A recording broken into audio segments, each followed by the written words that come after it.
Space Viking. By H. Bean Piper. Chapter 1. They stood together at the parapet, their arms about each other's waists, her head against his cheek. Behind, the broad-leaved shrubbery gossiped softly with the wind, and from the lower main terrace came music and laughing voices.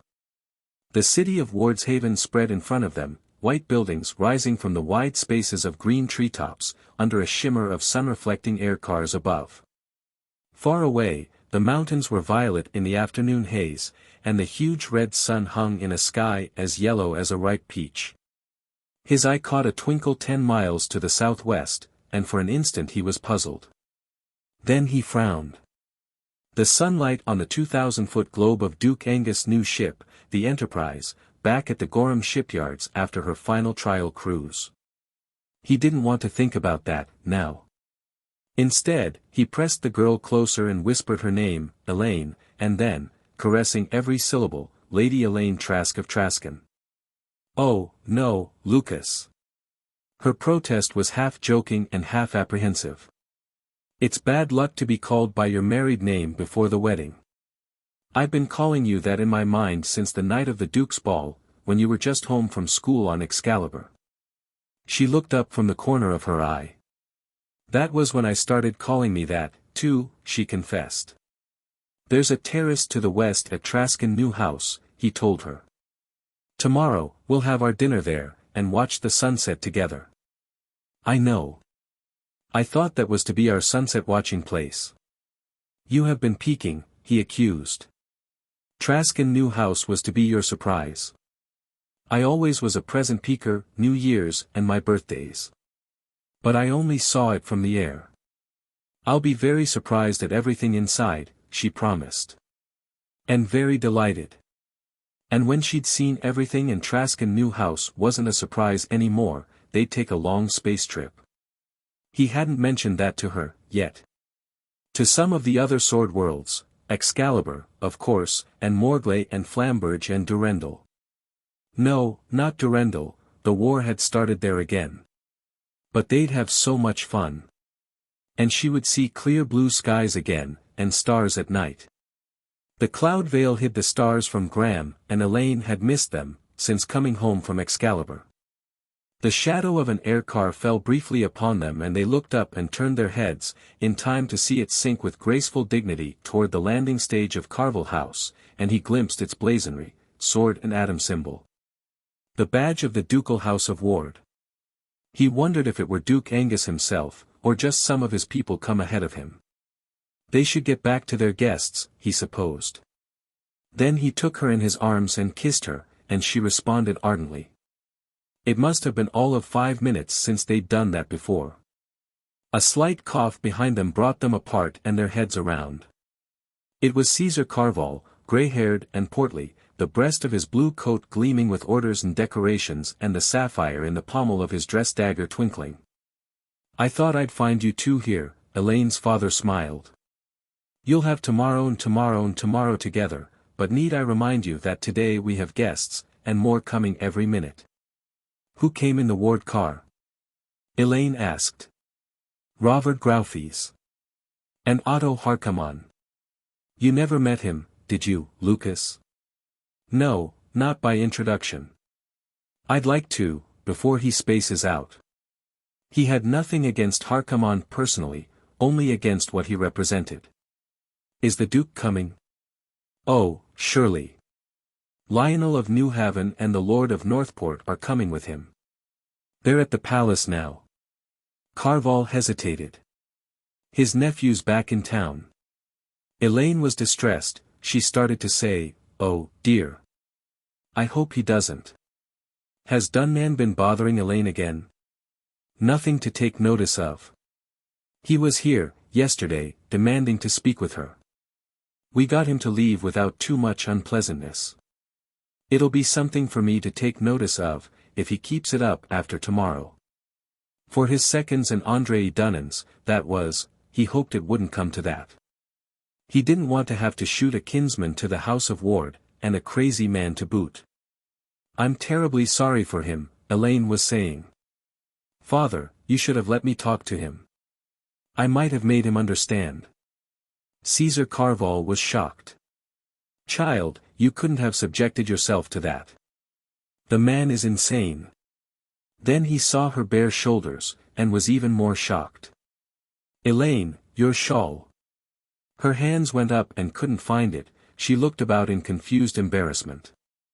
Amused, Lucas picked it from the shrub onto which she had tossed it and draped it over her shoulders, his hands lingering briefly. Then he gestured to the older man to precede them, and they entered the arbored walk. At the other end, in an open circle, a fountain played, white marble girls and boys bathing in the jade-green basin. Another piece of loot from one of the old Federation planets. That was something he tried to avoid in furnishing Traskon new house. There'd be a lot of that coming to Graham, after Otto Harkaman took the Enterprise to space. I'll have to come back, sometime, and visit them, Elaine whispered to him. They'll miss me. You'll find a lot of new friends at your new home, he whispered back. You wait till tomorrow. I'm going to put a word in the Duke's ear about that fellow, Caesar Karvall, still thinking of Dunnan, was saying. If he speaks to him, maybe it'll do some good. I doubt it. I don't think Duke Angus has any influence over him at all. Dunnan's mother had been the Duke's younger sister. From his father he had inherited what had originally been a prosperous barony. Now it was mortgaged to the top of the manor house aerial mast. The Duke had once assumed Dunnan's debts, and refused to do so again. Dunnan had gone to space a few times, as a junior officer on trade-and-raid voyages into the old Federation.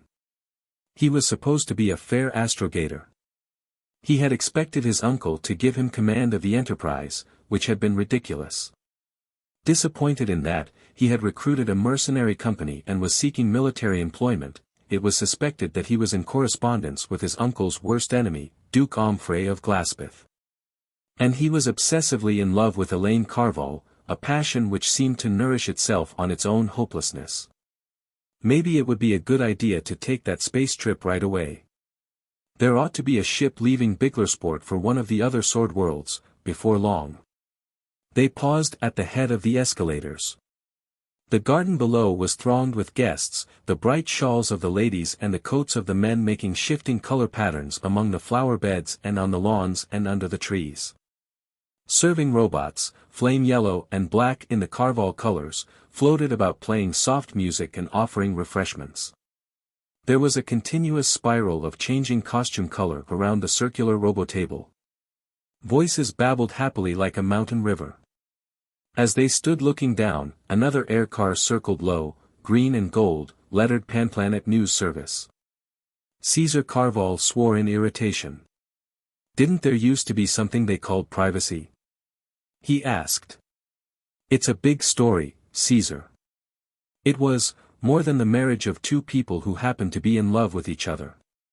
It was the marriage of the farming and ranching Barony of Traskon and the Karvall steel mills. More, it was public announcement that the wealth and fighting men of both baronies were now aligned behind Duke Angus of Wardshaven. So it was a general holiday. Every industry had closed down at noon today, and would be closed until morning after next, and there would be dancing in every park and feasting in every tavern. To Swordworlders, any excuse for a holiday was better than none. There are people, Caesar, they have a right to have a good time with us. I know everybody at Traskon is watching this by screen. He raised his hand and waved to the news car, and when it swung its pickup around, he waved again. Then they went down the long escalator. Lady Lavina Karvall was the center of a cluster of matrons and dowagers, around which tomorrow's bridesmaids fluttered like many-colored butterflies. She took possession of her daughter and dragged her into the feminine circle. He saw Robert Graufes, small and saturnine, Duke Angus henchman, and Bert Sandersan, Lady Lavina's brother. They spoke, and then an upper servant, his tabard blazoned with the yellow flame and black hammer of Karvall Mills, approached his master with some tale of domestic crisis, and the two went away together. You haven't met Captain Harkaman, Lucas, Robert Graufes said. I wish you'd come over and say hello and have a drink with him. I know your attitude, but he's a good sort. Personally, I wish we had a few like him around here. That was his main objection. There were fewer and fewer men of that sort on any of the sword worlds. How do you find this book? Any thoughts about the book or the author? Any suggestion for improvement? Please take a moment to share your thoughts in a comment. If you like it, share it with your friends who might enjoy it as well. Subscribe to keep in touch. Visit CompleteAudiobooks.com for more quality content. Chapter 2. A dozen men clustered around the bartending robot, his cousin and family lawyer, Nikolay Trask, Lothar Fail, the banker, Alex Gorham, the shipbuilder, and his son Basil, Baron Rathmore. More of the Wardshaven nobles whom he knew only distantly. And Otto Harkaman. Harkaman was a Space Viking. That would have set him apart, even if he hadn't topped the tallest of them by a head. He wore a short black jacket, heavily gold-braided, and black trousers inside ankle boots. The dagger on his belt was no mere dress ornament. His tousled red-brown hair was long enough to furnish extra padding in a combat helmet, and his beard was cut square at the bottom. He had been fighting on Durendal, for one of the branches of the royal house contesting fratricidally for the throne. The wrong one, he had lost his ship, and most of his men and, almost, his own life. He had been a penniless refugee on Flamberge, owning only the clothes he stood in and his personal weapons and the loyalty of half a dozen adventurers as penniless as himself, when Duke Angus had invited him to Graham to command the enterprise. "A pleasure, Lord Trask. I've met your lovely bride-to-be, and now that I meet you, let me congratulate both." Then, as they were having a drink together, he put his foot in it by asking, "You're not an investor in the Tanith adventure, are you?" He said he wasn't, and would have let it go at that. Young Basil Gorham had to get his foot in, too. "Lord Trask does not approve of the Tanith adventure," he said scornfully. "He thinks we should stay home and produce wealth, instead of exporting robbery and murder to the old Federation for it." The smile remained on Otto Harkaman's face, only the friendliness was gone. He unobtrusively shifted his drink to his left hand. "Well, our operations are definable as robbery and murder," he agreed. "Space Vikings are professional robbers and murderers. And you object? Perhaps you find me personally objectionable. I wouldn't have shaken your hand or had a drink with you if I did. I don't care how many planets you raid or cities you sack, or how many innocents, if that's what they are, you massacre in the old Federation. You couldn't possibly do anything worse than those people have been doing to one another for the past 10 centuries. What I object to is the way you're raiding the sword worlds. You're crazy." Basil Gorham exploded. "Young man," Harkaman reproved, "the conversation was between Lord Trask and myself. And when somebody makes a statement you don't understand, don't tell him he's crazy. Ask him what he means." "What do you mean, Lord Trask?" "You should know. You've just raided Graham for 800 of our best men. You raided me for close to 40 vaqueros, farm workers, lumbermen, machine operators, and I doubt I'll be able to replace them with as good."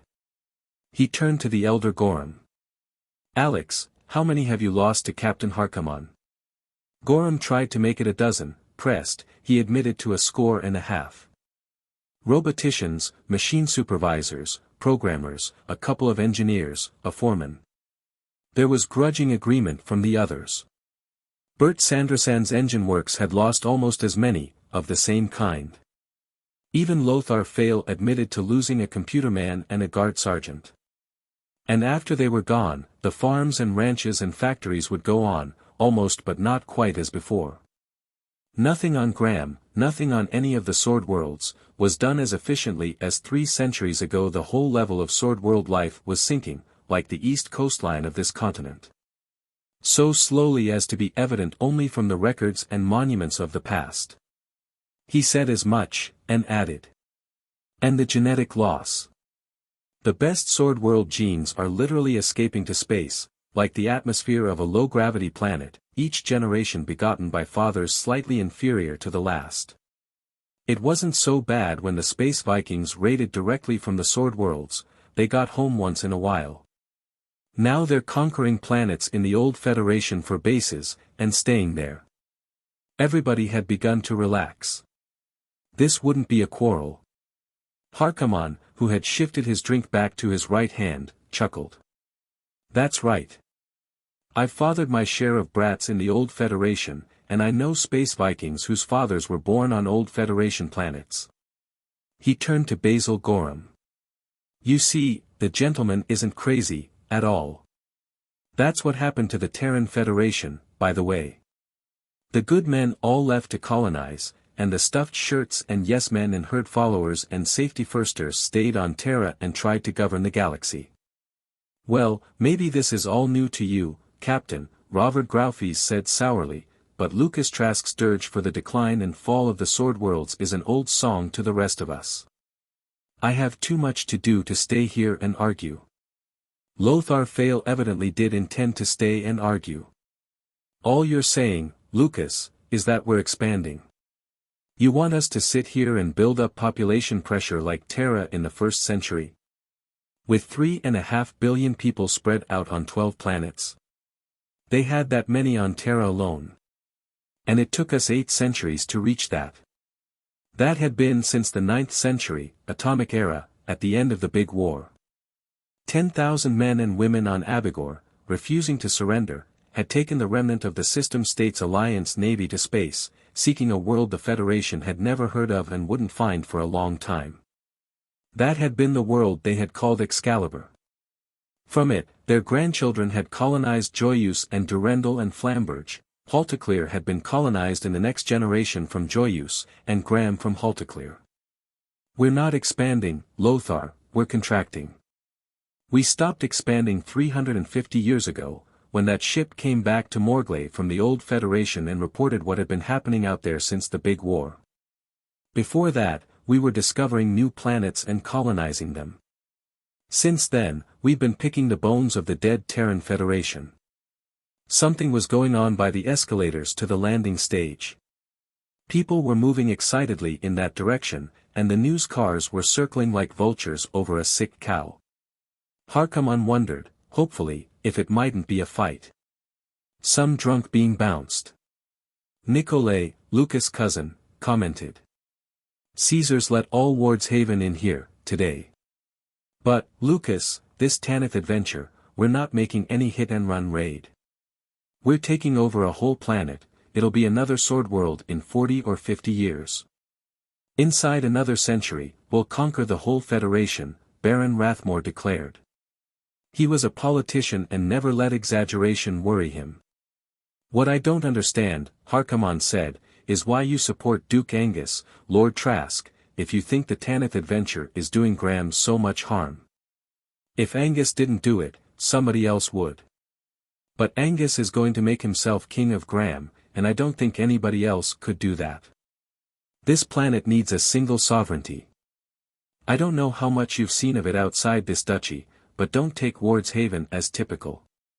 Some of these duchies, like Glaspeth or Didrexburg, are literal snake pits. All the major barons are at each other's throats, and they can't even keep their own knights and petty barons in order. Why, there's a miserable little war down in South Main Continent that's been going on for over 2 centuries. That's probably where Dunnan's going to take that army of his, a robot manufacturing baron said. I hope it gets wiped out, and Dunnan with it. You don't have to go to South Main, just go to Glaspeth, somebody else said. Well, if we don't get a planetary monarchy to keep order, this planet will decivilize like anything in the old Federation. Oh, come, Lucas. Alex Gorham protested. That's pulling it out too far. Yes, for one thing, we don't have the Neo-Barbarians, somebody said. And if they ever came out here, we'd blow them to MC square in nothing flat. Might be a good thing if they did, too, it would stop us squabbling among ourselves. Harkaman looked at him in surprise. Just who do you think the Neo-Barbarians are, anyhow, he asked. Some race of invading nomads, Attila's Huns in spaceships. Well, isn't that who they are? Gorham asked. Niflheim, no.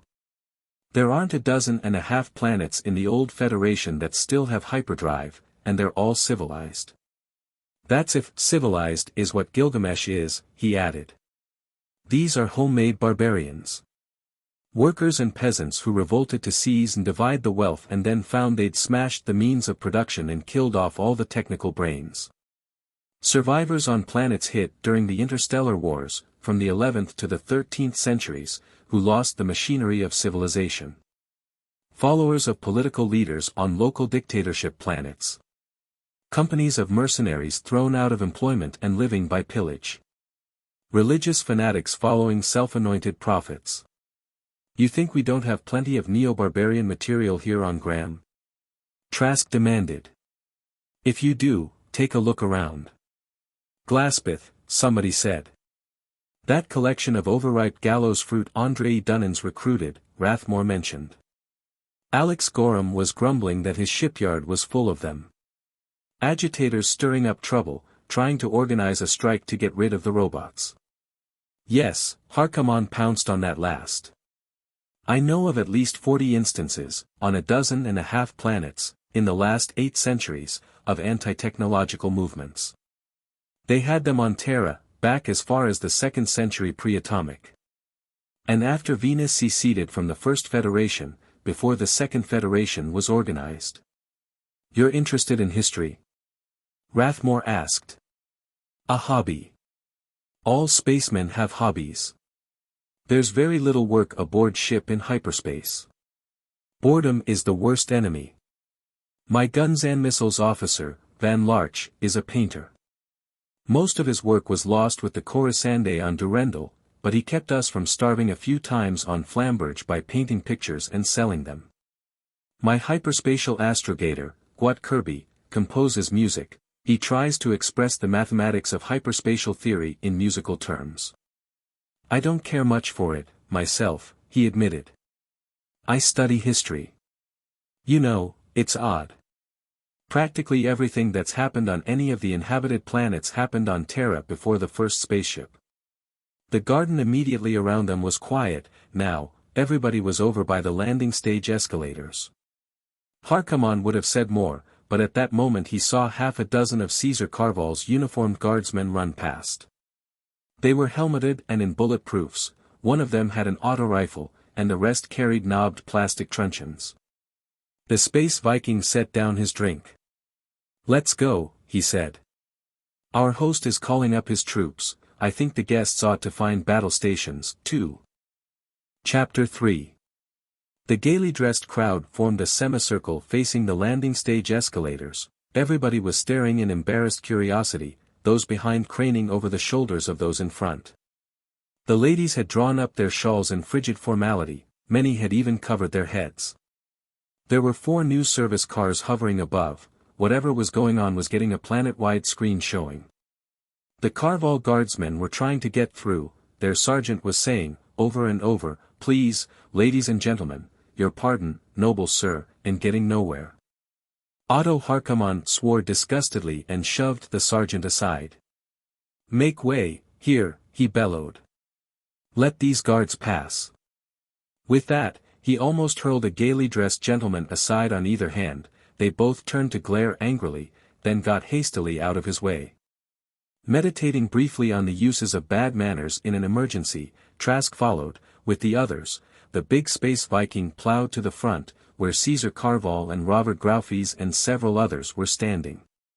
Facing them, 4 men in black cloaks stood with their backs to the escalators. 2 were common folk retainers, hired gunmen, to be precise. They were at pains to keep their hands plainly in sight, and seemed to be wishing themselves elsewhere. The man in front wore a diamond sunburst jewel on his beret, and his cloak was lined with pale blue silk. His thin, pointed face was deeply lined about the mouth and penciled with a thin black mustache. His eyes showed white all around the irises, and now and then his mouth would twitch in an involuntary grimace. Andray Dunnan. Trask wondered briefly how soon he would have to look at him from 25 meters over the sights of a pistol. The face of the slightly taller man who stood at his shoulder was paper white, expressionless, with a black beard. His name was Neville Orme. Nobody was quite sure whence he had come, and he was Dunnan's henchman and constant companion. You lie. Dunnan was shouting. You lie damnably, in your stinking teeth, all of you. You've intercepted every message she's tried to send me. My daughter has sent you no messages, Lord Dunnan, Caesar Karvall said, with forced patience. None but the one I just gave you, that she wants nothing whatever to do with you. You think I believe that? You're holding her a prisoner. Satan only knows how you've been torturing her to force her into this abominable marriage. There was a stir among the bystanders, that was more than well-mannered restraint could stand. Out of the murmur of incredulous voices, one woman's was quite audible. Well, really? He actually is crazy. Dunnan, like everybody else, heard it. Crazy, am I? He blazed. Because I can see through this hypocritical sham. Here's Lucas Trask, he wants an interest in Karvall Mills, and here's Caesar Karvall, he wants access to iron deposits on Traskon land. And my loving uncle, he wants the help of both of them in stealing Omfrey of Glaspatha's duchy. And here's this lone shark of a Fail, trying to claw my lands away from me, and Robert Graufes, the fetch dog of my uncle who won't lift a finger to save his kinsman from ruin. And this foreigner Harkaman who swindled me out of command of the enterprise. You're all plotting against me. Sir Neville, Graufes said, you can see that Lord Dunnan's not himself. If you're a good friend to him, you'll get him out of here before Duke Angus arrives. Orm leaned forward and spoke urgently in Dunnan's ear. Dunnan pushed him angrily away. Great Satan, are you against me, too? He demanded. Orm caught his arm. You fool, do you want to ruin everything, now? He lowered his voice. The rest was inaudible. No, curse you, I won't go till I've spoken to her, face to face. There was another stir among the spectators. The crowd was parting, and Elaine was coming through, followed by her mother and Lady Sandersan and 5 or 6 other matrons. They all had their shawls over their heads, right ends over left shoulders. They all stopped except Elaine, who took a few steps forward and confronted Andray Dunnan. He had never seen her look more beautiful, but it was the icy beauty of a honed dagger. Lord Dunnan, what do you wish to say to me? She asked. Say it quickly and then go, you are not welcome here. Elaine! Dunnan cried, taking a step forward. Why do you cover your head, why do you speak to me as a stranger? I am Andray, who loves you. Why are you letting them force you into this wicked marriage? No one is forcing me, I am marrying Lord Trask willingly and happily, because I love him. Now, please, go and make no more trouble at my wedding. That's a lie. They're making you say that. You don't have to marry him, they can't make you. Come with me now. They won't dare stop you. I'll take you away from all these cruel, greedy people. You love me, you've always loved me. You've told me you loved me, again and again. Yes, in his own private dream world, a world of fantasy that had now become Andray Dunnan's reality, in which an Elaine Karvall whom his imagination had created existed only to love him. Confronted by the real Elaine, he simply rejected the reality. I never loved you, Lord Dunnan, and I never told you so. I never hated you, either, but you are making it very hard for me not to. Now go, and never let me see you again.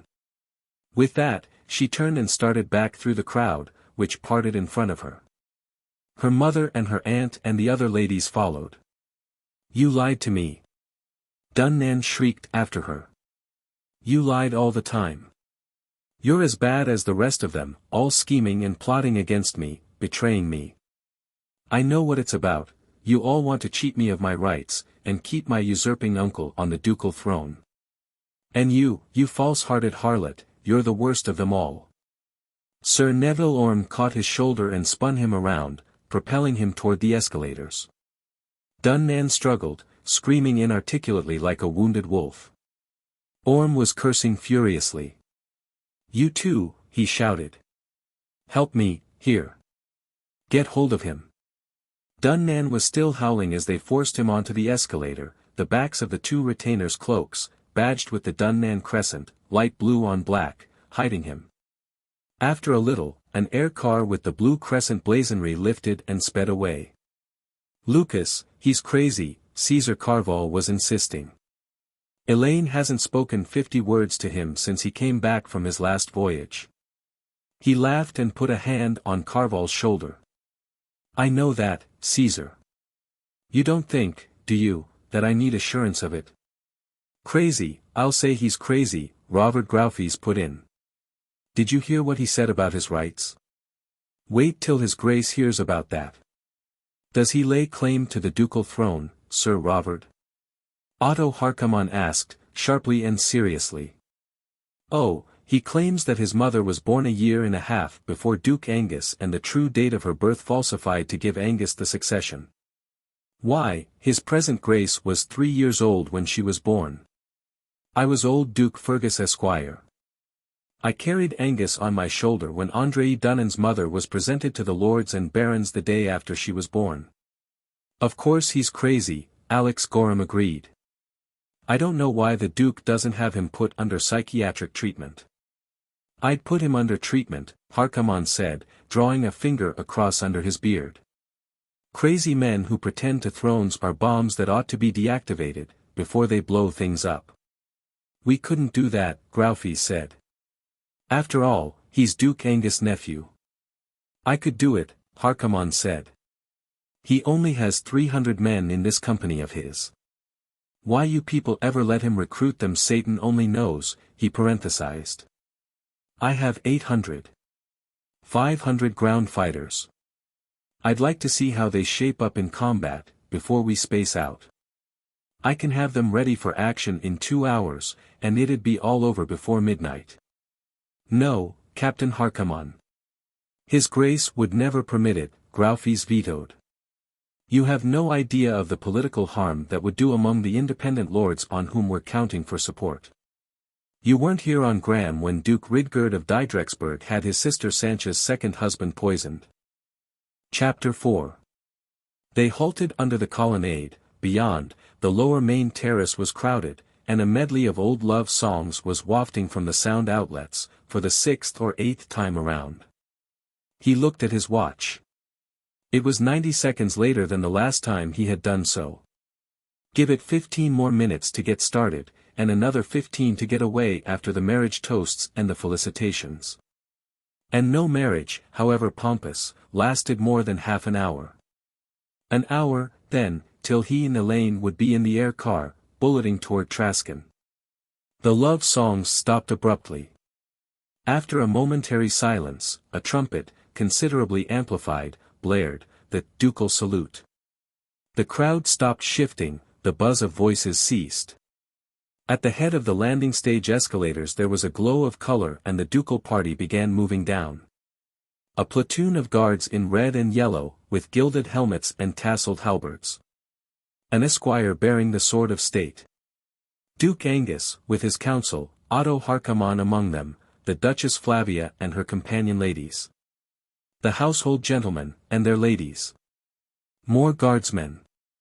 There was a great burst of cheering. The new service air cars got into position above the procession. Cousin Nicolay and a few others stepped out from between the pillars into the sunlight. There was a similar movement at the other side of the terrace. The ducal party reached the end of the central walkway, halted and deployed. "All right, let's shove off," Cousin Nicolay said, stepping forward. 10 minutes since they had come outside, another 5 to get into position.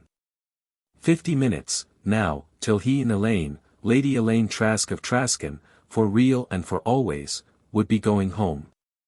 "Sure the car's ready?" he asked, for the 100th time. His cousin assured him that it was.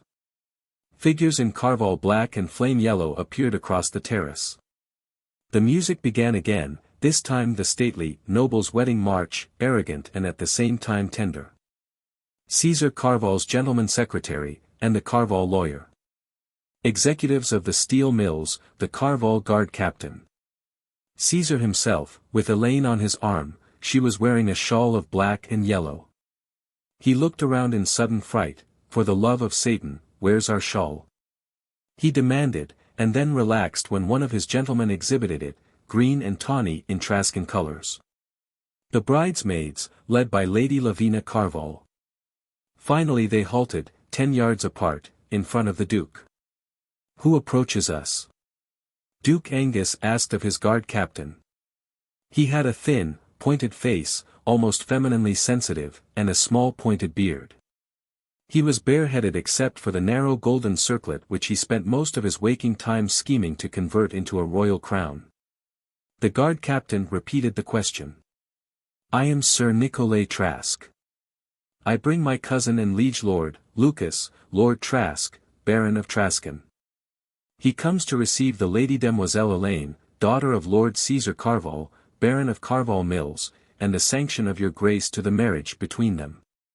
Sir Maximon Zorge, Caesar Karvall's henchman, named himself and his lord. They brought the Lady Demoiselle Elaine to be wed to Lord Trask of Traskon. The Duke, satisfied that these were persons whom he could address directly, asked if the terms of the marriage agreement had been reached. Both parties affirmed this. Sir Maximon passed a scroll to the Duke. Duke Angus began to read the stiff and precise legal phraseology. Marriages between noble houses were not matters to be left open to dispute. A great deal of spilled blood and burned powder had resulted from ambiguity on some point of succession or inheritance or dower rights. Lucas bore it patiently. He didn't want his great-grandchildren and Elaine's shooting it out over a matter of a misplaced comma. "And these persons here before us do enter into this marriage freely?" the Duke asked, when the reading had ended. He stepped forward as he spoke, and his esquire gave him the two-hand sword of state, heavy enough to behead a bisonoid. Trask stepped forward, Caesar Karvall brought Elaine up. The lawyers and henchmen obliqued off to the sides. "How say you, Lord Trask?" he asked, almost conversationally. "With all my heart, your grace." "And you, Lady Demoiselle Elaine?" "It is my dearest wish, your grace." The Duke took the sword by the blade and extended it. They laid their hands on the jeweled pommel. "And do you, and your houses, avow us, Angus, Duke of Wardshaven, to be your sovereign prince, and pledge fealty to us and to our legitimate and lawful successors?" "We do." Not only he and Elaine, but all around them, and all the throng in the gardens, answered, the spectators in shouts. Very clearly, above it all, somebody, with more enthusiasm than discretion, was bawling, "Long live Angus the First of Graham." "And we, Angus, do confer upon you too, and your houses, the right to wear our badge as you see fit, and pledge ourselves to maintain your rights against any and all who may presume to invade them. And we declare that this marriage between you two, and this agreement between your respective houses, does please us, and we avow you two, Lucas and Elaine, to be lawfully wed, and whoso questions this marriage challenges us in our teeth and to our despite." That wasn't exactly the wording used by a ducal lord on Graham. It was the formula employed by a planetary king, like Napoleon of Flamberge or Rodolphe of Excalibur. And, now that he thought of it, Angus had consistently used the royal first-person plural. Maybe that fellow who had shouted about Angus the First of Graham had only been doing what he'd been paid to do. This was being telecast, and Omfrey of Glaspeth and Ridgerd of Didrexburg would both be listening. As of now, they'd start hiring mercenaries. Maybe that would get rid of Dunnan for him. The Duke gave the two-hand sword back to his esquire. The young knight who was carrying the green and tawny shawl handed it to him, and Elaine dropped the black and yellow one from her shoulders, the only time a respectable woman ever did that in public, and her mother caught and folded it. He stepped forward and draped the Trask colors over her shoulders, and then took her in his arms. The cheering broke out again, and some of Caesar Karvall's guardsmen began firing a pom-pom somewhere. It took a little longer than he had expected to finish with the toasts and shake hands with those who crowded around. Finally, the exit march started, down the long walkway to the landing stage, and the Duke and his party moved away to the rear to prepare for the wedding feast at which everybody but the bride and groom would celebrate.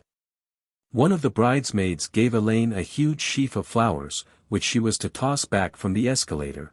She held it in the crook of one arm and clung to his with the other.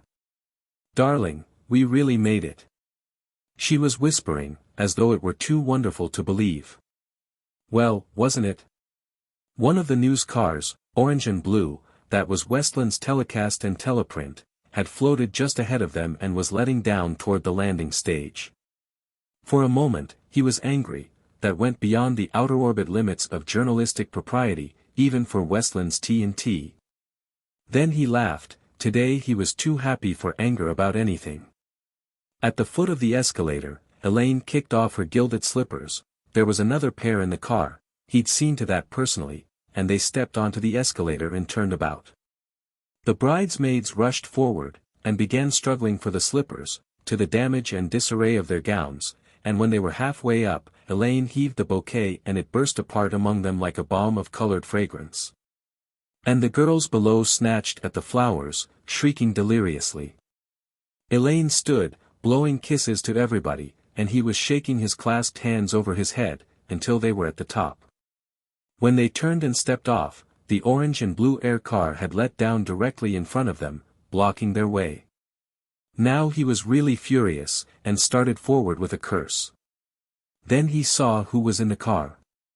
Andray Dunnan, his thin face contorted and the narrow mustache writhing on his upper lip.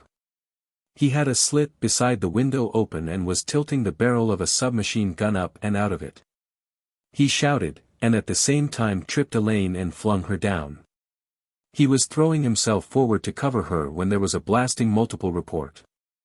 Something sledged him in the chest, his right leg crumpled under him. He fell. He fell and fell and fell, endlessly, through darkness, out of consciousness. Chapter 5. He was crucified, and crowned with a crown of thorns. Who had they done that to? Somebody long ago, on Terra. His arms were drawn out stiffly, and hurt. His feet and legs hurt, too, and he couldn't move them, and there was this prickling at his brow. And he was blind. No, his eyes were just closed. He opened them, and there was a white wall in front of him, patterned with a blue snow crystal design, and he realized that it was a ceiling and that he was lying on his back. He couldn't move his head, but by shifting his eyes he saw that he was completely naked and surrounded by a tangle of tubes and wires, which puzzled him briefly. Then he knew that he was not on a bed, but on a robometic, and the tubes would be for medication and wound drainage and intravenous feeding, and the wires would be to electrodes embedded in his body for diagnosis. And the crown of thorns thing would be more electrodes for an encephalograph. He'd been on one of those robomedics before, when he had been gored by a bisonoid on the cattle range. That was what it was, he was still under treatment. But that seemed so long ago. So many things, he must have dreamed them, seemed to have happened. Then he remembered, and struggled futilely to rise. "Elaine," he called. "Elaine, where are you?" There was a stir and somebody came into his limited view. His cousin, Lucas Trask. "Nikolay, Andray Dunnan," he said. "What happened to Elaine?" Nikolay winced, as though something he had expected to hurt had hurt worse than he had expected. "Lucas." He swallowed. "Elaine. Elaine is dead. Elaine is dead." That didn't make sense. "She was killed instantly, Lucas. Hit 6 times, I don't think she even felt the first one. She didn't suffer at all." Somebody moaned, and then he realized that it had been himself. "You were hit twice," Nikolay was telling him. "One in the leg, smashed the femur. And one in the chest. That one missed your heart by an inch. Pity it did." He was beginning to remember clearly, now. "I threw her down, and tried to cover her. I must have thrown her straight into the burst and only caught the last of it myself. There was something else, oh, yes. Dunnan. Did they get him?" Nikolay shook his head. "He got away. Stole the Enterprise and took her off planet. I want to get him myself." He started to rise again. Nikolay nodded to someone out of sight. A cool hand touched his chin, and he smelled a woman's perfume, nothing at all like Elaine's. Something like a small insect bit him on the neck. The room grew dark. Elaine was dead. There was no more Elaine, nowhere at all. Why, that must mean there was no more world. So that was why it had gotten so dark. He woke again, fitfully, and it would be daylight and he could see the yellow sky through an open window, or it would be night and the wall lights would be on. There would always be somebody with him. Nicolay's wife, Dame Cecilia, Robert Graufes. Lady Lavina Karvall, he must have slept a long time, for she was so much older than he remembered, and her brother, Bert Sanderson. And a woman with dark hair, in a white smock with a gold caduceus on her breast. Once, Duchess Flavia, and once Duke Angus himself. He asked where he was, not much caring. They told him, at the ducal palace. He wished they'd all go away, and let him go wherever Elaine was. Then it would be dark, and he would be trying to find her, because there was something he wanted desperately to show her. Stars in the sky at night, that was it. But there were no stars, there was no Elaine, there was no anything, and he wished that there was no Lucas Trask either. But there was an Andray Dunnan. He could see him standing black-cloaked on the terrace, the diamonds in his beret jewel glittering evilly. He could see the mad face peering at him over the rising barrel of the submachine gun. And then he would hunt for him without finding him, through the cold darkness of space. The waking periods grew longer, and during them his mind was clear. They relieved him of his crown of electronic thorns. The feeding tubes came out, and they gave him cups of broth and fruit juice. He wanted to know why he had been brought to the palace. About the only thing we could do, Robert Graufes told him. They had too much trouble at Karvall House as it was. You know, Caesar got shot, too. No. So that was why Caesar hadn't come to see him. Was he killed? Wounded, he's in worse shape than you are. When the shooting started, he went charging up the escalator. Didn't have anything but his dress dagger. Dunnan gave him a quick burst. I think that was why he didn't have time to finish you off. By that time, the guards who'd been shooting blanks from that rapid-fire gun got in a clip of live rounds and fired at him. He got out of there as fast as he could. They have Caesar on a robomedic like yours. He isn't in any danger. The drainage tubes and medication tubes came out, the tangle of wires around him was removed, and the electrodes with them. They bandaged his wounds and dressed him in a loose robe and lifted him from the robomedic to a couch, where he could sit up when he wished. They began giving him solid food, and wine to drink, and allowed him to smoke. The woman doctor told him he'd had a bad time, as though he didn't know that. He wondered if she expected him to thank her for keeping him alive. You'll be up and around in a few weeks, his cousin added. I've seen to it that everything at Traskon New House will be ready for you by then. I'll never enter that house as long as I live, and I wish that wouldn't be more than the next minute. That was to be Elaine's house. I won't go to it alone. The dreams troubled his sleep less and less as he grew stronger. Visitors came often, bringing amusing little gifts, and he found that he enjoyed their company.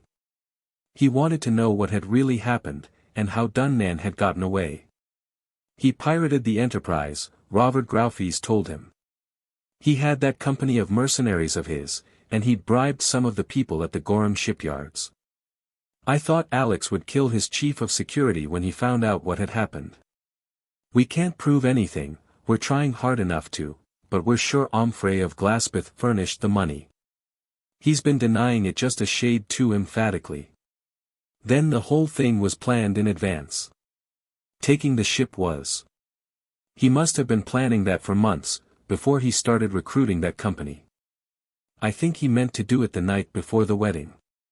Then he tried to persuade the Lady Demoiselle Elaine to elope with him. He seems to have actually thought that was possible, and when she humiliated him, he decided to kill both of you first. He turned to Otto Harkaman, who had accompanied him. As long as I live, I'll regret not taking you at your word and accepting your offer, then. How did he get hold of that Westlands telecast and teleprint car? Oh. The morning of the wedding, he screened Westland's editorial office and told them he had the inside story on the marriage and why the Duke was sponsoring it. Made it sound as though there was some scandal. Insisted that a reporter come to Dunnan house for a face-to-face interview. They sent a man, and that was the last they saw him alive. Our people found his body at Dunnan house when we were searching the place afterward. We found the car at the shipyard. It had taken a couple of hits from the guns at Karvall house, but you know what these press cars are built to stand. He went directly to the shipyard, where his men already had the Enterprise. As soon as he arrived, she lifted out. He stared at the cigarette between his fingers. It was almost short enough to burn him. With an effort, he leaned forward to crush it out. "Robert, how soon will that second ship be finished?" Graufes laughed bitterly. "Building the Enterprise took everything we had. The duchy's on the edge of bankruptcy now. We stopped work on the second ship 6 months ago because we didn't have enough money to keep on with her and still get the Enterprise finished. We were expecting the Enterprise to make enough in the old Federation to finish the second one. Then, with 2 ships and a base on Tanith, the money would begin coming in instead of going out. But now, it leaves me where I was on Flamberge," Harkaman added. "Worse. King Napoleon was going to help the Elmer Sands, and I'd have gotten a command in that. It's too late for that now." He picked up his cane and used it to push himself to his feet. The broken leg had mended, but he was still weak. He took a few tottering steps, paused to lean on the cane, and then forced himself onto the open window and stood for a moment staring out. Then he turned. "Captain Harkaman, it might be that you could still get a command, here on Graham. That's if you don't mind commanding under me as owner aboard. I am going hunting for Andray Dunnan." They both looked at him. After a moment, Harkaman said, "I'd count it an honor, Lord Trask. But where will you get a ship? She's half finished now. You already have a crew for her. Duke Angus can finish her for me, and pay for it by pledging his new Barony of Traskon." He had known Robert Graufes all his life. Until this moment, he had never seen Duke Angus' henchmen show surprise. "You mean, you'll trade Traskon for that ship?" he demanded. "Finished, equipped and ready for space, yes. The Duke will agree to that," Graufes said promptly. "But, Lucas, Traskon is all you own. If I have a ship, I won't need them. I am turning Space Viking." That brought Harkaman to his feet with a roar of approval. Graufes looked at him, his mouth slightly open.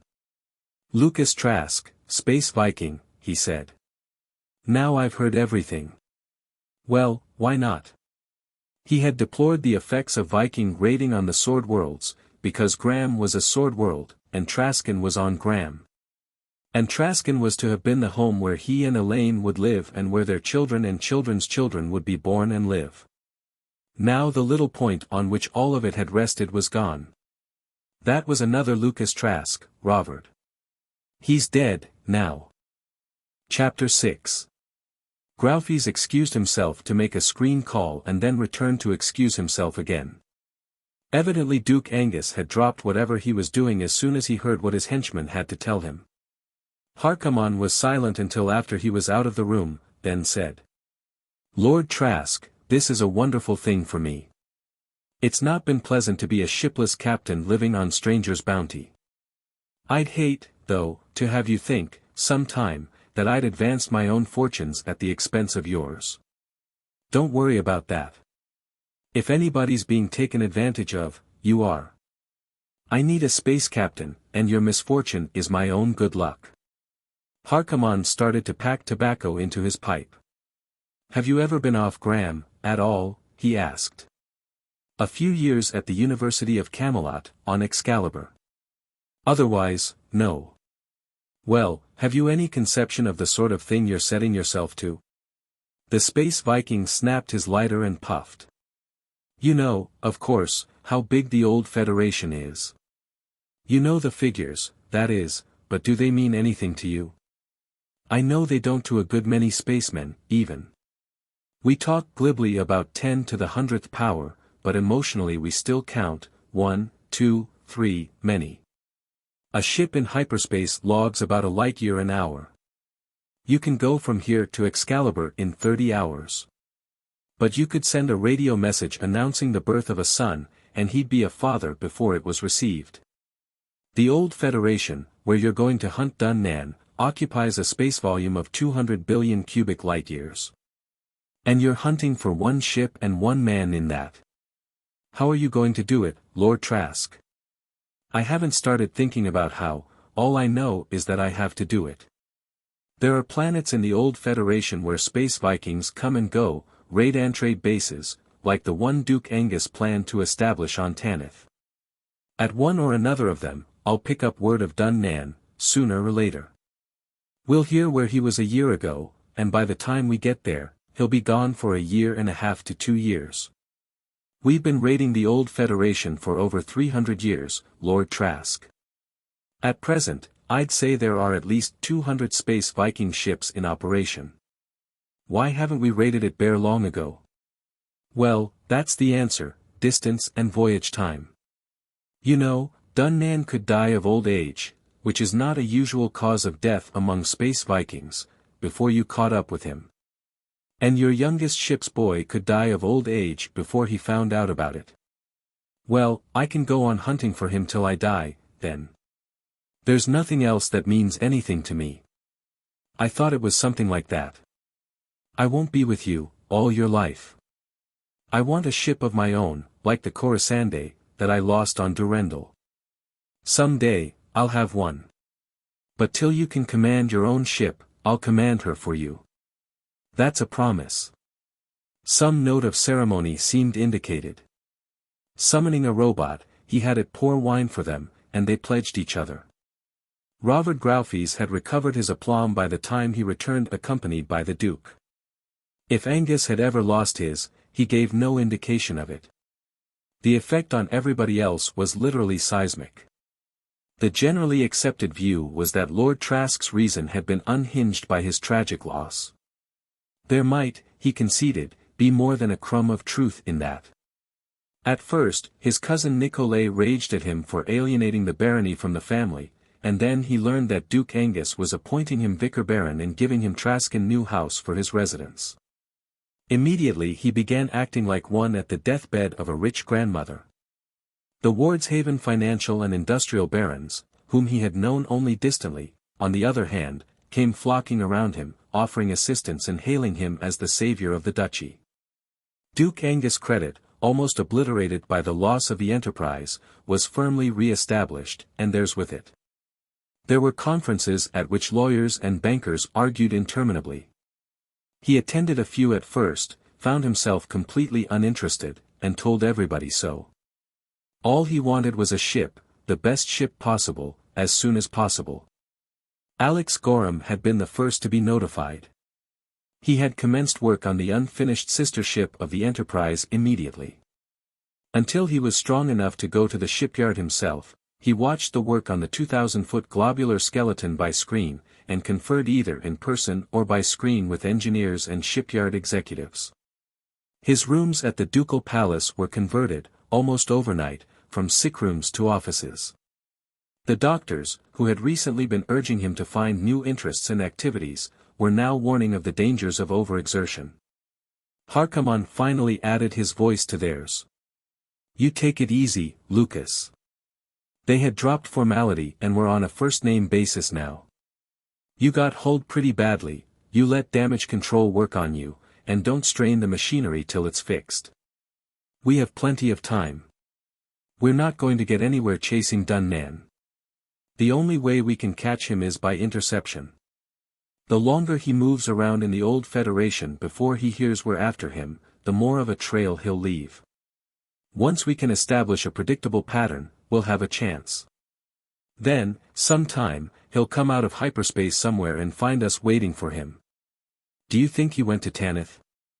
Harkaman heaved himself out of his chair and prowled about the room for a few minutes, then came back and sat down again. "No. That was Duke Angus' idea, not his. He couldn't put in a base on Tanith, anyhow. You know the kind of a crew he has. There had been an extensive inquiry into Dunnan's associates and accomplices. Duke Angus was still hoping for positive proof to implicate Omfrey of Glaspeth in the piracy. Dunnan had with him 12 employees of the Gorham shipyards whom he had corrupted. There was some technical ability among them, but for the most part they were agitators and troublemakers and incompetent workmen. Even under the circumstances, Alex Gorham was glad to see the last of them. As for Dunnan's own mercenary company, there were about a score of former spacemen among them. The rest graded down from bandits through thugs and sneak thieves to barroom bums. Dunnan himself was an astrogator, not an engineer. That gang aren't even good enough for routine raiding, Harkaman said. They'd never under any circumstances be able to put in a base on Tanith. Unless Dunnan's completely crazy, which I doubt, he's gone to some regular Viking base planet, like Hoth or Nurgle or Dagon or Sochil, to recruit officers and engineers and able spacemen. All that machinery and robotic equipment and so on that was going to Tanith, was that aboard when he took the ship? Yes, and that's another reason why he'd go to some planet like Hoth or Nurgle or Sochil. On a Viking-occupied planet in the old Federation, that stuff's almost worth its weight in gold. What's Tanith like? Almost completely Terra type, third of a Class G sun. Very much like Haltaclear or Flamberge. It was one of the last planets the Federation colonized before the Big War. Nobody knows what happened, exactly. There wasn't any interstellar war, at least, you don't find any big slag puddles where cities used to be. They probably did a lot of fighting among themselves, after they got out of the Federation. There's still some traces of combat damage around. Then they started to decivilize, down to the pre-mechanical level, wind and water power and animal power. They have draft animals that look like introduced Terran carabaos, and a few small sailboats and big canoes and bateaux on the rivers. They have gunpowder, which seems to be the last thing any people lose. I was there, 5 years ago. I liked Tanith for a base. There's one moon, almost solid nickel iron, and fissionable ore deposits. Then, like a fool, I hired out to the Elmer Sands on Durendal and lost my ship. When I came here, your Duke was thinking about Zipatatek. I convinced him that Tanith was a better planet for his purpose. Dunnan might go there, at that. He might think he was scoring one on Duke Angus. After all, he has all that equipment. And nobody to use it. If I were Dunnan, I'd go to Nurgle, or Sochil. There are always a couple of thousand Space Vikings on either, spending their loot and taking it easy between raids. He could sign on a full crew on either. I suggest we go to Sochil, first. We might pick up news of him, if nothing else. All right, they'd try Sochil first. Harkaman knew the planet, and was friendly with the Haltaclear noble who ruled it. The work went on at the Gorham shipyard. It had taken a year to build the Enterprise, but the steel mills and engine works were over the preparatory work of tooling up, and material and equipment was flowing in a steady stream. Lucas let them persuade him to take more rest, and day by day grew stronger. Soon he was spending most of his time at the shipyard, watching the engines go in, Abbott lift and drive for normal space, Dillingham hyperdrive, power converters, pseudograv, all at the center of the globular ship. Living quarters and workshops went in next, all armored in collapsium-plated steel. Then the ship lifted out to an orbit 1,000 miles off-planet, followed by swarms of armored workcraft and cargo lighters. The rest of the work was more easily done in space. At the same time, the 4 200-foot pinnaces that would be carried aboard were being finished. Each of them had its own hyperdrive engines, and could travel as far and as fast as the ship herself. Otto Harkaman was beginning to be distressed because the ship still lacked a name. He didn't like having to speak of her as her, or the ship, and there were many things soon to go on that should be name-marked. Elaine, Trask thought, at once, and almost at once rejected it. He didn't want her name associated with the things that ship would do in the old Federation. Revenge, Avenger, Retribution, Vendetta, none appealed to him. A news commentator, turgidly eloquent about the Nemesis which the criminal Dunnan had invoked against himself, supplied it, Nemesis it was. Now he was studying his new profession of interstellar robbery and murder against which he had once inveighed. Otto Harkaman's handful of followers became his teachers. Van Larch, guns and missiles, who was also a painter.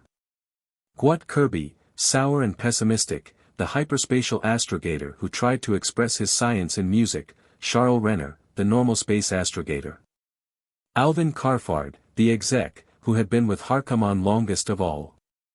And Sir Patrick Morland, a local recruit, formerly guard captain to Count Lionel of Newhaven, who commanded the ground fighters and the combat contragravity. They were using the farms and villages of Traskon for drill and practice, and he noticed that while the Nemesis would carry only 500 ground and air fighters, over 1,000 were being trained. He commented to Robert Graufes. "Yes. Don't mention it outside," the Duke's henchman said. "You and Sir Patrick and Captain Harkaman will pick the 500 best. The Duke will take the rest into his service. Some of these days, Omfrey of Glaspeth will find out what a Space Viking raid is really like." And Duke Angus would tax his new subjects of Glaspeth to redeem the pledges on his new Barony of Traskon. Some old pre-atomic writer Harkaman was fond of quoting had said, "Gold will not always get you good soldiers, but good soldiers can get you gold." The Nemesis came back to the Gorham Yards and settled onto her curved landing legs like a monstrous spider. The Enterprise had borne the Ward sword and atom symbol. The Nemesis should bear his own badge, but the bisonoid head, tawny on green, of Traskon, was no longer his. He chose a skull impaled on an upright sword, and it was blazoned on the ship when he and Harkaman took her out for her shakedown cruise. When they landed again at the Gorham Yards, 200 hours later, they learned that a tramp freighter from Morglay had come into Biglersport in their absence with news of Andray Dunnan. Her captain had come to Wardshaven at Duke Angus' urgent invitation and was waiting for them at the ducal palace. They sat, a dozen of them, around a table in the Duke's private apartments. The freighter captain, a small, precise man with a graying beard, alternately puffed at a cigarette and sipped from a beaker of brandy. "I spaced out from Morglay 200 hours ago," he was saying. "I'd been there 12 local days, 300 galactic standard hours, and the run from Curtana was 320. This ship, the Enterprise, spaced out from there several days before I did. I'd say she's 1,200 hours out of Windsor, on Curtana, now." The room was still. The breeze fluttered curtains at the open windows, from the garden below, winged night things twittered. "I never expected it," Harkaman said. "I thought he'd take the ship out to the old Federation at once." He poured wine for himself. "Of course, Dunnan's crazy.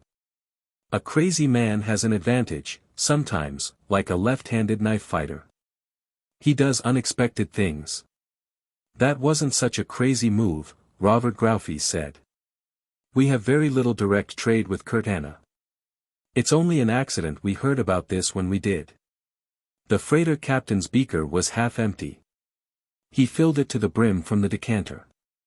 "She was the first Graham ship there for years," he agreed. "That attracted notice, of course. And his having the blazonry changed, from the sword and atom symbol to the blue crescent. And the ill feeling on the part of other captains and planetside employers about the men he'd lured away from them." "How many men and what kind?" The man with the gray beard shrugged. "I was too busy getting a cargo together for Morglay to pay much attention. Almost a full spaceship complement, officers and spacemen of every kind. And a lot of industrial engineers and technicians. Then he is going to use that equipment that was aboard, and put in a base somewhere," somebody said. "If he left Curtana 1,200 hours ago, he's still in hyperspace," Gwat Kirby said. "It's over 2,000 from Curtana to the nearest old Federation planet." "How far to Tanith?" Duke Angus asked. "I'm sure that's where he's gone. He'd expect me to finish the other ship and equip her like the Enterprise and send her out. He'd want to get there first."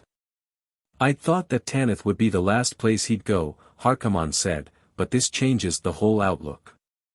He could have gone to Tanith." "He's crazy," and you're trying to apply sane logic to him, what Kirby said.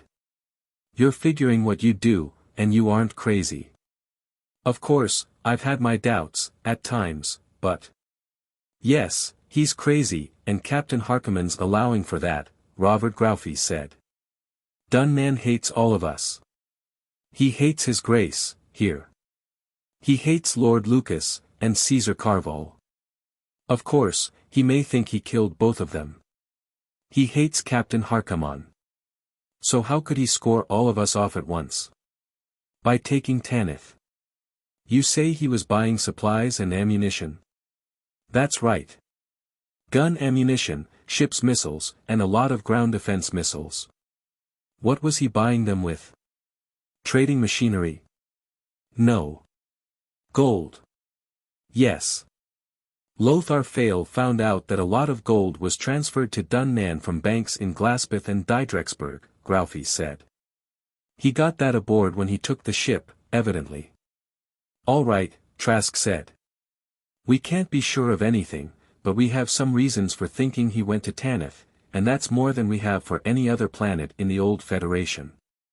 I won't try to estimate the odds against our finding him there, but they're a good deal bigger anywhere else. We'll go there, first. Chapter 7. The outside view screen, which had been vacantly gray for over 3,000 hours, was now a vertiginous swirl of color, the indescribable color of a collapsing hyperspatial field. No two observers ever saw it alike, and no imagination could vision the actuality. Trask found that he was holding his breath. So, he noticed, was Otto Harkaman, beside him. It was something, evidently, that nobody got used to. Even Gwat Kirby, the astrogator, was sitting with his pipe clenched in his mouth, staring at the screen. Then, in an instant, the stars, which had literally not been there before, filled the screen with a blaze of splendor against the black velvet backdrop of normal space. Dead in the center, brighter than all the rest, Hurtado's star, the sun of Tanith, burned yellowly. The light from it was 10 hours old. Pretty good, Gwat, Harkaman said, picking up his cup.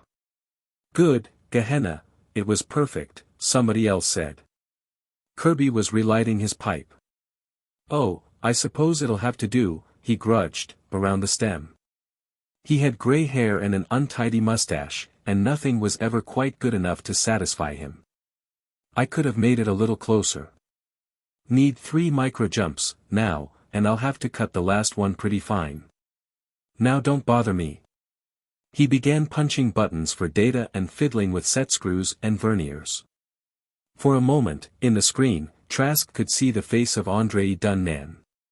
He blinked it away and reached for his cigarettes, and put one in his mouth wrong into. When he reversed it and snapped his lighter, he saw that his hand was trembling. Otto Harkaman must have seen that, too. Take it easy, Lucas, he whispered. Keep your optimism under control. We only think he might be here. I'm sure he is. He has to be. No, that was the way Dunnan, himself, thought. Let's be sane about this. We have to assume he is. If we do, and he isn't, it's a disappointment. If we don't, and he is, it's a disaster. Others, it seemed, thought the same way. The battle stations board was a solid blaze of red light for full combat readiness. All right, Kirby said. Jumping. Then he twisted the red handle to the right and shoved it in viciously. Again the screen boiled with colored turbulence, again dark and mighty forces stalked through the ship like demons in a sorcerer's tower. The screen turned featureless gray as the pickups stared blindly into some dimensionless place. Then it convulsed with color again, and this time Hurtado's star, still in the center, was a coin-sized disk, with the little sparks of its 7 planets scattered around it. Tanith was the third, the inhabitable planet of a G-class system usually was. It had a single moon, barely visible in the telescopic screen, 500 miles in diameter and 50,000 off-planet. You know, Kirby said, as though he was afraid to admit it, that wasn't too bad. I think we can make it in one more microjump. Some time, Trask supposed, he'd be able to use the expression micro- about a distance of 55 million miles, too. What do you think about it? Harkaman asked him, as deferentially as though seeking expert guidance instead of examining his apprentice. Where should Gwat put us? As close as possible, of course. That would be a light second at the least. If the Nemesis came out of hyperspace any closer to anything the size of Tanith, the collapsing field itself would kick her back. We have to assume Dunnan's been there at least 900 hours. By that time, he could have put in a detection station, and maybe missile launchers, on the moon. The Enterprise carries 4 pinnaces, the same as the Nemesis. In his place, I'd have at least 2 of them on off-planet patrol. So let's accept it that we'll be detected as soon as we come out of the last jump, and come out with the moon directly between us and the planet. If it's occupied, we can knock it off on the way in. A lot of captains would try to come out with the moon masked off by the planet, Harkaman said. Would you? The big man shook his tousled head. No. If they have launchers on the moon, they could launch at us in a curve around the planet, by data relayed from the other side, and we'd be at a disadvantage replying. Just go straight in. You hearing this, Gwat? Yeah. It makes sense. Sort of. Now, stop pestering me. Charles, look here a minute. The normal space astrogator conferred with him. Alvin Karfard, the executive officer, joined them. Finally Kirby pulled out the big red handle, twisted it, and said, "All right, jumping." He shoved it in. I suppose I cut it too fine, now we'll get kicked back 500,000 miles. The screen convulsed again. When it cleared, the third planet was directly in the center. Its small moon, looking almost as large, was a little above and to the right, sunlit on one side and planetlit on the other. Kirby locked the red handle, gathered up his tobacco and lighter and things from the ledge, and pulled down the cover of the instrument console, locking it. All yours, Charles, he told Renner. 8 hours to atmosphere, Renner said. That's if we don't have to waste a lot of time shooting up Junior, there. Van Larch was looking at the moon in the 600 power screen. I don't see anything to shoot. 500 miles. 1 planet buster, or 4 or 5 thermonuclears, he said. It wasn't right, Trask thought indignantly. Minutes ago, Tanith had been 6.5 billion miles away. Seconds ago, 50-odd million. And now, 250,000, and looking close enough to touch in the screen, it would take them 8 hours to reach it. Why, on hyperdrive you could go 48 trillion miles in that time. Well, it took a man just as long to walk across a room today as it had taken Pharaoh I, or Homo sap. In the telescopic screen Tanith looked like any picture of any Terra-type planet from space, with cloud-blurred contours of seas and continents and a vague mottling of gray and brown and green, topped at the pole by an ice cap. None of the surface features, not even the major mountain ranges or rivers, were yet distinguishable, but Harkaman and Charles Renner and Alvin Karfard and the other old hands seemed to recognize it. Karfard was talking by phone to Paul Koreff, the signals and detection officer, who could detect nothing from the moon and nothing that was getting through the Van Allen belt from the planet. Maybe they'd guessed wrong, at that. Maybe Dunnan hadn't gone to Tanith at all. Harkaman, who had the knack of putting himself to sleep at will, with some sixth or nth sense posted as a sentry, leaned back in his chair and closed his eyes. Trask wished he could, too. It would be hours before anything happened, and until then he needed all the rest he could get. He drank more coffee, chain-smoked cigarettes. He rose and prowled about the command room, looking at screens. Signals and detection was getting a lot of routine stuff: Van Allen count, micrometeor count, surface temperature, gravitation field strength, radar and scanner echoes. He went back to his chair and sat down, staring at the screen image. The planet didn't seem to be getting any closer at all, and it ought to. They were approaching it at better than escape velocity. He sat and stared at it. He woke with a start. The screen image was much larger, now. River courses and the shadow lines of mountains were clearly visible. It must be early autumn in the northern hemisphere. There was snow down to the 60th parallel and a belt of brown was pushing south against the green. Harkaman was sitting up, eating lunch. By the clock, it was 4 hours later. "Have a good nap?" he asked. "We're picking up some stuff, now. Radio and screen signals. Not much, but some. The locals wouldn't have learned enough for that in the 5 years since I was here. We didn't stay long enough, for one thing.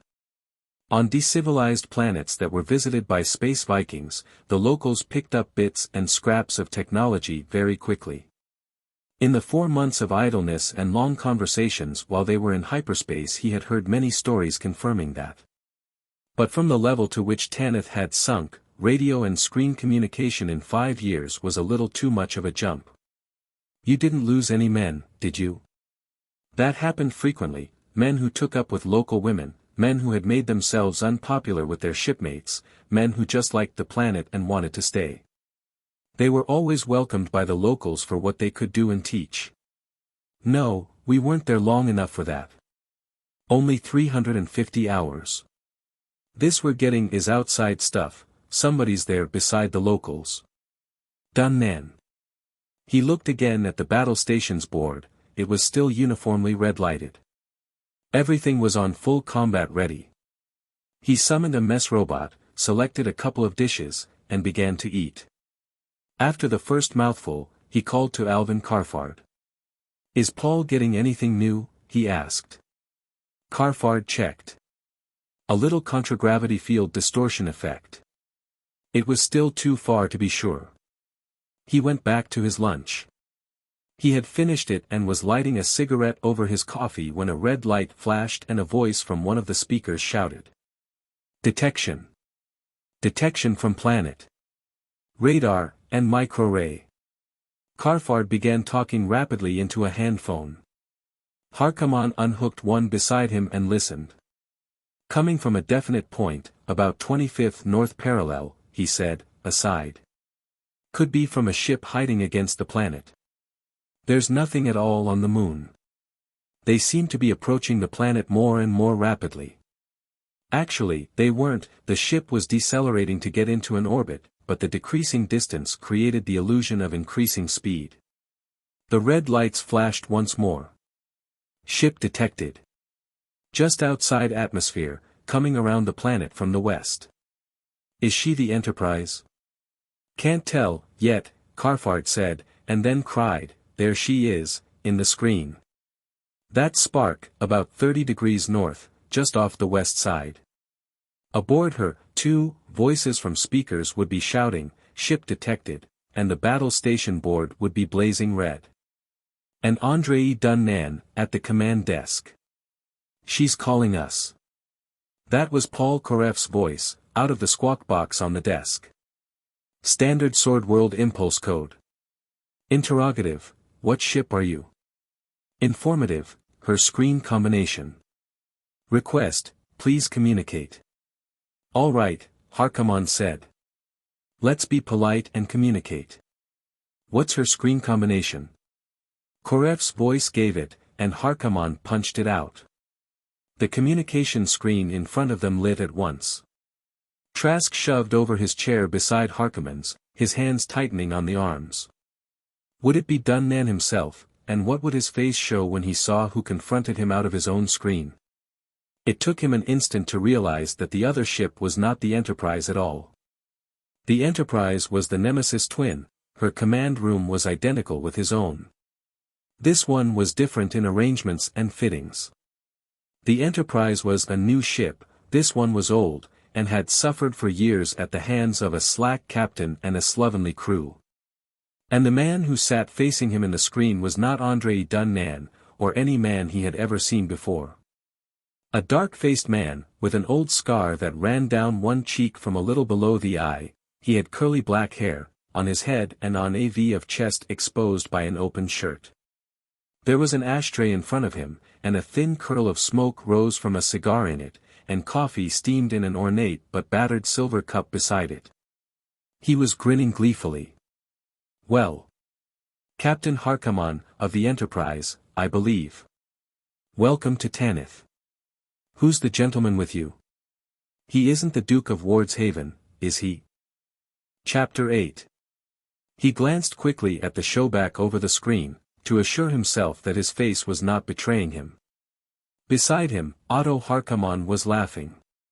Why, Captain Valkenhayn, this is an unexpected pleasure. That's the space scourge you're in, I take it. What are you doing here on Tanith? A voice from one of the speakers shouted that a second ship had been detected coming over the North Pole. The dark-faced man in the screen smirked quite complacently. That's Garvan Spaso, in the Lamia, he said. And what we're doing here, we've taken this planet over. We intend keeping it, too. Well. So you and Garvan have teamed up. You two were just made for one another. And you have a little planet, all your very own. I'm so happy for both of you. What are you getting out of it, beside poultry? The other's self-assurance started to slip. He slapped it back into place. Don't kid me, we know why you're here. Well, we got here first. Tanith is our planet. You think you can take it away from us? I know we could, and so do you, Harkaman told him. We outgun you and Spaso together. Why, a couple of our pinnaces could knock the Lamia apart. The only question is, do we want to bother? By now, he had recovered from his surprise, but not from his disappointment. If this fellow thought the Nemesis was the Enterprise, before he could check himself, he had finished the thought aloud. Then the Enterprise didn't come here at all. The man in the screen started. Isn't that the Enterprise you're in? Oh, no. Pardon my remissness, Captain Valkenhayn, Harkaman apologized. This is the Nemesis. The gentleman with me, Lord Lucas Trask, is owner aboard, for whom I am commanding. Lord Trask, Captain Boke Valkenhayn, of the Space Scourge. Captain Valkenhayn is a Space Viking. He said that as though expecting it to be disputed. So, I am told, is his associate, Captain Spaso, whose ship is approaching. You mean to tell me that the Enterprise hasn't been here? Valkenhayn was puzzled, slightly apprehensive. You mean the Duke of Wardshaven has two ships? As far as I know, the Duke of Wardshaven hasn't any ships, Harkaman replied. This ship is the property and private adventure of Lord Trask. The Enterprise, for which we are looking, is owned and commanded by one Andray Dunnan. The man with the scarred face and hairy chest had picked up his cigar and was puffing on it mechanically. Now he took it out of his mouth as though he wondered how it had gotten there in the first place. But isn't the Duke of Wardshaven sending a ship here to establish a base? That was what we'd heard. We heard you'd gone from Flamberge to Graham to command for him. Where did you hear this? And when? On Hoth. That'd be about 2,000 hours ago, a Gilgamesher brought the news from Sochil. Well, considering it was fifth or sixth hand, your information was good enough, when it was fresh. It was 1.5 years old when you got it, though. How long have you been here on Tanith? About 1,000 hours. Harkaman clucked sadly at that. Pity you wasted all that time. Well, it was nice talking to you, Boke. Say hello to Garvan for me when he comes up. You mean you're not staying? Valkenhayn was horrified, an odd reaction for a man who had just been expecting a bitter battle to drive them away. You're just spacing right out again. Harkaman shrugged. Do we want to waste time here, Lord Trask? The Enterprise has obviously gone somewhere else. She was still in hyperspace when Captain Valkenhayn and his accomplice arrived here. Is there anything worth staying for? That seemed to be the reply Harkaman was expecting. Beside poultry, that is. Harkaman shook his head. This is Captain Valkenhayn's planet, his and Captain Spaso's. Let them be stuck with it. But, look, this is a good planet. There's a big local city, maybe 10 or 20,000 people. Temples and palaces and everything. Then, there are a couple of old Federation cities. The one we're at is in good shape, and there's a big spaceport. We've been doing a lot of work on it. And the locals won't give you any trouble. All they have is spears and a few crossbows and matchlocks. I know. I've been here. Well, couldn't we make some kind of a deal? Valkenhayn asked. A mendicant whine was beginning to creep into his voice. I can get Garvin on screen and switch him over to your ship. Well, we have a lot of Sword World merchandise aboard, Harkaman said. We could make you good prices on some of it. How are you fixed for robotic equipment? But aren't you going to stay here? Valkenhayn was almost in a panic. Listen, suppose I talk to Garvin, and we all get together on this. Just excuse me for a minute. As soon as he had blanked out, Harkaman threw back his head and guffawed as though he had just heard the funniest and bawdiest joke in the galaxy. Trask, himself, didn't feel like laughing. The humor escapes me, he admitted. We came here on a fool's errand. I'm sorry, Lucas. Harkaman was still shaking with mirth. I know it's a letdown, but that pair of chiseling chicken thieves. I could almost pity them, if it weren't so funny. He laughed again. You know what their idea was? Trask shook his head. Who are they? What I called them, a couple of chicken thieves. They raid planets like Set and Hertha and Melkarth, where the locals haven't anything to fight with, or anything worth fighting for. I didn't know they'd teamed up, but that figures. Nobody else would team up with either of them. What must have happened, this story of Duke Angus Tanith adventure must have filtered out to them, and they thought that if they got here first, I'd think it was cheaper to take them and then run them out. I probably would have, too. They do have ships, of a sort, and they do raid, after a fashion. But now, there isn't going to be any Tanith base, and they have a no-good planet and they're stuck with it. Can't they make anything out of it themselves? Like what? Harkaman hooted. They have no equipment, and they have no men. Not for a job like that. The only thing they can do is space out and forget it. We could sell them equipment. We could if they had anything to use for money. They haven't. One thing, we do want to let down and give the men a chance to walk on ground and look at a sky for a while. The girls here aren't too bad either, Harkaman said. As I remember, some of them even take a bath, now and then. That's the kind of news of Dunnan we're going to get.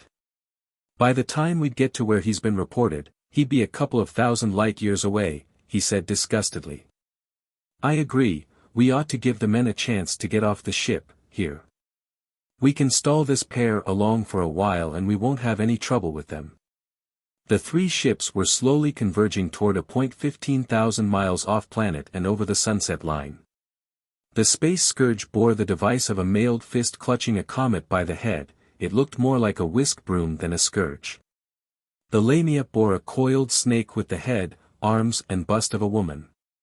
Valkenhayn and Spaso were taking their time about screening back, and he began to wonder if they weren't maneuvering the Nemesis into a crossfire position. He mentioned this to Harkaman and Alvin Karfard. They both laughed. Just holding ship's meetings, Karfard said. They'll be yakking back and forth for a couple of hours, yet. Yes, Valkenhayn and Spaso don't own their ships, Harkaman explained. They've gone in debt to their crews for supplies and maintenance till everybody owns everything in common. The ships look like it, too. They don't even command, really, they just preside over elected command councils. Finally, they had both of the more or less commanders on screen. Valkenhayn had zipped up his shirt and put on a jacket. Garvin Spaso was a small man, partly bald.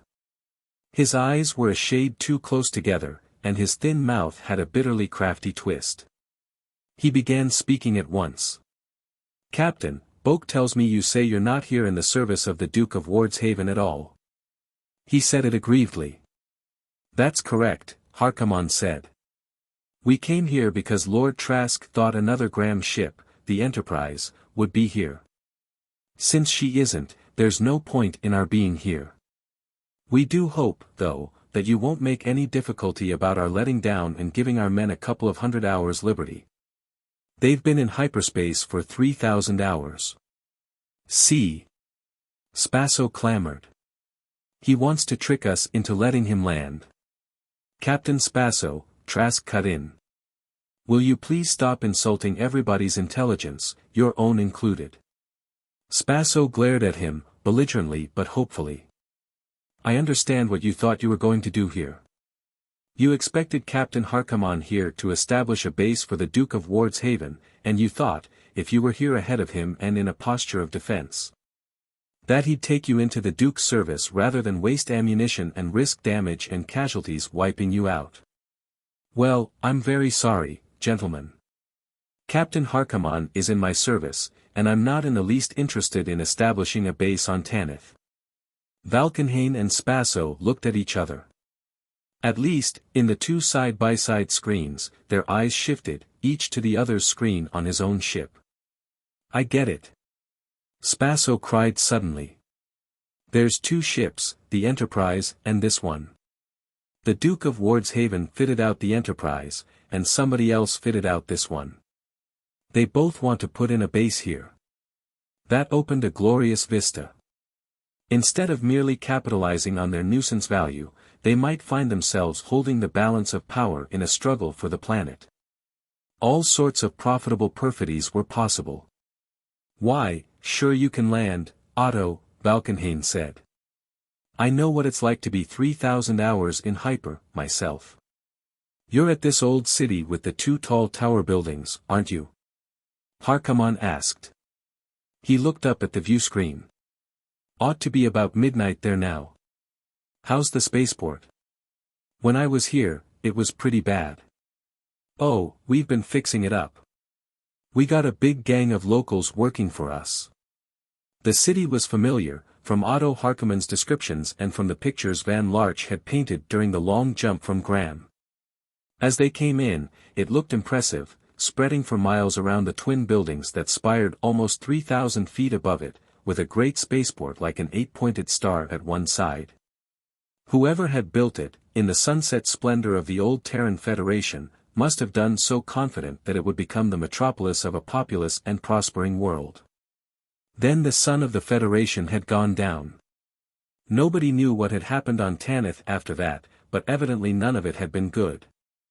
At first, the two towers seemed as sound as when they had been built. Gradually it became apparent that one was broken at the top.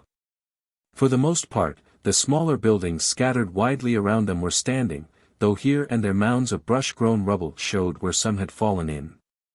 The spaceport looked good, a central octagon mass of buildings, the landing berths, and, beyond, the triangular areas of airship docks and warehouses. The central building was outwardly intact, and the ship berths seemed clear of wreckage and rubble. By the time the Nemesis was following the Space Scourge and the Lamia down, towed by her own pinnaces, the illusion that they were approaching a living city had vanished. The interspaces between the buildings were choked with forest growth, broken by a few small fields and garden plots. At one time, there had been 3 of the high buildings, literally vertical cities in themselves. Where the third had stood was a glazed crater, with a ridge of fallen rubble lying away from it. Somebody must have landed a medium missile, about 20 kilotons, against its base. Something of the same sort had scored on the far edge of the spaceport, and one of the 8 arrowheads of docks and warehouses was an indistinguishable slag pile. The rest of the city seemed to have died of neglect rather than violence. It certainly hadn't been bombed out. Harkaman thought most of the fighting had been done with subneutron bombs or omega-ray bombs, that killed the people without damaging the real estate. Or bioweapons. A man-made plague that had gotten out of control and all but depopulated the planet. It takes an awful lot of people, working together at an awful lot of jobs, to keep a civilization running. Smash the installations and kill the top technicians and scientists, and the masses don't know how to rebuild and go back to stone hatchets. Kill off enough of the masses and even if the planet and the know-how is left, there's nobody to do the work. I've seen planets that decivilized both ways. Tanith, I think, is one of the latter. That had been during one of the long after-dinner bull sessions on the way out from Graham. Somebody, one of the noble gentleman adventurers who had joined the company after the piracy of the Enterprise and the murder, had asked. But some of them survived. Don't they know what happened? In the old times, there were sorcerers. They built the old buildings by wizard arts. Then the sorcerers fought among themselves and went away, Harkaman said. That's all they know about it. You could make any kind of an explanation out of that. As the pinnaces pulled and nudged the Nemesis down to her berth, he could see people, far down on the spaceport floor, at work. Either Valkenhayn and Spaso had more men than the size of their ships indicated, or they had gotten a lot of locals to work for them. More than the population of the moribund city, at least as Harkaman remembered it. There had been about 500 in all. They lived by mining the old buildings for metal, and trading metalwork for food and textiles and powder and other things made elsewhere. It was accessible only by ox carts traveling 100 miles across the plains. It had been built by a contragravity-using people with utter disregard for natural travel and transportation routes. I don't envy the poor buggers, Harkaman said, looking down at the ant-like figures on the spaceport floor. Boke Valkenhayn and Garvin Spaso have probably made slaves of the lot of them. If I was really going to put in a base here, I wouldn't thank that pair for the kind of public relations work they've been doing among the locals. Chapter 9. That was just about the situation. Spaso and Valkenhayn and some of their officers met them on the landing stage of the big building in the middle of the spaceport, where they had established quarters. Entering and going down a long hallway, they passed a dozen men and women gathering up rubbish from the floor with shovels and with their hands and putting it into a lifter skid. Both sexes wore shapeless garments of coarse cloth, like ponchos, and flat-soled sandals. Watching them was another local in a kilt, buskins and a leather jerkin. He wore a short sword on his belt and carried a wickedly thonged whip. He also wore a Space Viking combat helmet, painted with the device of Spaso's lamia. He bowed as they approached, putting a hand to his forehead. After they had passed, they could hear him shouting at the others, and the sound of whip blows. You make slaves out of people, and some will always be slave drivers. They will bow to you, and then take it out on the others. Harkaman's nose was twitching as though he had a bit of rotten fish caught in his mustache. We have about 800 of them. There were only 300 that were any good for work here. We gathered the rest up at villages along the big river, Spaso was saying. How do you get food for them? Harkaman asked. Or don't you bother? Oh, we gather that up all over, Valkenhayn told him. We send parties out with landing craft. They'll let down on a village, run the locals out, gather up what's around and bring it here. Once in a while they put up a fight, but the best they have is a few crossbows and some muzzle-loading muskets. When they do, we burn the village and machine gun everybody we see. That's the stuff, Harkaman approved. If the cow doesn't want to be milked, just shoot her. Of course, you don't get much milk out of her again, but... The room to which their hosts guided them was at the far end of the hall. It had probably been a conference room or something of the sort, and originally it had been paneled, but the paneling had long ago vanished. Holes had been dug here and there in the walls, and he remembered having noticed that the door was gone and the metal groove in which it had slid had been pried out. There was a big table in the middle, and chairs and couches covered with colored spreads. All the furniture was handmade, cunningly pegged together and highly polished. On the walls hung trophies of weapons, thrusting spears and throwing spears, crossbows and quarrels, and a number of heavy guns, crude things, but carefully made. Pick all this stuff up off the locals? Harkaman asked. Yes, we got most of it at a big town down at the forks of the river, Valkenhayn said. We shook it down a couple of times. That's where we recruited the fellows we're using to boss the workers. Then he picked up a stick with a leather-covered knob and beat on a gong, bawling for wine.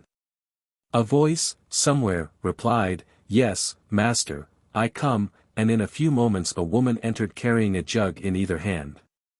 She was wearing a blue bathrobe several sizes too large for her, instead of the poncho things the slaves in the hallway wore.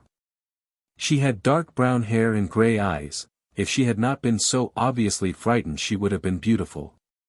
She set the jugs on the table and brought silver cups from a chest against the wall. When Spaso dismissed her, she went out hastily.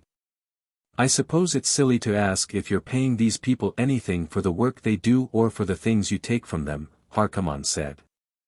From the way the Space Scourge and Lamia people laughed, it evidently was. Harkaman shrugged. "Well, it's your planet. Make any kind of a mess out of it you want to. You think we ought to pay them?" Spaso was incredulous. "Damn bunch of savages. They aren't as savage as the Socho locals were when Haltaclear took it over. You've been there, you've seen what Prince Victor does with them now. We haven't got the men or equipment they have on Socho," Valkenhayn said. "We can't afford to coddle the locals." "You can't afford not to," Harkaman told him. "You have 2 ships, here. You can only use one for raiding, the other will have to stay here to hold the planet. If you take them both away, the locals, whom you have been studiously antagonizing, will swamp whoever you leave behind. And if you don't leave anybody behind, what's the use of having a planetary base? Well, why don't you join us?" Spaso finally came out with it. "With our 3 ships we could have a real thing, here." Harkaman looked at him inquiringly. "The gentlemen," Trask said, "are putting this wrongly. They mean, why don't we let them join us?" "Well, if you want to put it like that," Valkenhayn conceded. "We'll admit, your Nemesis would be the big end of it. But why not? 3 ships, we could have a real base here. Nicky Gratham's father only had 2 when he started on Jagannath, and look what the Grathams got there now. Are we interested?" Harkaman asked. "Not very, I'm afraid. Of course, we've just landed. Tanith may have great possibilities. Suppose we reserve decision for a while and look around a little." There were stars in the sky, and, for good measure, a sliver of moon on the western horizon. It was only a small moon, but it was close. He walked to the edge of the landing stage, and Elaine was walking with him. The noise from inside, where the Nemesis crew were feasting with those of the Lamia and Space Scourge, grew fainter. To the south, a star moved. One of the pinnaces they had left on off-planet watch. There was firelight far below, and he could hear singing. Suddenly he realized that it was the poor devils of locals whom Valkenhayn and Spaso had enslaved. Elaine went away quickly. "Have your fill of Space Viking glamour, Lucas." He turned. It was Baron Rathmore, who had come along to serve for a year or so and then hitch a ride home from some base planet and cash in politically on having been with Lucas Trask. "For the moment. I'm told that this lot aren't typical. I hope not. They're a pack of sadistic brutes, and piggish along with it. Well, brutality and bad manners I can condone, but Spaso and Valkenhayn are a pair of ignominious little crooks, and stupid along with it. If Andray Dunnan had gotten here ahead of us, he might have done one good thing in his wretched life. I can't understand why he didn't come here." "I think he still will," Rathmore said. "I knew him and I knew Neville Orme. Orme's ambitious, and Dunnan is insanely vindictive," he broke off with a sour laugh. "I'm telling you that. Why didn't he come here directly, then? Maybe he doesn't want a base on Tanith. That would be something constructive. Dunnan's a destroyer. I think he took that cargo of equipment somewhere and sold it. I think he'll wait till he's fairly sure the other ship is finished. Then he'll come in and shoot the place up, the way," he bit that off abruptly. "The way he did my wedding, I think of it all the time." The next morning, he and Harkaman took an air car and went to look at the city at the forks of the river. It was completely new, in the sense that it had been built since the collapse of Federation civilization and the loss of civilized technologies. It was huddled on a long, irregularly triangular mound, evidently to raise it above flood level. Generations of labor must have gone into it. To the eyes of a civilization using contragravity and powered equipment it wasn't at all impressive. 50 to 100 men with adequate equipment could have gotten the thing up in a summer. It was only by forcing himself to think in terms of spadeful after spadeful of earth, cartload after cartload creaking behind straining beasts, timber after timber cut with axes and dressed with adzes, stone after stone and brick after brick, that he could appreciate it. They even had it walled, with a palisade of tree trunks behind which earth and rocks had been banked, and along the river were docks, at which boats were moored. The locals simply called it Trade Town. As they approached, a big gong began booming, and a white puff of smoke was followed by the thud of a signal gun. The boats, long canoe-like craft and round-bowed, many-oared barges, put out hastily into the river. Through binoculars they could see people scattering from the surrounding fields, driving cattle ahead of them. By the time they were over the city, nobody was in sight. They seemed to have developed a pretty fair air raid warning system in the 900-odd hours in which they had been exposed to the figurative mercies of Boak Valkenhayn and Garvan Spaso. It hadn't saved them entirely.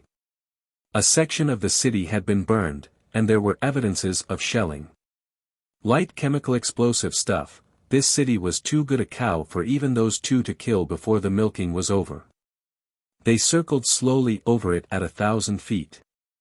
When they turned away, black smoke began rising from what might have been pottery works or brick kilns on the outskirts. Something resinous had evidently been fed to the fires. Other columns of black smoke began rising across the countryside on both sides of the river. You know, these people are civilized, if you don't limit the term to contragravity in nuclear energy, Harkaman said. They have gunpowder, for one thing, and I can think of some rather impressive old Terran civilizations that didn't have that much. They have an organized society, and anybody who has that is starting toward civilization. I hate to think of what'll happen to this planet if Spaso and Valkenhayn stay here long. Might be a good thing, in the long run. Good things in the long run are often tough while they're happening.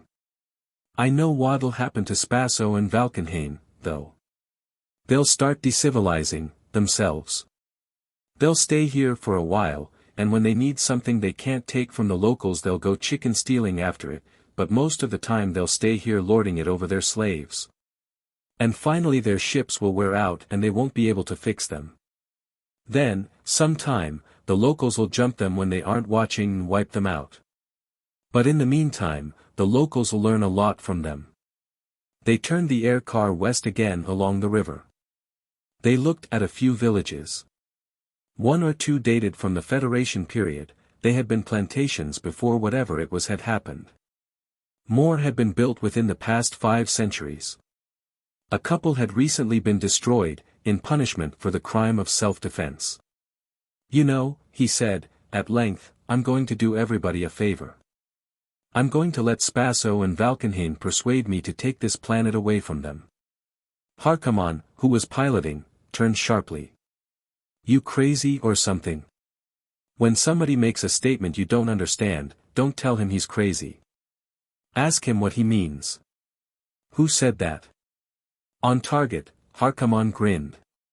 What do you mean, Lord Trask? I can't catch Dunnan by pursuit. I'll have to get him by interception. You know the source of that quotation, too. This looks to me like a good place to intercept him. When he learns I have a base here, he'll hit it, sooner or later. And even if he doesn't, we can pick up more information on him, when ships start coming in here, than we would batting around all over the old Federation. Harkaman considered for a moment, then nodded. Yes, if we could set up a base like Nurgle or Sochel, he agreed. There'll be 4 or 5 ships, Space Vikings, traders, Gilgameshers and so on either of those planets all the time. If we had the cargo Dunnan took to space in the Enterprise, we could start a base like that. But we haven't anything near what we need, and you know what Spaso and Valkenhayn have. We can get it from Graham. As it stands, the investors in the Tanith adventure, from Duke Angus down, lost everything they put into it. If they're willing to throw some good money after bad, they can get it back, and a handsome profit to boot. And there ought to be planets above the rowboat and ox cart level not too far away that could be raided for a lot of things we'd need. That's right, I know of half a dozen within 500 light-years. They won't be the kind Spaso and Valkenhayn are in the habit of raiding, though. And besides machinery, we can get gold, and valuable merchandise that could be sold on Gram. And if we could make a go of it, you'd go farther hunting Dunnan by sitting here on Tanith than by going looking for him. That was the way we used to hunt marsh pigs on Collada, when I was a kid, just find a good place and sit down and wait. They had Valkenhayn and Spaso aboard the Nemesis for dinner. It didn't take much guiding to keep the conversation on the subject of Tanith and its resources, advantages and possibilities. Finally, when they had reached brandy and coffee, Trask said idly, "I believe, together, we could really make something out of this planet." "That's what we've been telling you, all along," Spaso broke in eagerly. "This is a wonderful planet. It could be. All it has now is possibilities. We'd need a spaceport, for one thing." "Well, what's this, here?" Valkenhayn wanted to know. It was a spaceport, Harkaman told him. It could be one again. And we'd need a shipyard, capable of any kind of heavy repair work. Capable of building a complete ship, in fact. I never saw a ship come into a Viking base planet with any kind of a cargo worth dickering over that hadn't taken some damage getting it. Prince Victor of Sochil makes a good half of his money on ship repairs, and so do Nicky Gratham on Juggernaut and the Everards on Hoth. An engine works, hyperdrive, normal space and pseudograv, Trask added. And a steel mill, and a collapsed matter plant. And robotic equipment works, and... Oh, that's out of all reason. Valkenhayn cried. It would take 20 trips with a ship the size of this one to get all that stuff here, and how'd we ever be able to pay for it? That's the sort of base Duke Angus of Wardshaven planned. The Enterprise, practically a duplicate of the Nemesis, carried everything that would be needed to get it started, when she was pirated. When she was? Now you're going to have to tell the gentleman the truth, Harkaman chuckled. I intend to. He laid his cigar down, sipped some of his brandy, and explained about Duke Angus' Tanith adventure. It was part of a larger plan. Angus wanted to gain economic supremacy for Wardshaven to forward his political ambitions. It was, however, an entirely practical business proposition.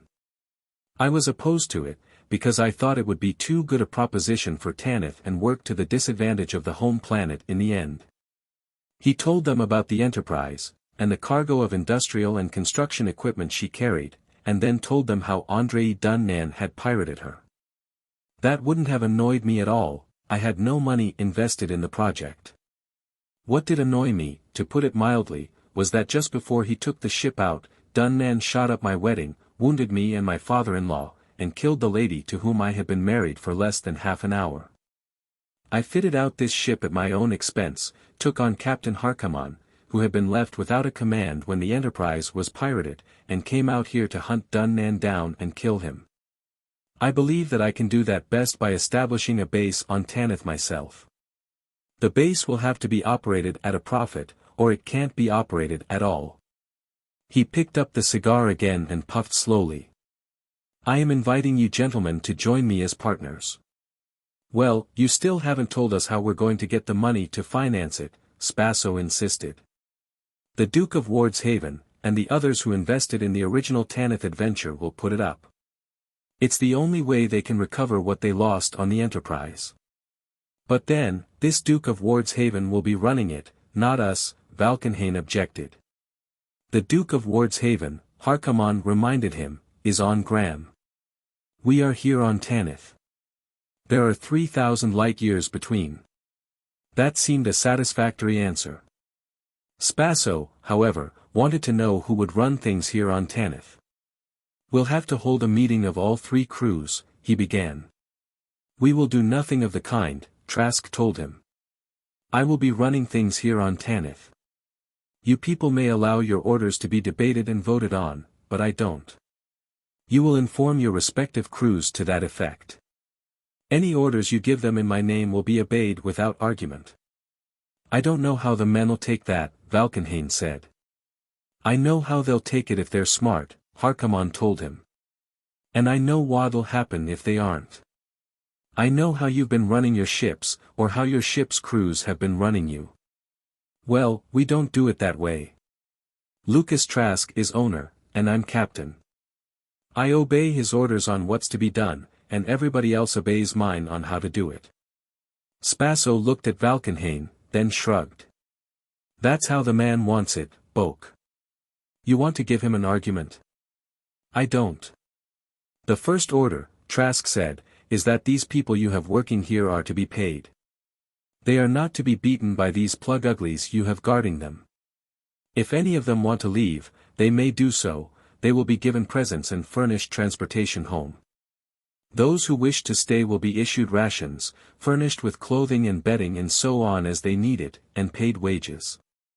We'll work out some kind of a pay token system and set up a commissary where they can buy things. Discs of plastic or titanium or something, stamped and uncounterfeitable. Get Alvin Carfard to see about that.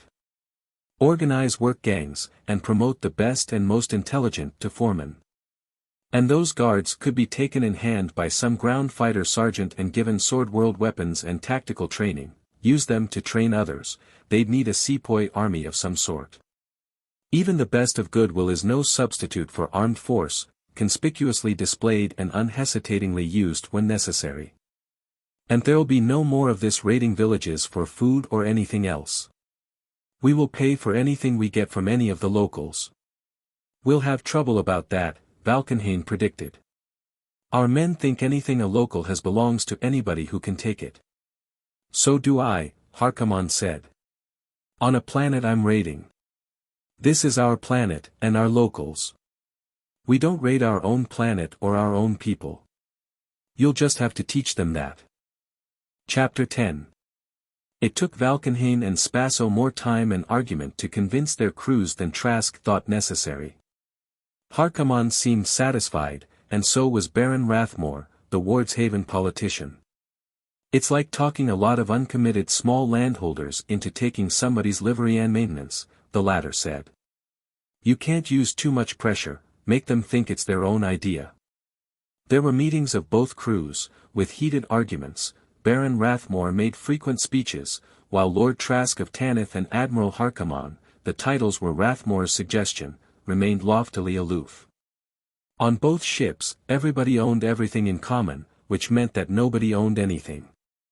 They had taken over Tanith on the same basis of diffused ownership, and nobody in either crew was quite stupid enough to think that they could do anything with the planet by themselves. By joining the Nemesis, it appeared that they were getting something for nothing. In the end, they voted to place themselves under the authority of Lord Trask and Admiral Harkaman. After all, Tanith would be a feudal lordship, and the three ships together a fleet. Admiral Harkaman's first act of authority was to order a general inspection of fleet units. He wasn't shocked by the condition of the two ships, but that was only because he had expected much worse. They were space-worthy, after all, they had gotten here from Hoth under their own power. They were only combat-worthy if the combat weren't too severe. His original estimate that the Nemesis could have knocked both of them to pieces was, if anything, over-conservative. The engines were only in fair shape, and the armament was bad. We aren't going to spend our time sitting here on Tanith, he told the two captains. This planet is a raiding base, and raiding is the operative word. And we are not going to raid easy planets. A planet that can be raided with impunity isn't worth the time it takes getting to it. We are going to have to fight on every planet we hit, and I am not going to jeopardize the lives of the men under me, which includes your crews as well as mine, because of underpowered and underarmed ships. Spaso tried to argue. We've been getting along. Harkaman cursed. Yes. I know how you've been getting along, chicken stealing on planets like Set and Zipatatek and Melkarth. Not making enough to cover maintenance expenses, that's why your ship's in the shape she is. Well, those days are over. Both ships ought to have a full overhaul, but we'll have to skip that till we have a shipyard of our own. But I will insist, at least, that your guns and launchers are in order. And your detection equipment. You didn't get a fix on the Nemesis till we were less than 20,000 miles off planet. We had better get the Lamia in condition first, Trask said. We can put her on off-planet watch, instead of that pair of pinnaces. Work on the Lamia started the next day, and considerable friction heat was generated between her officers and the engineers sent over from the Nemesis. Baron Rathmore went aboard, and came back laughing. You know how that ship's run? He asked. There's a sort of Soviet of officers, chief engineer, exec, guns and missiles, astrogator, and so on. Spasso's just an animated ventriloquist's dummy. I talked to all of them. None of them can pin me down to anything, but they think we're going to heave Spasso out of command and appoint one of them, and each one thinks he'll be it. I don't know how long that'll last. It's a string-and-tape job like the one we're having to do on the ship. It'll hold till we get something better. We'll have to get rid of Spasso, Harkaman agreed. I think we'll put one of our own people in his place. Valkenhayn can stay in command of the Space Scourge, he's a spaceman. But Spasso's no good for anything. The local problem was complicated, too. The locals spoke lingua terra of a sort, like every descendant of the race that had gone out from the Sol system in the 3rd century, but it was a barely comprehensible sort. On civilized planets, the language had been frozen unalterably in microbooks and voice tapes. But microbooks can only be read and sound tapes heard with the aid of electricity, and Tanith had lost that long ago. Most of the people Spasso and Valkenhayn had kidnapped and enslaved came from villages within a radius of 500 miles. About half of them wanted to be repatriated. They were given gifts of knives, tools, blankets, and bits of metal which seemed to be the chief standard of value and medium of exchange, and shipped home. Finding their proper villages was not easy. At each such village, the news was spread that the Space Vikings would hereafter pay for what they received. The Lamia was overhauled as rapidly as possible. She was still far from being a good ship, but she was much closer to being one than before. She was fitted with the best detection equipment that could be assembled, and put on orbit. Alvin Karfard took command of her, with some of Spasso's officers, some of Valkenhayn's, and a few from the Nemesis. Harkaman was intending to use her for retraining of all the Lamia and Space Scourge officers, and rotated them back and forth. The labor guards, a score in number, were relieved of their duties, issued Sword-World firearms, and given intensive training. The trade tokens, stamps of colored plastic, were introduced, and a store was set up where they could be exchanged for Sword-World items. After a while, it dawned on the locals that the tokens could also be used for trading among themselves. Money seemed to have been one of the adjuncts of civilization that had been lost along Tanith's downward path. A few of them were able to use contragravity hand lifters and hand-towed lifter skids. Several were even learning to operate things like bulldozers, at least to the extent of knowing which lever or button did what. Give them a little time, Trask thought, watching a gang at work down on the spaceport floor. It won't be many years before half of them will be piloting air cars. As soon as the Lamia was on orbital watch, the Space Scourge was set down at the spaceport and work started on her. It was decided that Valkenhayn would take her to Graham. Enough Nemesis people would go along to ensure good faith on his part, and to talk to Duke Angus and the Tanith investors. Baron Rathmore, and Patrick Morland, and several other Wardshaven gentlemen adventurers for the latter function. Alvin Karfard to act as Valkenhayn's exec, with private orders to supersede him in command if necessary, and Gwat Kirby to do the astrogating. We'll have to take the Nemesis and the Space Scourge out, first, and make a big raid, Harkaman said. We can't send the Space Scourge back to Graham empty. When Baron Rathmore and Lord Valpry and the rest of them talk to Duke Angus and the Tanith investors, they'll have to have a lot more than some travel films of Tanith. They'll have to be able to show that Tanith is producing. We ought to have a little money of our own to invest, too. But, Otto, both ships. That worried Trask. Suppose Dunnan comes and finds nobody here but Spasso and the Lamia? Chance we'll have to take. Personally, I think we have a year to a year and a half before Dunnan shows up here. I know, we were fooled trying to guess what he'd do before. But the sort of raid I have in mind, we'll need 2 ships, and in any case, I don't want to leave both those ships here while we're gone, even if you do. When it comes to that, I don't think I do, either. But we can't trust Spaso here alone, can we? We'll leave enough of our people to make sure. We'll leave Alvin, that'll mean a lot of work for me that he'd otherwise do, on the ship. And Baron Rathmore, and young Valpry, and the men who've been training our sepoys. We can shuffle things around and leave some of Valkenhayn's men in place of some of Spaso's. We might even talk Spaso into going along. That'll mean having to endure him at our table, but it would be wise. Have you picked a place to raid? 3 of them. First, Kepra. That's only 30 light years from here. That won't amount to much, just chicken stealing. It'll give our green hands some relatively safe combat training, and it'll give us some idea of how Spaso's and Valkenhayn's people behave, and give them confidence for the next job. And then? Amaterasu. My information about Amaterasu is about 20 years old. A lot of things can happen in 20 years.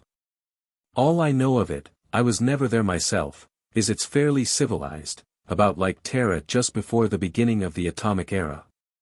No nuclear energy, they lost that, and of course nothing beyond it, but they have hydroelectric and solar electric power, and non-nuclear jet aircraft, and some very good chemical explosive weapons, which they use very freely on each other. It was last known to have been raided by a ship from Excalibur 20 years ago. That sounds promising. And the third planet? Beowulf. We won't take enough damage on Amaterasu to make any difference there, but if we saved Amaterasu for last, we might be needing too many repairs. It's like that? Yes. They have nuclear energy. I don't think it would be wise to mention Beowulf to Captain Spaso and Valkenhayn. Wait till we've hit Kepra and Amaterasu. They may be feeling like heroes, then. Chapter 11. Kepra left a bad taste in Trask's mouth. He was still tasting it when the colored turbulence died out of the screen and left the gray nothingness of hyperspace. Garvin Spaso, they had had no trouble in inducing him to come along, was staring avidly at the screen as though he could still see the ravished planet they had left. That was a good one, that was a good one, he was crowing. He'd said that a dozen times since they had lifted out. 3 cities in 5 days, and all the stuff we gathered up around them. We took over 2 million stellas. And did 10 times as much damage getting it, and there was no scale of values by which to compute the death and suffering. Knock it off, Spaso. You said that before. There was a time when he wouldn't have spoken to the fellow, or anybody else, like that. Gresham's law, extended, bad manners drive out good manners. Spaso turned on him indignantly. Who do you think you are? He thinks he's Lord Trask of Tanith, Harkaman said. He's right, too, he is. He looked searchingly at Trask for a moment, then turned back to Spaso. I'm just as tired as he is of hearing you pop your mouth about a lousy 2 million stellas. Nearer 1.5 million, but 2 million's nothing to pop about. Maybe it would be for the Lamia, but we have a 3-ship fleet and a planetary base to meet expenses on. Out of this raid, a ground fighter or an able spaceman will get 150 stellas. We'll get about 1,000, ourselves. How long do you think we can stay in business doing this kind of chicken stealing? You call this chicken stealing? I call it chicken stealing, and so you before we get back to Tanith. If you live that long. For a moment, Spaso was still affronted. Then, temporarily, his vulpine face showed avaricious hope, and then apprehension. Evidently he knew Otto Harkaman's reputation, and some of the things Harkaman had done weren't his idea of an easy way to make money. Kepra had been easy. The locals hadn't had anything to fight with. Small arms, and light cannon which hadn't been able to fire more than a few rounds. Wherever they had attempted resistance, the combat cars had swooped in, dropping bombs and firing machine guns and autocannon. Yet they had fought, bitterly and hopelessly, just as he would have, defending Traskon. Trask busied himself getting coffee and a cigarette from one of the robots. When he looked up, Spaso had gone away, and Harkaman was sitting on the edge of the desk, loading his short pipe.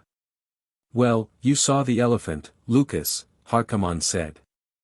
"You don't seem to have liked it." "Elephant? Old Terran expression I read somewhere. All I know is that an elephant was an animal about the size of one of your gram megatheres. The expression means, experiencing something for the first time which makes a great impression. Elephants must have been something to see. This was your first Viking raid. You've seen it, now." He'd been in combat before. He'd led the fighting men of Traskon during the boundary dispute with Baron Manuel, and there were always bandits and cattle rustlers. He'd thought it would be like that. He remembered, 5 days, or was it 5 ages, ago, his excited anticipation as the city grew and spread in the screen and the Nemesis came dropping down toward it. The pinnaces, his 4 and the 2 from the Space Scourge, had gone spiraling out 100 miles beyond the city. The Space Scourge had gone into a tighter circle 20 miles from its center. The Nemesis had continued her relentless descent until she was 10 miles from the ground, before she began spewing out landing craft, and combat cars, and the little egg-shaped one-man air cavalry mounts. It had been thrilling. Everything had gone perfectly, not even Valkenhayn's gang had goofed. Then the screen views had begun coming in. The brief and hopeless fight in the city. He could still see that silly little field gun, it must have been around 70 or 80 mm, on a high-wheeled carriage, drawn by 6 shaggy, bandy-legged beasts. They had gotten it unlimbered and were trying to get it on a target when a rocket from an air car landed directly under the muzzle. Gun, caisson, crew, even the draft team 50 yards behind, had simply vanished. Or the little company, some of them women, trying to defend the top of a tall and half-ruinous building with rifles and pistols. One air cavalryman wiped them all out with his machine guns. "They don't have a chance," he'd said, half-sick. "But they keep on fighting." "Yes, stupid of them, isn't it?" Harkaman, beside him, had said. "What would you do in their place?" "Fight. Try to kill as many Space Vikings as I could before they got me. Terro-Humans are all stupid like that. That's why we're human." If the taking of the city had been a massacre, the sack that had followed had been a man-made hell. He had gone down, along with Harkaman, while the fighting, if it could be so called, was still going on. Harkaman had suggested that the men ought to see him moving about among them. For his own part, he had felt a compulsion to share their guilt. He and Sir Patrick Morland had been on foot together in one of the big hollow buildings that had stood since Kepra had been a member republic of the Terran Federation. The air was acrid with smoke, powder smoke and the smoke of burning. It was surprising, how much would burn, in this city of concrete and vitrified stone. It was surprising, too, how well kept everything was, at least on the ground level. These people had taken pride in their city. They found themselves alone, in a great empty hallway. The noise and horror of the sack had moved away from them, or they from it, and then, when they entered a side hall, they saw a man, one of the locals, squatting on the floor with the body of a woman cradled on his lap. She was dead, half her head had been blown off, but he was clasping her tightly, her blood staining his shirt, and sobbing heartbrokenly. A carbine lay forgotten on the floor beside him. "Poor devil," Morland said, and started forward. "No." Trask stopped him with his left hand. With his right, he drew his pistol and shot the man dead. Morland was horrified. "Great Satan, Lucas. Why did you do that? I wish Andray Dunnan had done that for me." He thumbed the safety on and holstered the pistol. None of this would be happening if he had. How many more happinesses do you think we've smashed here today? And we don't even have Dunnan's excuse of madness. The next morning, with everything of value collected and sent aboard, they had started cross-country for 500 miles to another city. The first 100 over a countryside of smoke from burning villages Valkenhayn's men had pillaged the night before. There was no warning, Kepra had lost electricity and radio and telegraph, and the spread of news was at the speed of one of the beasts the locals insisted on calling horses. By mid-afternoon, they had finished with that city. It had been as bad as the first one. One thing, it was the center of a considerable cattle country. The cattle were native to the planet, heavy-bodied unicorns the size of a gram bisonoid or one of the slightly mutated Terran carabaos on Tanith, with long hair like a Terran yak. He had detailed a dozen of the Nemesis ground fighters who had been vaqueros on his Traskon ranches to collect a score of cows and 4 likely bulls, with enough fodder to last them on the voyage. The odds were strongly against any of them living to acclimate themselves to Tanith, but if they did, they might prove to be one of the most valuable pieces of loot from Kepra. The third city was at the forks of a river, like Trade Town on Tanith. Unlike it, this was a real metropolis. They should have gone there first of all.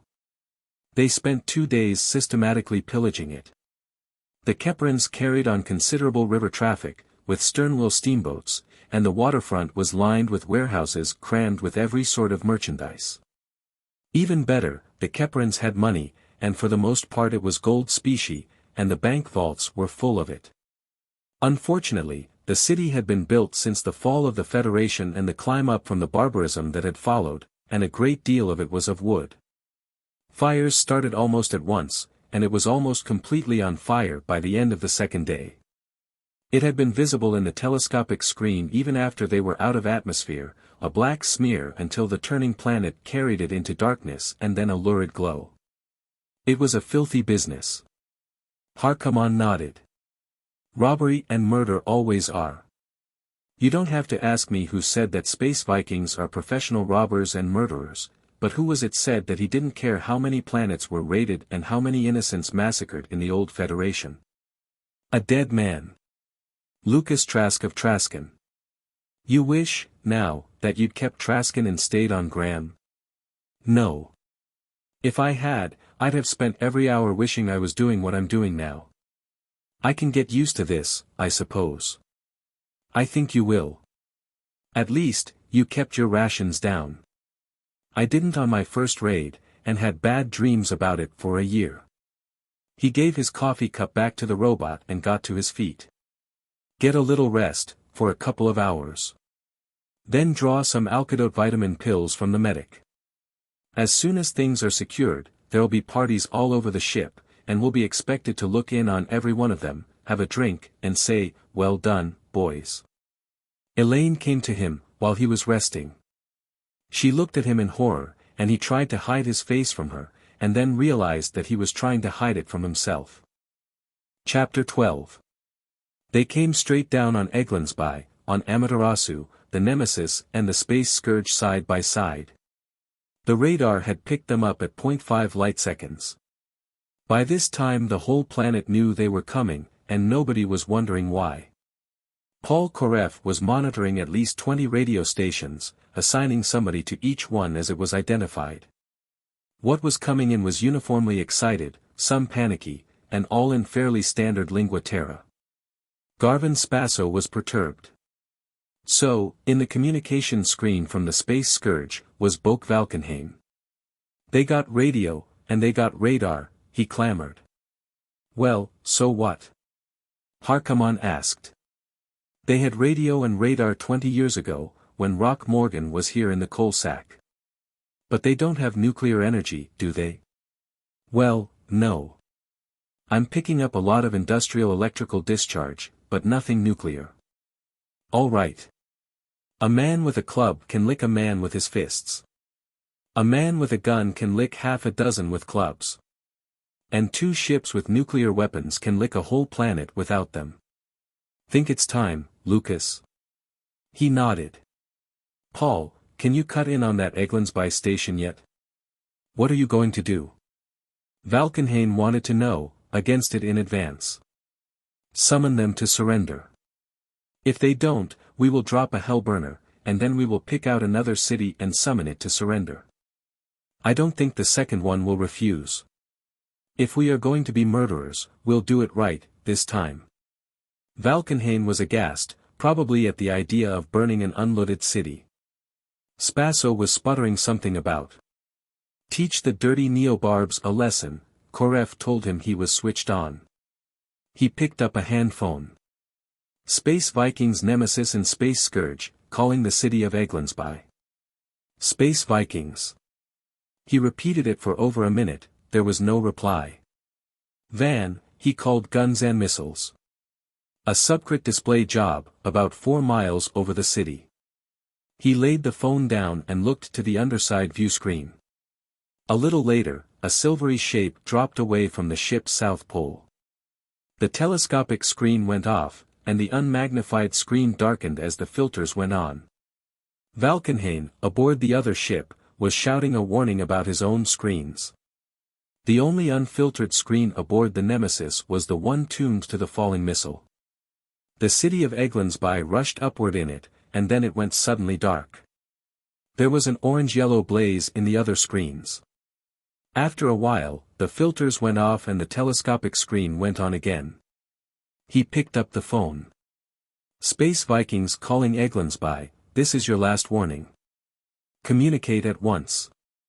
Less than a minute later, a voice came out of one of the speakers. Eglandsby calling Space Vikings.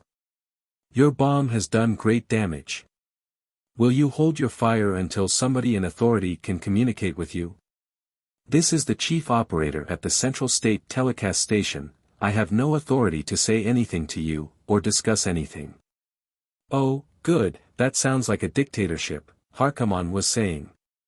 Grab the dictator and shove a pistol in his face and you have everything. There is nothing to discuss. Get somebody who has authority to surrender the city to us. If this is not done within the hour, the city and everybody in it will be obliterated. Only minutes later, a new voice said. This is Gonzales Jan, secretary to Pedro San Pedro, president of the Council of Syndics. We will switch President Pedro San over as soon as he can speak directly to the personage in supreme command of your ships. That is myself, switch him to me at once. After a delay of less than 15 seconds they had President Pedro San Pedro. We are prepared to resist, but we realize what this would cost in lives and destruction of property, he began. You don't begin to. Do you know anything about nuclear weapons? From history, we have no nuclear power of any sort. We can find no fissionables on this planet. The cost, as you put it, would be everything and everybody in Eglandsby and for a radius of almost 100 miles. Are you still prepared to resist? The president of the Council of Syndics wasn't and said so. Trask asked him how much authority his position gave him. I have all powers in any emergency. I think, the voice added tonelessly, that this is an emergency. The council will automatically ratify any decision I make. Harkaman depressed a button in front of him. What I said, dictatorship, with parliamentary false front. If he isn't a false front dictator for some oligarchy. He motioned to Harkaman to take his thumb off the button. How large is this council? 16, elected by the syndicates they represent. There is the Syndicate of Labor, the Syndicate of Manufacturers, the Syndicate of Small Businesses, the Corporate State, 1st Century Pre-Atomic on Terra. Benny the Moose, Harkaman said. Let's all go down and talk to them. When they were sure that the public had been warned to make no resistance, the Nemesis went down to 2 miles, bulking over the center of the city. The buildings were low by the standards of a contragravity-using people, the highest barely 1,000 feet and few over 500, and they were more closely set than sword-worlders were accustomed to, with broad roadways between. In several places there were queer arrangements of crossed roadways, apparently leading nowhere. Harkaman laughed when he saw them. Airstrips. I've seen them on other planets where they've lost contragravity. 4 winged aircraft powered by chemical fuel. I hope we have time for me to look around, here. I'll bet they even have railroads here. The great damage caused by the bomb was about equal to the effect of a medium hurricane. He had seen worse from high winds at Traskon. Mostly it had been moral, which had been the kind intended. They met President Pedro San and the Council of Syndics in a spacious and well-furnished chamber near the top of one of the medium-high buildings. Valkenhayn was surprised. In a loud aside he considered that these people must be almost civilized. They were introduced. Amaterasuan surnames preceded personal names, which hinted at a culture and a political organization making much use of registration by alphabetical list. They all wore garments which had the indefinable but unmistakable appearance of uniforms. When they had all seated themselves at a large oval table, Harkaman drew his pistol and used the butt for a gavel. "Lord Trask, will you deal with these people directly?" he asked, stiffly formal. "Certainly, Admiral." He spoke to the president, ignoring the others. "We want it understood that we control this city, and we expect complete submission. As long as you remain submissive to us, we will do no damage beyond removal of the things we wish to take from it, and there will be no violence to any of your people, or any indiscriminate vandalism. This visit we are paying you will cost you heavily, make no mistake about that, but whatever the cost, it will be a cheap price for avoiding what we might otherwise do." The president and the syndics exchanged relieved glances. Let the taxpayers worry about the cost, they'd come out of it with whole skins. "You understand, we want maximum value and minimum bulk," he continued. "Jewels, objects of art, furs, the better grades of luxury goods of all kinds. Rare element metals. And monetary metals, gold and platinum. You have a metallic-based currency, I suppose?" "Oh, no." President Pedro San was slightly scandalized. "Our currency is based on services to society. Our monetary unit is simply called a credit." Harkaman snorted impolitely. Evidently he'd seen economic systems like that before. Trask wanted to know if they used gold or platinum at all. Gold, to some extent, for jewelry. Evidently they weren't complete economic Puritans. And platinum in industry, of course. "If they want gold, they should have raided Stalgoland," one of the syndics said. "They have a gold standard currency." From the way he said it, he might have been accusing them of eating with their fingers, and possibly of eating their own young. "I know, the maps we're using for this planet are a few centuries old, Stalgoland doesn't seem to appear on them. I wish it didn't appear on ours, either." That was General Degro Ector, syndic for state protection. "It would have been a good thing for this whole planet if you decided to raid them instead of us," somebody else said. "It isn't too late for these gentlemen to make that decision," Pedro San said. "I gather that gold is a monetary metal among your people." When Trask nodded, he continued, "It is also the basis of the Stalgonian currency. The actual currency is paper, theoretically redeemable in gold. In actuality, the circulation of gold has been prohibited, and the entire gold wealth of the nation is concentrated in vaults at 3 depositories. We know exactly where they are." "You begin to interest me, President Pedro San." "I do." "Well, you have 2 large spaceships and 6 smaller craft. You have nuclear weapons, something nobody on this planet has. You have contragravity, something that is hardly more than a legend here. On the other hand, we have 1.5 million ground troops, jet aircraft, armored ground vehicles, and chemical weapons. If you will undertake to attack Stalgoland, we will place this entire force at your disposal. General Degro will command them as you direct. All that we ask is that, when you have loaded the gold hoards of Stalgoland aboard your ships, you will leave our troops in possession of the country." That was all there was to that meeting. There was a second one. Only Trask, Harkaman and Sir Patrick Morland represented the Space Vikings, and the Eglandsby government was represented by President Pedro San and General Degro. They met more intimately, in a smaller and more luxurious room in the same building. "If you're going to declare war on Stalgoland, you'd better get along with it," Morland advised. "What?" Pedro San seemed to have only the vaguest idea of what he was talking about. "You mean, warn them?" "Certainly not.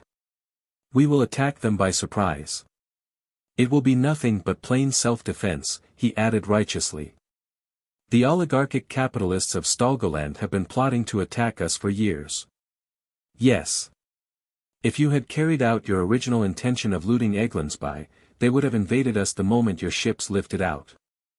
It's exactly what I'd do in their place." But you maintain nominally friendly relations with them? Of course. We are civilized. The peace-loving government and people of Eglandsby. Yes, Mr. President, I understand. And they have an embassy here. They call it that, cried Daygro.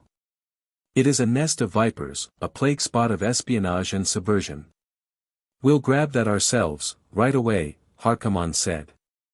You won't be able to round up all their agents outside it, and if we tried to, it would cause suspicion. We'll have to put up a front to deceive them. Yes. You will go on the air at once, calling on the people to collaborate with us, and you will specifically order your troops mobilized to assist us in collecting the tribute we are levying on Eglandsby, Trask said. In that way, if any Stalgonian spies see your troops concentrated around our landing craft, they'll think it's to help us load our loot. And we'll announce that a large part of the tribute will consist of military equipment, Daygro added. That will explain why our guns and tanks are being loaded on your contragravity vehicles. When the Stalgonian embassy was seized by the Space Vikings, the ambassador asked to be taken at once to their leader. He had a proposition: if the Space Vikings would completely disable the army of Eglandsby and admit Stalgonian troops when they were ready to leave, the invaders would bring with them 10,000 kilos of gold. Trask affected to be very hospitable to the offer. Stalgoland lay across a narrow and shallow sea from the state of Eglandsby.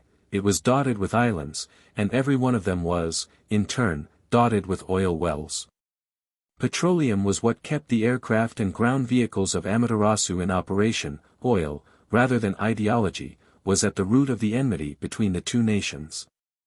Apparently the Stalgonian espionage in Eglandsby was completely deceived, and the reports Trask allowed the captive ambassador to make confirmed the deception. Hourly the Eglandsby radio stations poured out exhortations to the people to cooperate with the Space Vikings, with an occasional lamentation about the masses of war materials being taken. Eglandsby espionage in Stalgoland was similarly active. The Stalgonian armies were being massed at 4 seaports on the coast facing Eglandsby, and there was a frantic gathering of every sort of ship available. By this time, any sympathy that Trask might have felt for either party had evaporated. The invasion of Stalgoland started the 5th morning after their arrival over Eglandsby. Before dawn, the 6 pinnaces went in, making a wide sweep around the curvature of the planet and coming in from the north, 2 to each of the 3 gold troves. They were detected by radar, eventually, but too late for any effective resistance to be organized. 2 were even taken without a shot. By mid-morning all 3 had been blown open and the ingots and specie were being removed. The 4 seaports from whence the Stalgonian invasion of Eglandsby was to have been launched were neutralized by nuclear bombing. Neutralized was a nice word, Trask thought. There was no echo in it of the screams of the still living, maimed and burned and blinded, around the fringes of Ground Zero. The Nemesis and the Space Scourge, from landing craft and from the ships themselves, landed Eglandsby troops on Stalgonopolis. While they were sacking the city, with all the usual atrocities, the Space Vikings were loading the gold, and anything else that was of more than ordinary value, aboard the ships. They were still at it the next morning when President Pedro San arrived at the newly conquered capital, announcing his intention of putting the Stalgonian chief of state and his cabinet on trial as war criminals. Before sunset, they were back over Eglandsby. The loot might run as high as 500 million Excalibur stellas. Boak Valkenhayn and Garvin Spasso were simply beyond astonishment and beyond words. The looting of Eglandsby then began. They gathered up machinery, and stocks of steel and light metal alloys. The city was full of warehouses, and the warehouses were crammed with valuables. In spite of the socialistic and egalitarian verbiage behind which the government operated, there seemed to be a numerous elite class, and if gold were not a monetary metal it was not despised for purposes of ostentation. There were several large art museums. Van Larch, their nearest approach to an art specialist, took charge of culling the best from them. And there was a vast public library. Into this Otto Harkaman vanished, with 6 men in a contragravity scow. Its historical section would be much poorer in the future. President Pedro San Pedro was on the radio from Stalgonopolis that night. "Is this how you Space Vikings keep faith?" he demanded indignantly. "You've abandoned me and my army here in Stalgoland, and you're sacking Eglandsby. You promised to leave Eglandsby alone if I helped you get the gold of Stalgoland." "I promised nothing of the kind. I promised to help you take Stalgoland." "You've taken it," Trask told him. "I promised to avoid unnecessary damage or violence. I've already hanged a dozen of my own men for rape, murder and wanton vandalism. Now, we expect to be out of here in 24 hours. You'd better be back here before then. Your own people are starting to loot. We did not promise to control them for you." That was true. What few troops had been left behind, and the police, were unable to cope with the mobs that were pillaging in the wake of the Space Vikings. Everybody seemed to be trying to grab what he could and let the Vikings be blamed for it. He had been able to keep his own people in order. There had been at least a dozen cases of rape and wanton murder, and the offenders had been promptly hanged. None of their shipmates, not even the Space Scourge Company, seemed resentful. They felt the culprits had deserved what they'd gotten, not for what they'd done to the locals, but for disobeying orders. A few troops had been flown in from Stalgoland by the time they had gotten their vehicles stowed and were lifting out. They didn't seem to be making much headway. Harkaman, who had gotten his load of microbooks stowed and was at the command desk, laughed heartily. "I don't know what Pedrosan'll do. Gehenna, I don't even know what I'd do, if I'd gotten myself into a mess like that. He'll probably bring half his army back, leave the other half in Stalgoland, and lose both. Suppose we drop in about 3 or 4 years, just out of curiosity. If we make 20% of what we did this time, the trip would pay for itself." After they went into hyperspace and had the ship secured, the parties lasted 3 galactic standard days, and nobody was at all sober. Harkaman was drooling over the mass of historical material he had found. Spasso was jubilant. Nobody could call this chicken stealing. He kept repeating that as long as he was able to say anything. Kepra, he conceded, had been lousy 2 or 3 million stellas, pooh. Chapter 13. Beowulf was bad. Valkenhayn and Spasso had both been opposed to the raid. Nobody raided Beowulf. Beowulf was too tough. Beowulf had nuclear energy and nuclear weapons and contragravity and normal spacecraft. They even had colonies on a couple of other planets of their system. They had everything but hyperdrive. Beowulf was a civilized planet, and you didn't raid civilized planets, not and get away with it. And beside, hadn't they gotten enough loot on Amaterasu? "No, we did not," Trask told them. "If we're going to make anything out of Tanith, we're going to need power, and I don't mean windmills and water wheels. As you've remarked, Beowulf has nuclear energy. That's where we get our plutonium and our power units." So they went to Beowulf. They came out of hyperspace 8 light-hours from the F7 star, of which Beowulf was the 4th planet, and 20 light-minutes apart. Gwot Kirby made a microjump that brought the ships within practical communicating distance, and they began making plans in an intership screen conference. "There are, or were, 3 chief sources of fissionable ores," Harkaman said. "The last ship to raid here and get away was Stefan Kinter's Princess of Lyoness, 60 years ago. He hit one on the Antarctic continent. According to his account, everything there was fairly new. He didn't mess things up too badly, and it ought to be still operating. We'll go in from the South Pole, and we'll have to go in fast." They shifted personnel and equipment. They would go in bunched, the pinnaces ahead. They and the Space Scourge would go down to the ground, while the better-armed Nemesis would hover above to fight off local contragravity, shoot down missiles, and generally provide overhead cover. Trask transferred to the Space Scourge, taking with him Moreland and 200 of the Nemesis ground fighters. Most of the single-mounts, landing craft and manipulators and heavy-duty lifters went with him, jamming the decks around the vehicle ports of Valkenhayn's ship. They jumped into 6 light minutes, and while Valkenhayn's astrogator was still fiddling with his controls, they began sensing radar and micro-ray detection. When they came out again, they were 2 light seconds off the South Pole, and half a dozen ships were either in orbit or coming up from the planet. All normal spacecraft, of course, but some were almost as big as the Nemesis. From there on, it was a nightmare.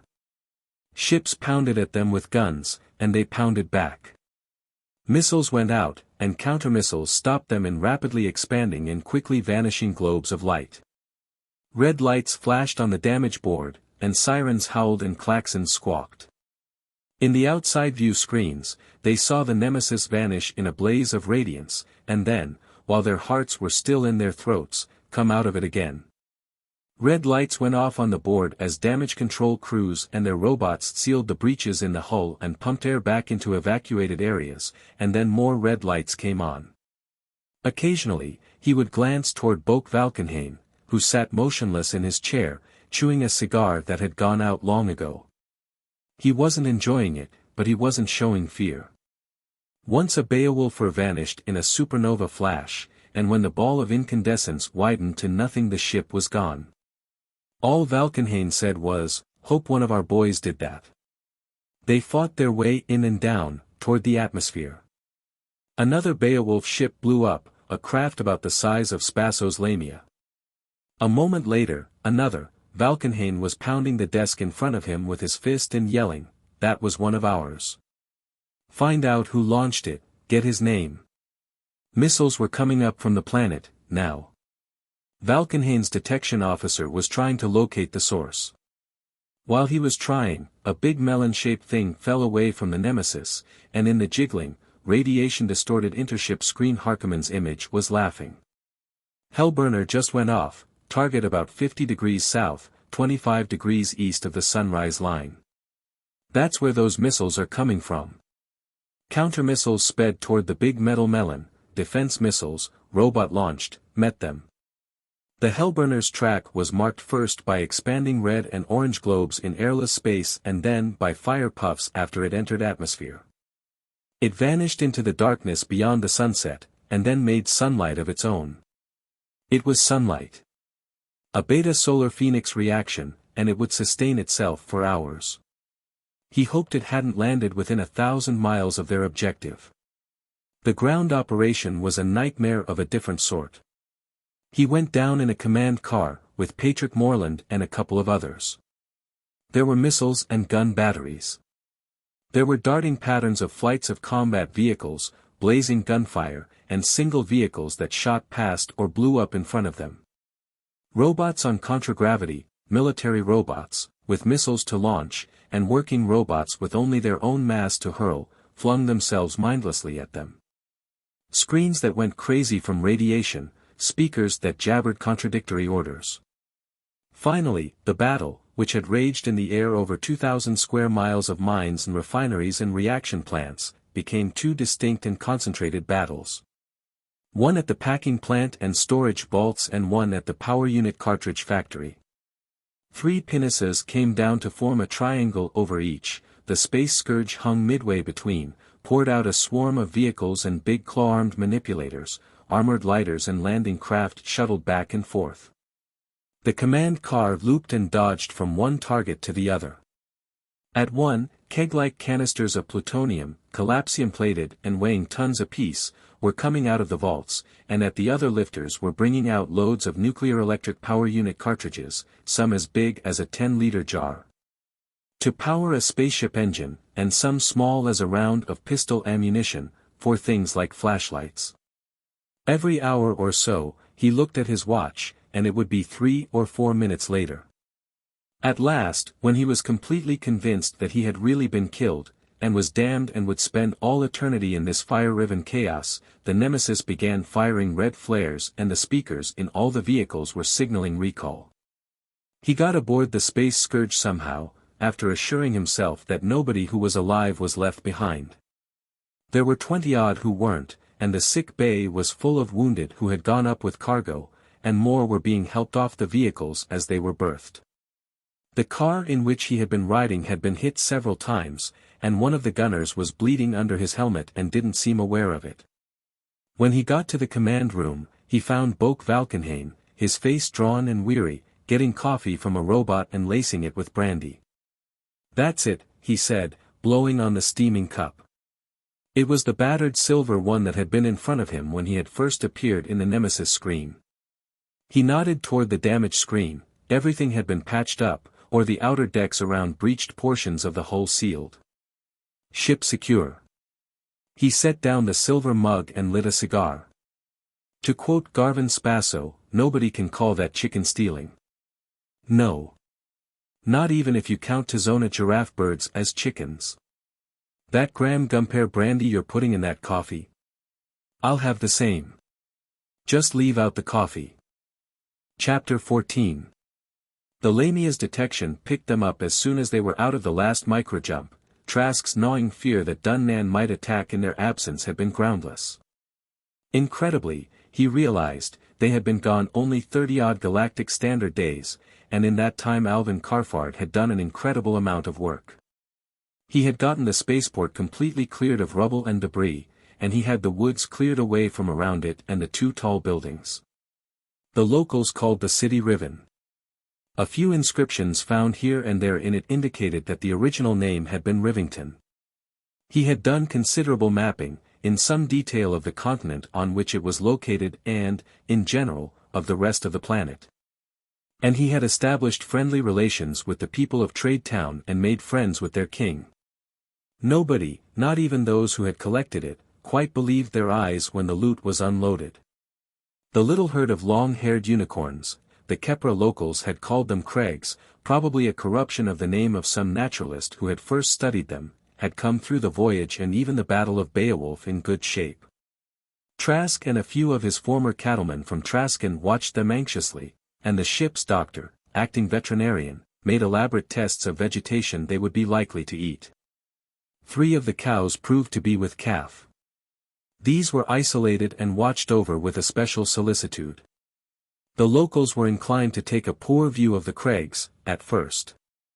Cattle ought to have 2 horns, one on either side, curved back. It wasn't right for cattle to have only 1 horn, in the middle, slanting forward. Both ships had taken heavy damage. The Nemesis had 1 pinnace berth knocked open, and everybody was glad the Beowulfers hadn't noticed that and gotten a missile inside. The Space Scourge had taken a hit directly on her south pole while lifting out from the planet, and a good deal of the southern part of the ship was sealed off when she came in. The Nemesis was repaired as far as possible and put on off-planet patrol, then they went to work on the Space Scourge, transferring much of her armament to ground defense, clearing out all the available cargo space, and repairing her hull as far as possible. To repair her completely was a job for a regular shipyard, like Alex Gorham's on Graham. And that was where the work would be done. Boak Valkenhayn would command her on the voyage to and from Graham. Since Beowulf, Trask had not only ceased to dislike the man, but was beginning to admire him. He had been a good man once, before ill fortune which had been only partly of his own making had overtaken him. He'd just let himself go and stopped caring. Now he had taken hold of himself again. It had started showing after they had landed on Amaterasu. He had begun to dress more neatly and speak more grammatically. To look and act more like a spaceman and less like a barfly. His men had begun to jump to obey when he gave an order. He had opposed the raid on Beowulf, but that had been the dying struggle of the chicken thief he had been. He had been scared, going in, well, who hadn't been, except a few greenhorns brave with the valor of ignorance. But he had gone in, and fought his ship well, and had held his station over the fissionables plant in a hell of bombs and missile, and he had made sure everybody who had gone down and who was still alive was aboard before he lifted out. He was a Space Viking again. Garvin Spasso wasn't, and never would be. He was outraged when he heard that Valkenhayn would take his ship, loaded with much of the loot of the 3 planets, to Graham. He came to Trask, fairly spluttering about it. "You know what'll happen?" he demanded. "He'll space out with that cargo, and that'll be the last any of us'll hear of him again. He'll probably take it to Joyeuse or Excalibur and buy himself a lordship with it." "Oh, I doubt that, Garvin. A number of our people are going along. Gwut Kirby will be the astrogator. You'd trust him, wouldn't you?"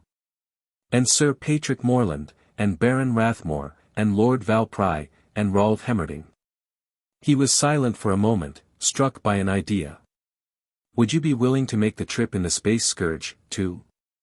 Spaso would, very decidedly. Trask nodded. Good.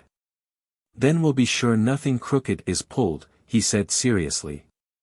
After Spaso was gone, he got in touch with Baron Rathmore. See to it that he gets as much money that's due him as possible, when you get to Graham. And ask Duke Angus, as a favor, to give him some meaningless position with a suitably impressive title, Lord Chamberlain of the Ducal Washroom, or something. Then he can prime him with misinformation and give him an opportunity to sell it to Omfrey of Glaspeth. Then, of course, he could be contacted to sell Omfrey out to Angus. A couple of times around and somebody'll stick a knife in him, and then we'll be rid of him for good. They loaded the Space Scourge with gold from Stalgoland, and paintings and statues from the art museums and fabrics and furs and jewels and porcelains and plate from the markets of Eglandsby. They loaded sacks and kegs of specie from Kepra. Most of the Kepra loot wasn't worth hauling to Graham, but it was far enough in advance of their own technologies to be priceless to the Tanith locals. Some of these were learning simple machine operations, and a few were able to handle contragravity vehicles that had been fitted with adequate safety devices. The former slave guards had all become sergeants and lieutenants in an infantry regiment that had been formed, and the king of Trade Town borrowed some to train his own army. Some genius in the machine shop altered a matchlock musket to flintlock and showed the local gunsmiths how to do it.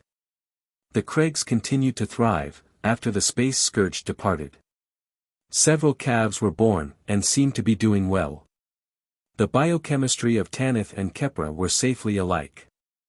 Trask had hopes for them.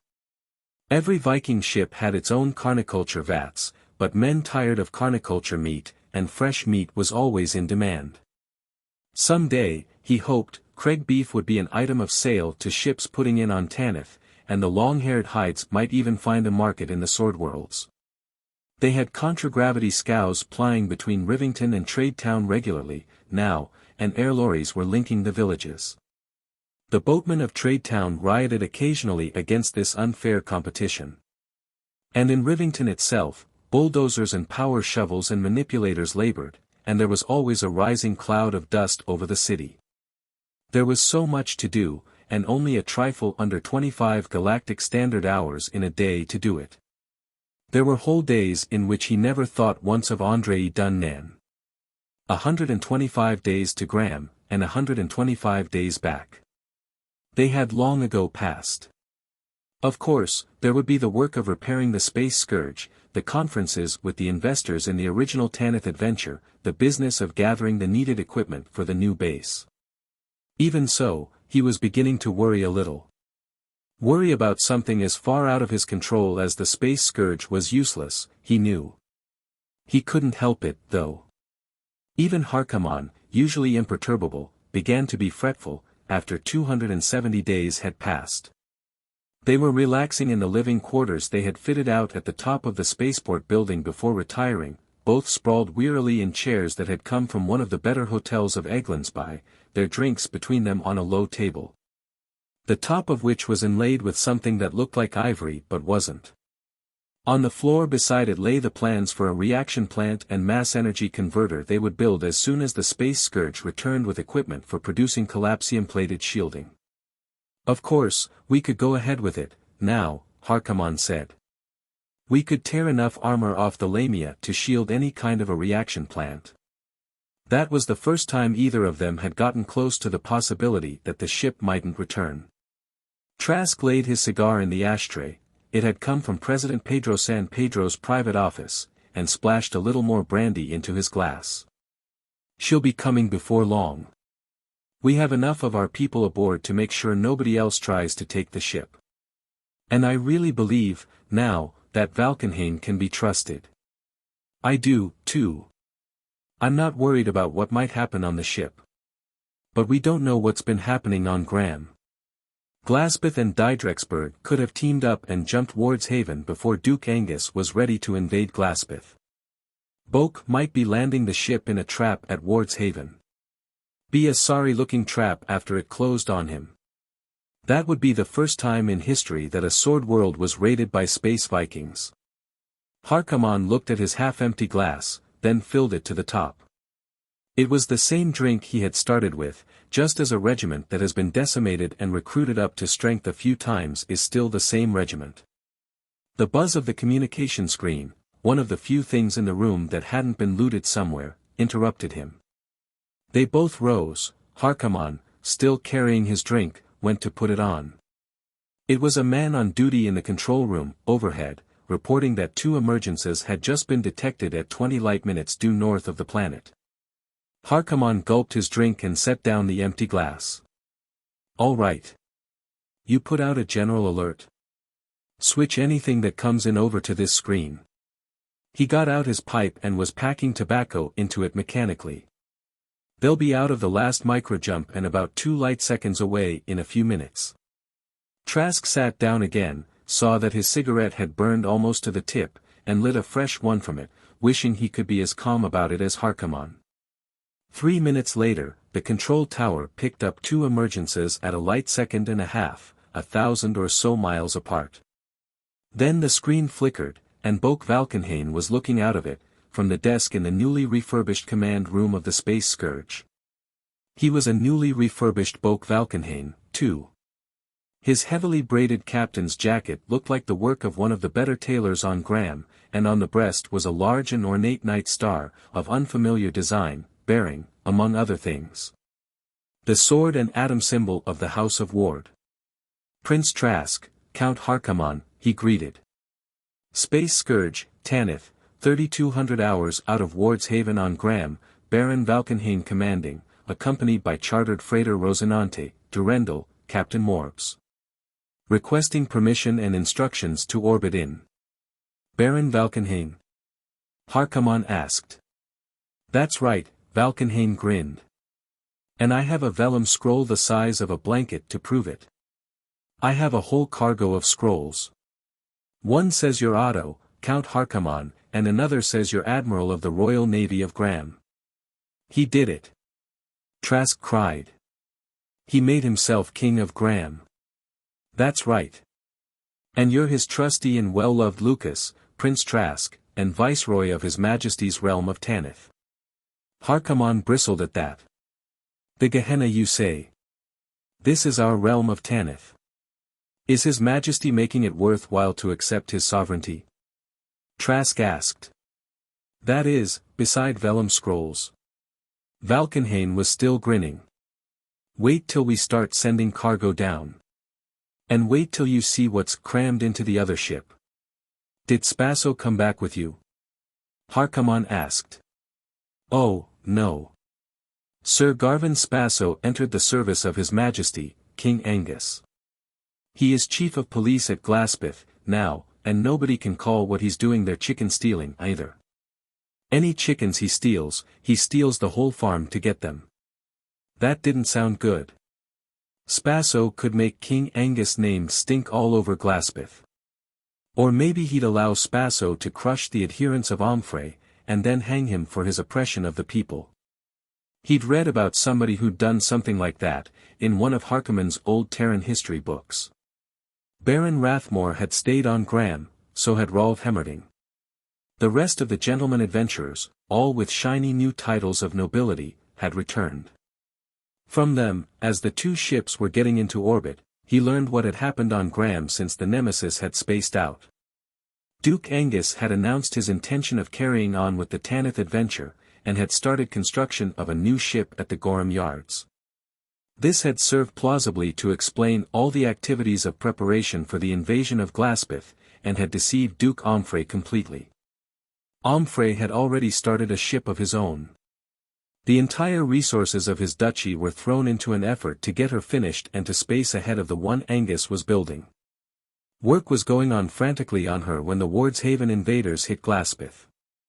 She was now nearing completion as a unit of the Royal Navy. Duke Omfrey had managed to escape to Didrexburg. When Angus troops moved in on the latter duchy, he had escaped again, this time off-planet. He was now eating the bitter bread of exile at the court of his wife's uncle, the King of Haltaclear. The Count of Newhaven, the Duke of Biglersport, and the Lord of Northport, all of whom had favored the establishment of a planetary monarchy, had immediately acknowledged Angus as their sovereign. So, with a knife at his throat, had the Duke of Diedrexburg. Many other feudal magnates had refused to surrender their sovereignty. That might mean fighting, but Patrick, now Baron, Morland, doubted it. The Space Scourge stopped that, he said. When they heard about the base here, and saw what we'd shipped to Graham, they started changing their minds. Only subjects of King Angus will be allowed to invest in the Tanith adventure. As for accepting King Angus' annexation of Tanith and accepting his sovereignty, that would also be advisable. They would need a Sword World outlet for the loot they took or obtained by barter from other Space Vikings, and until they had adequate industries of their own, they would be dependent on Graham for many things which could not be gotten by raiding. I suppose the king knows I'm not out here for my health, or his profit, he asked Lord Valpry, during one of the screen conversations as the Space Scourge was getting into orbit. My business out here is Andray Dunnan. Oh, yes, the Wardshaven noble replied. In fact, he told me, in so many words, that he would be most happy if you sent him his nephew's head in a block of lucite. What Dunnan did touched his honor, too. Sovereign princes never see any humor in things like that. I suppose he knows that sooner or later Dunnan will try to attack Tanith. If he doesn't, it isn't because I didn't tell him often enough. When you see the defense armament we're bringing, you'll think he does. It was impressive, but nothing to the engineering and industrial equipment. Mining robots for use on the Iron Moon of Tanith, and normal space transports for the 50,000-mile run between planet and satellite. A collapsed matter producer, now they could collapsium plate their own shielding. A small, fully robotic, steel mill that could be set up and operated on the satellite. Industrial robots, and machinery to make machinery. And, best of all, 200 engineers and highly skilled technicians. Quite a few industrial baronies on Graham would realize, before long, what they had lost in those men. He wondered what Lord Trask of Traskon would have thought about that. The Prince of Tanith was no longer interested in what happened to Graham. Maybe, if things prospered for the next century or so, his successors would be ruling Graham by Viceroy from Tanith. Chapter 15. As soon as the Space Scourge was unloaded, she was put on off-planet watch. Harkaman immediately spaced out in the Nemesis, while Trask remained behind. They began unloading the Rosinante, after setting her down at Rivington Spaceport. After that was done, her officers and crew took a holiday which lasted a month, until the Nemesis returned. Harkaman must have made quick raids on half a dozen planets. None of the cargo he brought back was spectacularly valuable, and he dismissed the whole thing as chicken stealing, but he had lost some men and the ship showed a few fresh scars. A good deal of what was transshipped to the Rosinante was manufactured goods which would compete with merchandise produced on Graham. That load will be a come-down, after what the Space Scourge took back, but we didn't want to send the Rosinante back empty, he said. One thing, I had time to do a little reading, between stops. The books from the Eglandsby Library? Yes. I learned a curious thing about Amaterasu. Do you know why that planet was so extensively colonized by the Federation, when there don't seem to be any fissionable ores? The planet produced gadolinium. Gadolinium was essential to hyperdrive engines. The engines of a ship the size of the Nemesis required 50 pounds of it. On the Sword Worlds, it was worth several times its weight in gold. If they still mined it, Amaterasu would repay a second visit. When he mentioned it, Harkaman shrugged. Why should they mine it? There's only one thing it's good for, and you can't run a spaceship on diesel oil. I suppose the mines could be reopened, and new refineries built, but we could trade plutonium for gadolinium. They have none of their own. We could charge our own prices for it, and we wouldn't need to tell them what gadolinium sells for on the Sword Worlds. We could, if we could do business with anybody there, after what we did to Eglandsby and Stalgoland. Where would we get plutonium? Why do you think the Beowulfers don't have hyperships, when they have everything else? Harkaman snapped his fingers. By Satan, that's it. Then he looked at Trask in alarm. Hey, you're not thinking of selling Amaterasu plutonium and Beowulf gadolinium, are you? Why not? We could make a big profit on both ends of the deal. You know what would happen next, don't you? There'd be ships from both planets all over the place in a few years. We want that like we want a hole in the head. He couldn't see the objection. Tanith and Amaterasu and Beowulf could work up a very good triangular trade, all three would profit. It wouldn't cost men and ship damage and ammunition, either. Maybe a mutual defense alliance, too. Think about it later, there was too much to do here on Tanith at present. There had been mines on the moon of Tanith before the collapse of the Federation. They had been stripped of their equipment afterward, while Tanith was still fighting a rearguard battle against barbarism, but the underground chambers and man-made caverns could still be used. And in time the mines were reopened and a steel mill put in, and eventually ingots of finished steel were coming down by shuttlecraft. In the meantime, the shipyard had been laid out and was taking shape. The grand ship Queen Flavia, she had been the one found unfinished at Glaspeth, came in 3 months after the Rosinante started back. She must have been finished while Valkenhayn was still in hyperspace. She carried considerable cargo, some of it superfluous but all of it useful. Everybody was investing in the Tanith adventure now, and the money had to be spent for something. Better, she brought close to 1,000 men and women. The leakage of brains and ability from the sword worlds was turning into a flood. Among them was Basil Gorham. Trask remembered him as an insufferable young twerp, but he seemed to be a good shipyard man. He very frankly predicted that in a few years his father's yards at Wardshaven would be idle and all the Tanith ships would be Tanith-built. A junior partner of Lothar Fales also came out, to establish a branch of the Bank of Wardshaven at Rivington. As soon as the Queen Flavia had discharged her cargo and passengers, she took on 500 ground fighters from the Lamia, Nemesis and Space Scourge companies and spaced out on a raiding voyage. While she was gone, the second ship, the one Duke Angus had started at Wardshaven and King Angus had finished, the Black Star, came in. Trask was slightly incredulous at realizing that she had spaced out from Graham almost exactly 2 years after the Nemesis had departed. He still hadn't any idea where Andray Dunnan was, or what he was doing, or how to find him. The news of the Graham base on Tanith spread slowly, first by the scheduled liners and tramp freighters that linked the Sword Worlds, and then by trading ships and outbound Space Vikings to the old Federation. 2 years and 6 months after the Nemesis had come out of hyperspace to find Boak Valkenhayn and Garvin Spasso on Tanith, the first independent Space Viking came in, to sell a cargo and get repairs. They bought his loot. He had been raiding some planet rather above the level of Kepra and below that of Amaterasu, and healed the wounds his ship had taken getting it. He had been dealing with the Everard family on Hoth, and professed himself much more satisfied with the bargains he had gotten on Tanith and swore to return. He had never even heard of Andray Dunnan or the Enterprise. It was a Gilgamesher that brought the first news. He had first heard of Gilgameshers. The word was used indiscriminately for a native of or a ship from Gilgamesh, on Graham, from Harkaman and Karfard and Van Larch and the others. Since coming to Tanith, he had heard about them from every Space Viking, never in complimentary and rarely in printable terms. Gilgamesh was rated, with reservations, as a civilized planet though not on a level with Odin or Isis or Baldur or Marduk or Aten or any of the other worlds which had maintained the culture of the Terran Federation uninterruptedly. Perhaps Gilgamesh deserved more credit. Its people had undergone 2 centuries of darkness and pulled themselves out of it by their bootstraps. They had recovered all the old techniques, up to and including the hyperdrive. They didn't raid. They traded.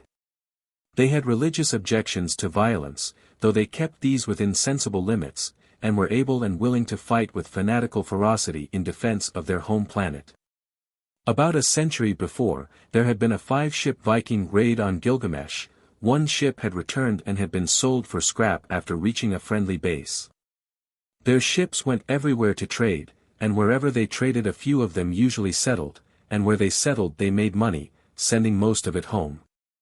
Their society seemed to be a loose theo-socialism, and their religion an absurd potpourri of most of the major monotheisms of the Federation period, plus doctrinal and ritualistic innovations of their own.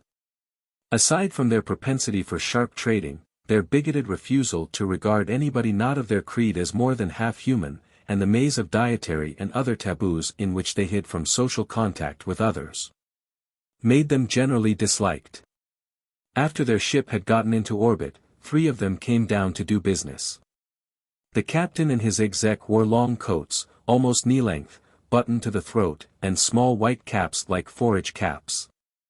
The third, one of their priests, wore a robe with a cowl, and the symbol of their religion, a blue triangle in a white circle, on his breast. They all wore beards that hung down from their cheeks, with their chins and upper lips shaved. They all had the same righteous, disapproving faces, they all refused refreshments of any sort, and they sat uneasily as though fearing contamination from the heathens who had sat in their chairs before them.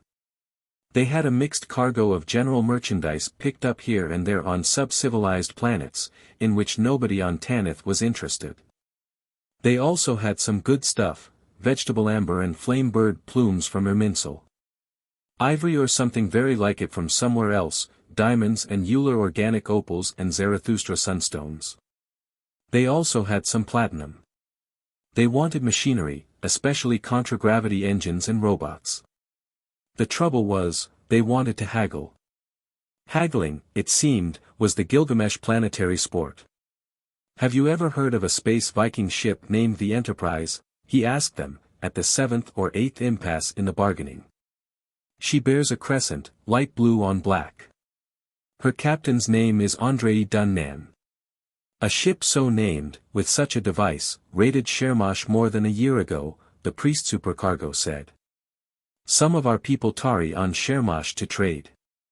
This ship sacked the city in which they were, some of them lost heavily in world's goods. That's a pity." The Gilgamesh priest shrugged. "It is as Yah the Almighty wills," he said, then brightened slightly. "The Chermoshers are heathens and worshippers of false gods. The Space Vikings looted their temple and destroyed it utterly, they carried away the graven images and abominations. Our people bore witness that there was much wailing and lamentation among the idolaters. So that was the first entry on the big board. It covered, optimistically, the whole of one wall in his office, and for some time that one chalked note about the raid on Shermosh, and the date, as nearly as it could be approximated, looked very lonely on it. The captain of the Black Star brought back material for a couple more. He had put in on several planets known to be temporarily occupied by Space Vikings, to barter loot, give his men some time off ship, and make inquiries, and he had names for a couple of planets raided by the Blue Crescent ship. One was only 6 months old. The way news filtered about in the old Federation, that was practically hot off the stove. The owner-captain of the Alberac had something to add, when he brought his ship in 6 months later. He sipped his drink slowly, as though he had limited himself to one and wanted to make it last as long as possible. "Almost 2 years ago, on Jagannath," he said. "The Enterprise was on orbit there, getting some light repairs. I met the man a few times. Looks just like those pictures, but he's wearing a small pointed beard, now. He'd sold a lot of loot. General merchandise, precious and semi-precious stones, a lot of carved and inlaid furniture that looked as though it had come from some Neobarb king's palace, and some temple stuff. Buddhist, there were a couple of big gold daibutzes. His crew were standing drinks for all comers. Some of them were pretty dark above the collar, as though they'd been on a hot star planet not too long before. And he had a lot of Imhotep furs to sell, simply fabulous stuff." "What kind of repairs?" "Combat damage." "That was my impression. He spaced out a little over 100 hours after I came in company with another ship. The Star Hopper, Captain Theodor Vaughn. The talk was that they were making a 2-ship raid somewhere." The captain of the Alberac thought for a moment. "One other thing. He was buying ammunition, everything from pistol cartridges to hellburners. And he was buying all the air and water recycling equipment, and all the carniculture and hydroponic equipment, he could get. That was something to know. He thanked the Space Viking, and then asked. Did he know, at the time, that I'm out here hunting for him? If he did, nobody else on Juggernaut did. I didn't hear about it, myself, till 6 months afterward. That evening, he played off the recording he had made of the conversation for Harkaman and Valkenhayn and Karfard and some of the others. Somebody instantly said. That temple stuff came from Shermash. They're Buddhists, there. That checks with the Gilgameshir story. He got the furs on Imhotep, he traded for them, Harkaman said. Nobody gets anything off Imhotep by raiding. The planet's in the middle of a glaciation, the land surface down to the 50th parallel is iced over solid. There is one city, 10 or 15,000, and the rest of the population is scattered around in settlements of a couple of hundred all along the face of the glaciers. They're all hunters and trappers. They have some contragravity, and when a ship comes in, they spread the news by radio and everybody brings his furs to town. They use telescope sights, and everybody over 10 years old can hit a man in the head at 500 yards. And big weapons are no good, they're too well dispersed. So the only way to get anything out of them is to trade for it. I think I know where he was, Alvin Karfard said. On Imhotep, silver is a monetary metal. On Agni, they use silver for sewer pipe. Agni is a hot star planet, Class B, 3 Sun. And on Agni they are tough, and they have good weapons. That could be where the Enterprise took that combat damage. That started an argument as to whether he'd gone to Shermash first. It was sure that he had gone to Agni and then Imhotep. Gwat Kirby tried to figure both courses. It doesn't tell us anything, either way, he said at length. Shermash is a way off to the side from Agni and Imhotep in either case. Well, he does have a base, somewhere, and it's not on any Terra-type planet, Valkenhayn said.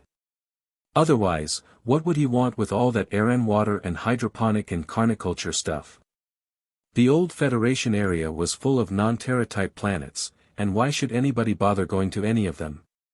Any planet that wasn't oxygen atmosphere, 6,000 to 8,000 miles in diameter, and within a narrow surface temperature range, wasn't worth wasting time on. But a planet like that, if one had the survival equipment, would make a wonderful hideout. What sort of a captain is this Theodore Vaughn? He asked. A good one, Harkaman said promptly. He has a nasty streak, sadistic, but he knows his business and he has a good ship and a well-trained crew. You think he and Dunnan have teamed up? Don't you?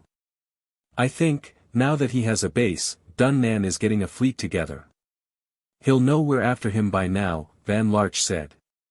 And he knows where we are, and that puts him one up on us. Chapter 16. So Andray Dunnan was haunting him again. Tiny bits of information came in. Dunnan's ship had been on Hoth, on Nurgle, selling loot. Now he sold for gold or platinum, and bought little, usually arms and ammunition. Apparently his base, wherever it was fully self-sufficient. It was certain, too, that Dunnan knew he was being hunted. One Space Viking who had talked with him quoted him as saying, I don't want any trouble with Trask, and if he's smart he won't look for any with me. This made him all the more positive that somewhere Dunnan was building strength for an attack on Tanith. He made it a rule that there should always be at least 2 ships in orbit off Tanith in addition to the Lamia, which was on permanent patrol, and he installed more missile launching stations both on the moon and on the planet. There were 3 ships bearing the Ward swords and atom symbol, and a 4th building on Graham. Count Lionel of Newhaven was building one of his own, and 3 big freighters shuttled across the 3,000 light-years between Tanith and Graham.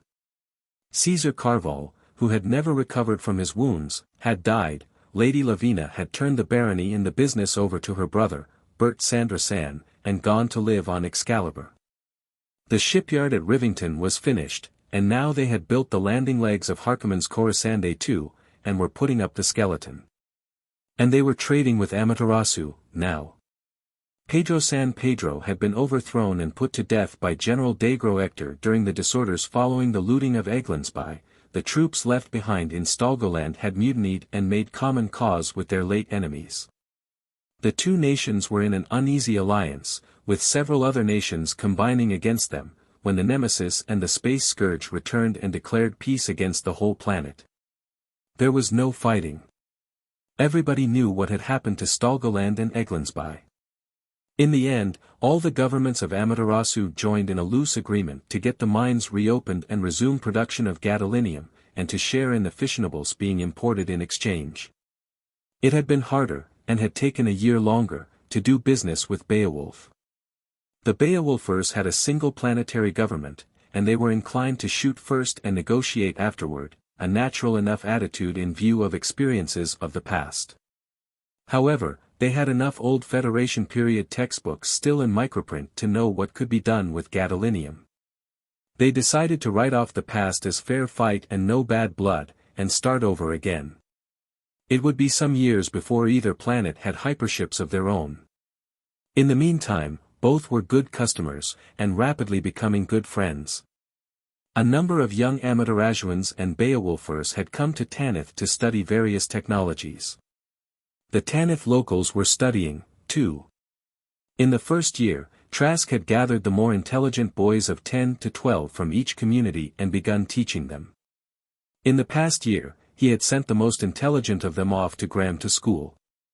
In another 5 years, they'd be coming home to teach. In the meantime, he was bringing teachers to Tanith from Graham.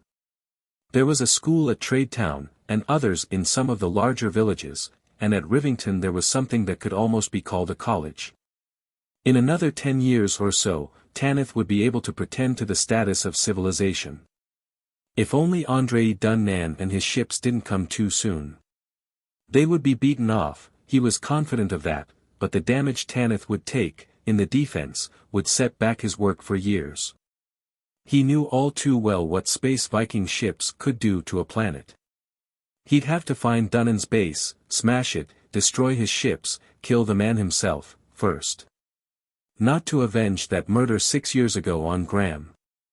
That was long ago and far away, and Elaine was vanished, and so was the Lucas Trask who had loved and lost her. What mattered now was planting and nurturing civilization on Tanith.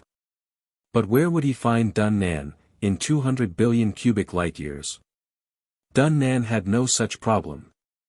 He knew where his enemy was. And Dunnan was gathering strength.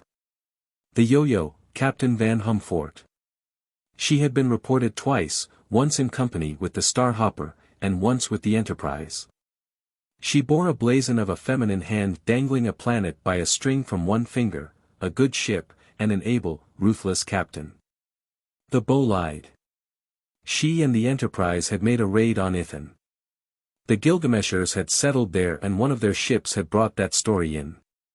And he recruited 2 ships at once on Melkarth, and there was a good deal of mirth about that among the Tanith Space Vikings. Melkarth was strictly a poultry planet. Its people had sunk to the village peasant level. They had no wealth worth taking or carrying away. It was, however, a place where a ship could be set down, and there were women, and the locals had not lost the art of distillation, and made potent liquors. A crew could have fun there, much less expensively than on a regular Viking base planet, and for the last 8 years a Captain Niall Burrick, of the Fortuna, had been occupying it. Taking his ship out for occasional quick raids and spending most of the time living from day to day almost on the local level. Once in a while, a Gilgamesher would come in to see if he had anything to trade. It was a Gilgamesher who brought the story to Tanith, and it was almost 2 years old when he told it. We heard it from the people of the planet, the ones who live where Burrick had his base. First, there was a trading ship came in.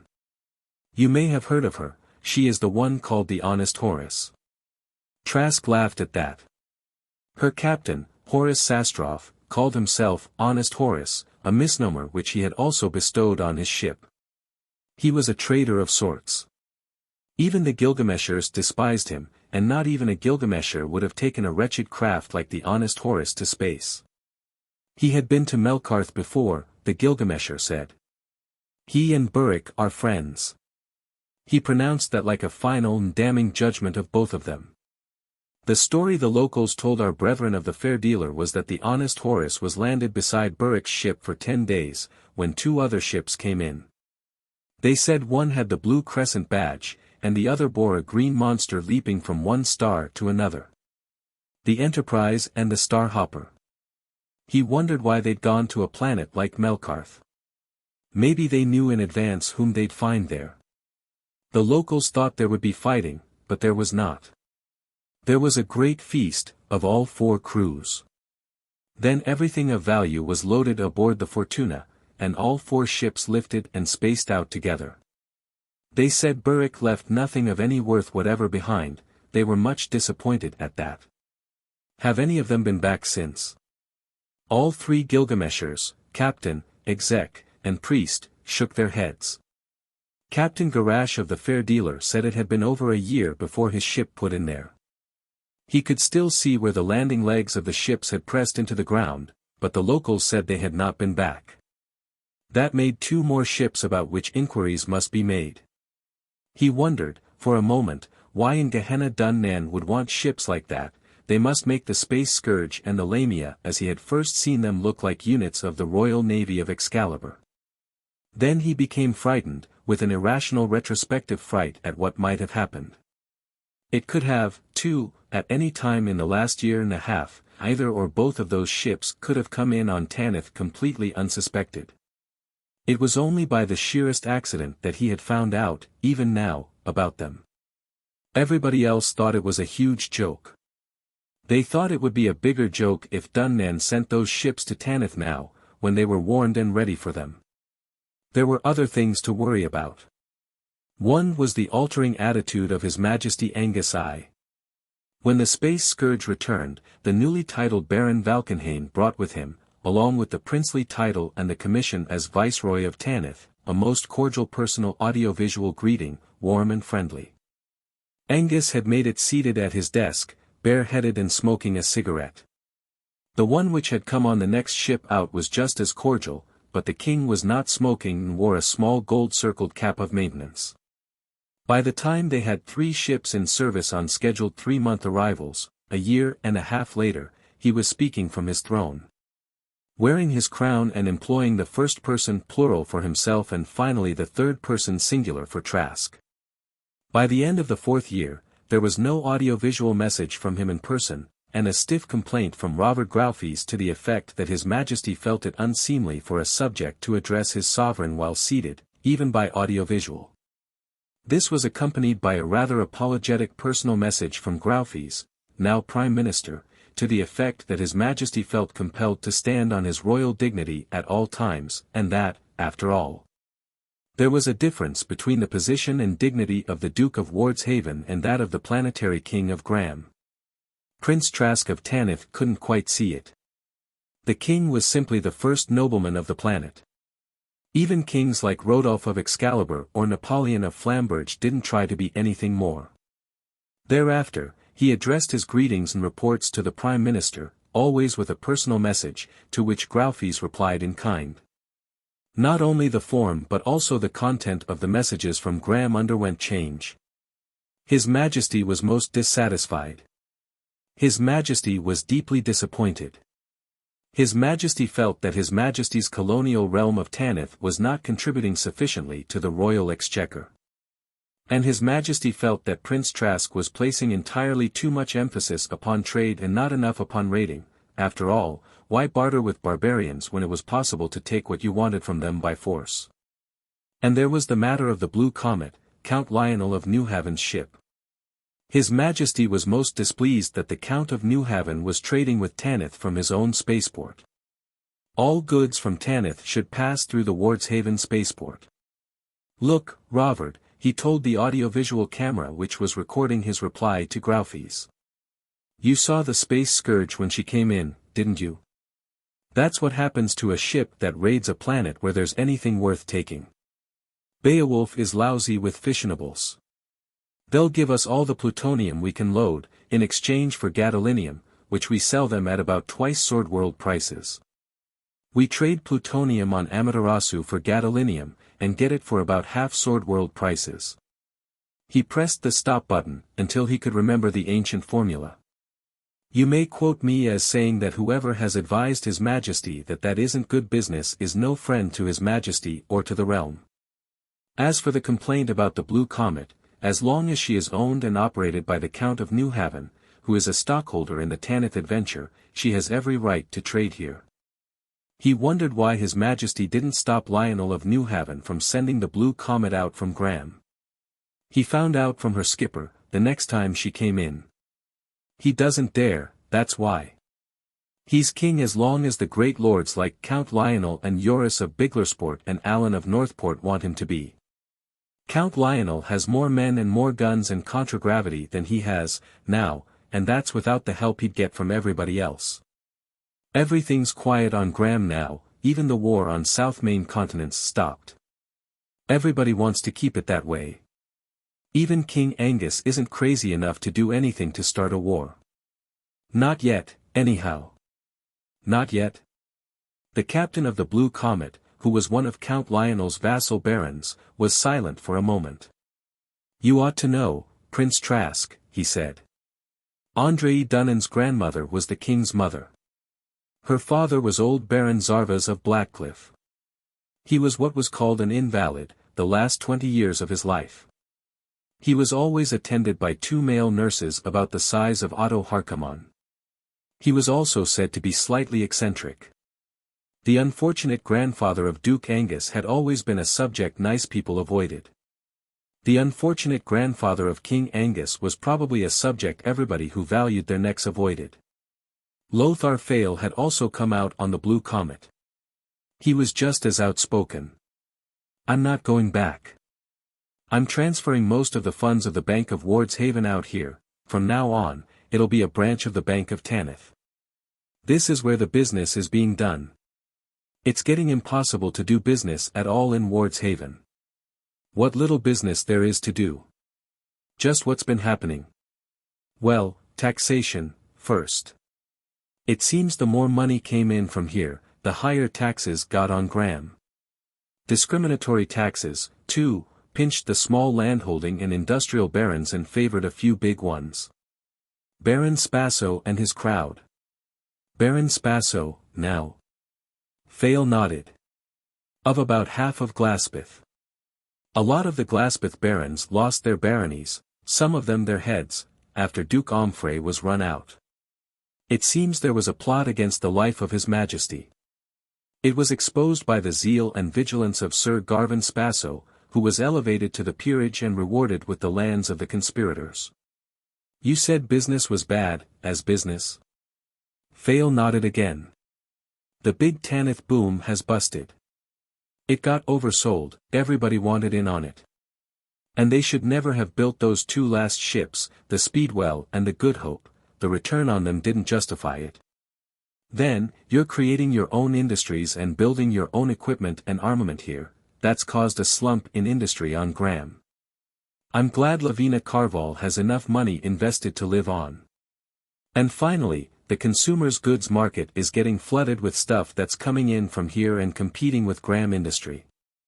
Well, that was understandable.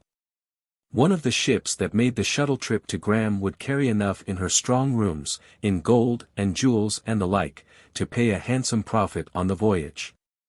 The bulk goods that went into the cargo holds was practically taking a free ride, so anything on hand, stuff that nobody would ordinarily think of shipping in interstellar trade, went aboard. A 2,000-foot freighter had a great deal of cargo space. Baron Trask of Traskon hadn't even begun to realize what Tanith base was going to cost Graham. Chapter 17.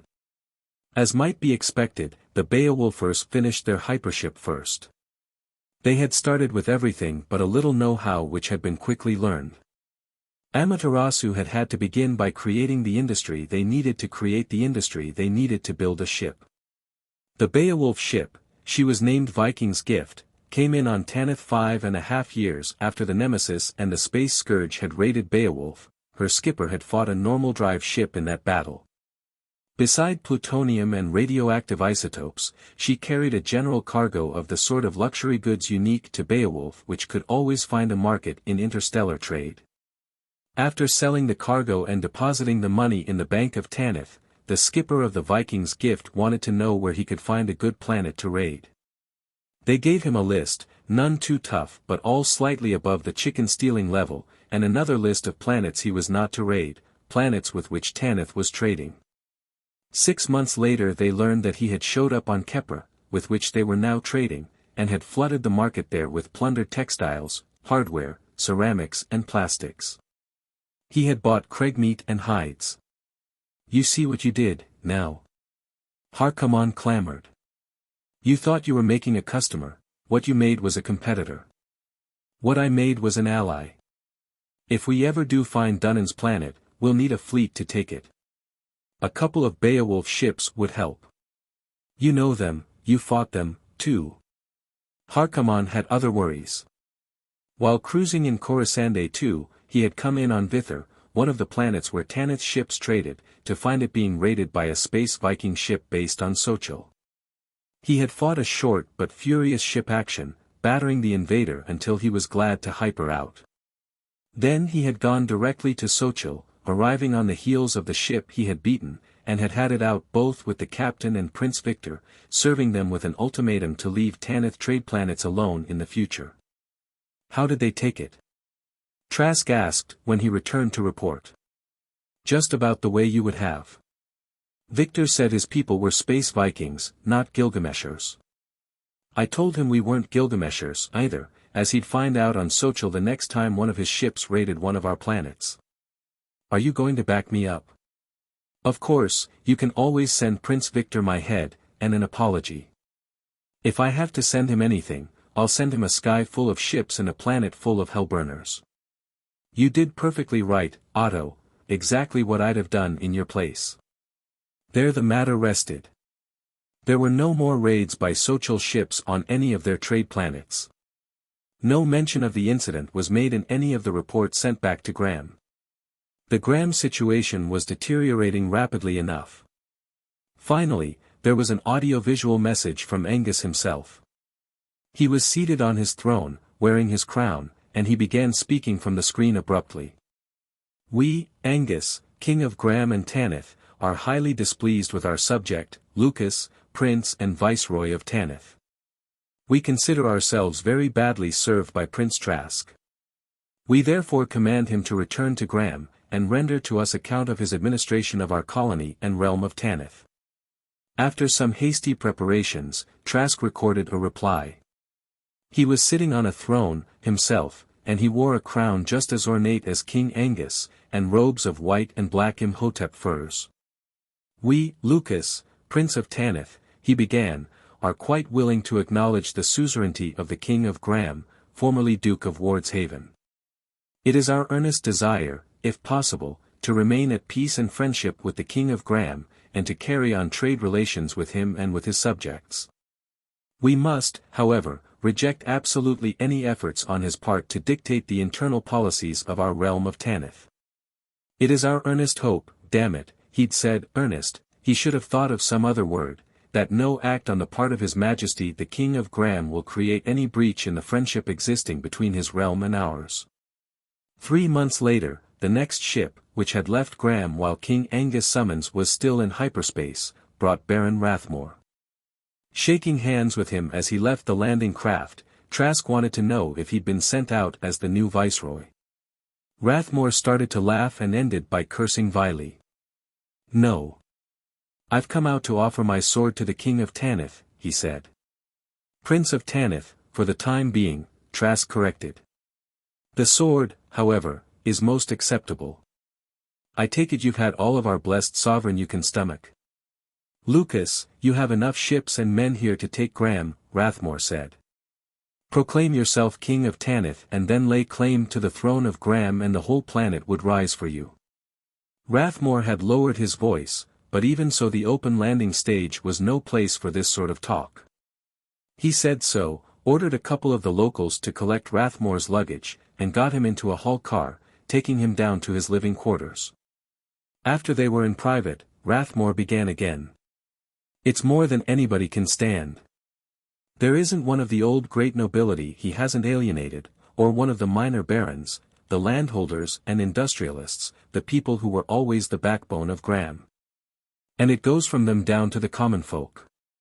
Assessments on the lords, taxes on the people, inflation to meet the taxes, high prices, debased coinage. Everybody's being beggared except this rabble of new lords he has around him, and that slut of a wife and her greedy kinfolk. Trask stiffened. You're not speaking of Queen Flavia, are you? He asked softly. Rathmore's mouth opened slightly. Great Satan, don't you know? No, of course not, the news would have come on the same ship I did. Why, Angus divorced Flavia. He claimed that she was incapable of giving him an heir to the throne. He remarried immediately.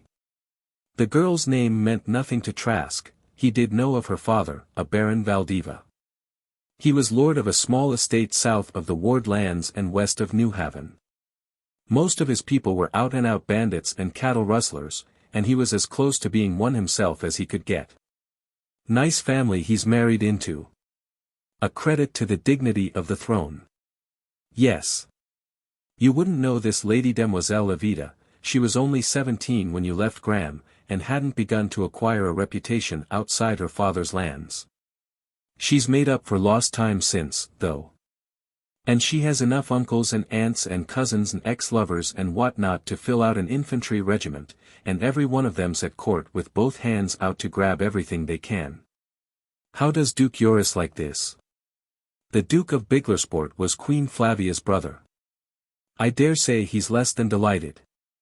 He's hiring mercenaries, is what he's doing, and buying combat contragravity.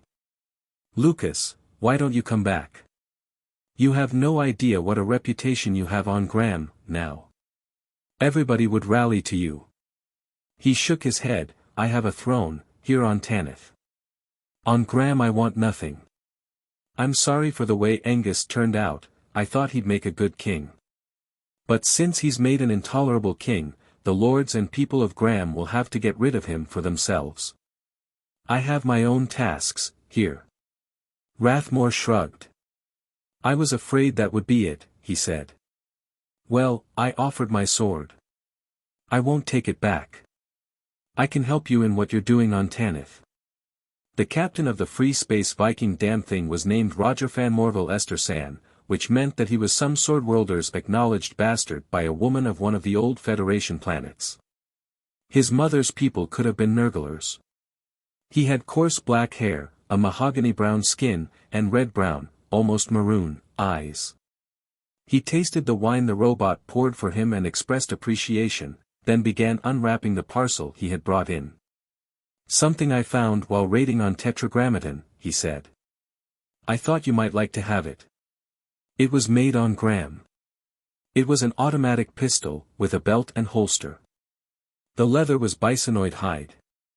The buckle of the belt was an oval enameled with a crescent, pale blue on black. The pistol was a plain 10mm military model with grooved plastic grips. On the receiver it bore the stamp of the House of Hoylbar, the firearms manufacturers of Glaspeth. Evidently it was one of the arms Duke Omfrey had provided for Andray Dunnan's original mercenary company. Tetragrammaton. He glanced over to the big board, there was no previous report from that planet. How long ago? I'd say about 300 hours. I came from there directly, less than 250 hours. Dunnan's ships had left the planet 3 days before I got there. That was practically sizzling hot. Well, something like that had to happen, sooner or later. The Space Viking was asking him if he knew what sort of a place Tetragrammaton was. Neo-barbarian, trying to recivilize in a crude way. Small population, concentrated on one continent, farming and fisheries.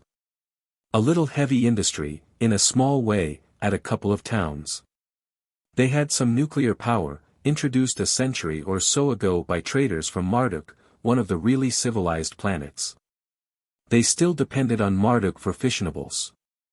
Their export product was an abominably smelling vegetable oil which furnished the base for delicate perfumes, and which nobody was ever able to synthesize properly. I heard they had steel mills in operation, now, the half-breed Space Viking said. It seems that somebody on Rimmen has just reinvented the railroad, and they need more steel than they can produce for themselves. I thought I'd raid Tetragrammaton for steel and trade it on Rimmen for a load of heaven tea. When I got there, though, the whole planet was in a mess, not raiding, but plain wanton destruction. The locals were just digging themselves out of it when I landed. Some of them, who didn't think they had anything at all left to lose, gave me a fight. I captured a few of them, to find out what had happened. One of them had that pistol, he said he'd taken it off a Space Viking he'd killed. The ships that raided them were the Enterprise and the Yo-Yo. I knew you'd want to hear about it. I got some of the local stories on tape. Well, thank you. I'll want to hear those tapes. Now, you say you want steel. Well, I haven't any money. That's why I was going to raid Tetragrammaton. Niflheim with the money, your cargo's paid for already. This, he said, touching the pistol, and whatever's on the tapes. They played off the tapes that evening. They weren't particularly informative. The locals who had been interrogated hadn't been in actual contact with Dunnan's people except in combat. The man who had been carrying the 10mm Hoilbar was the best witness of the lot, and he knew little. He had caught one of them alone, shot him from behind with a shotgun, taken his pistol, and then gotten away as quickly as he could. They had sent down landing craft, it seemed, and said they wanted to trade. Then something must have happened, nobody knew what, and they had begun a massacre and sacked the town. After returning to their ships, they had opened fire with nuclear missiles. Sounds like Dunnan, Hugh Rathmore said in disgust. He just went kill crazy. The bad blood of Blackcliff. There are funny things about this, Boke Valkenhayn said. I'd say it was a terror raid, but who in Gehenna was he trying to terrorize? I wondered about that, too. Harkaman frowned. This town where he landed seems, such as it was, to have been the planetary capital. They just landed, pretending friendship, which I can't see why they needed to pretend, and then began looting and massacring. There wasn't anything of real value there. All they took was what the men could carry themselves or stuff into their landing craft, and they did that because they have what amounts to a religious taboo against landing anywhere and leaving without stealing something. The real loot was at these two other towns, a steel mill and big stocks of steel at one, and all that skunkapple oil at the other. So what did they do? They dropped a 5-megaton bomb on each one, and blew both of them to MC². That was a terror raid pure and simple, but as Boke inquires, just who were they terrorizing? If there were big cities somewhere else on the planet, it would figure. But there aren't. They blew out the two biggest cities, and all the loot in them. Then they wanted to terrorize somebody off the planet. But nobody'd hear about it off-planet, somebody protested. The Mardukans would, they trade with Tetragrammaton, the acknowledged bastard of somebody named Morval said. They have a couple of ships a year there. That's right, Trask agreed.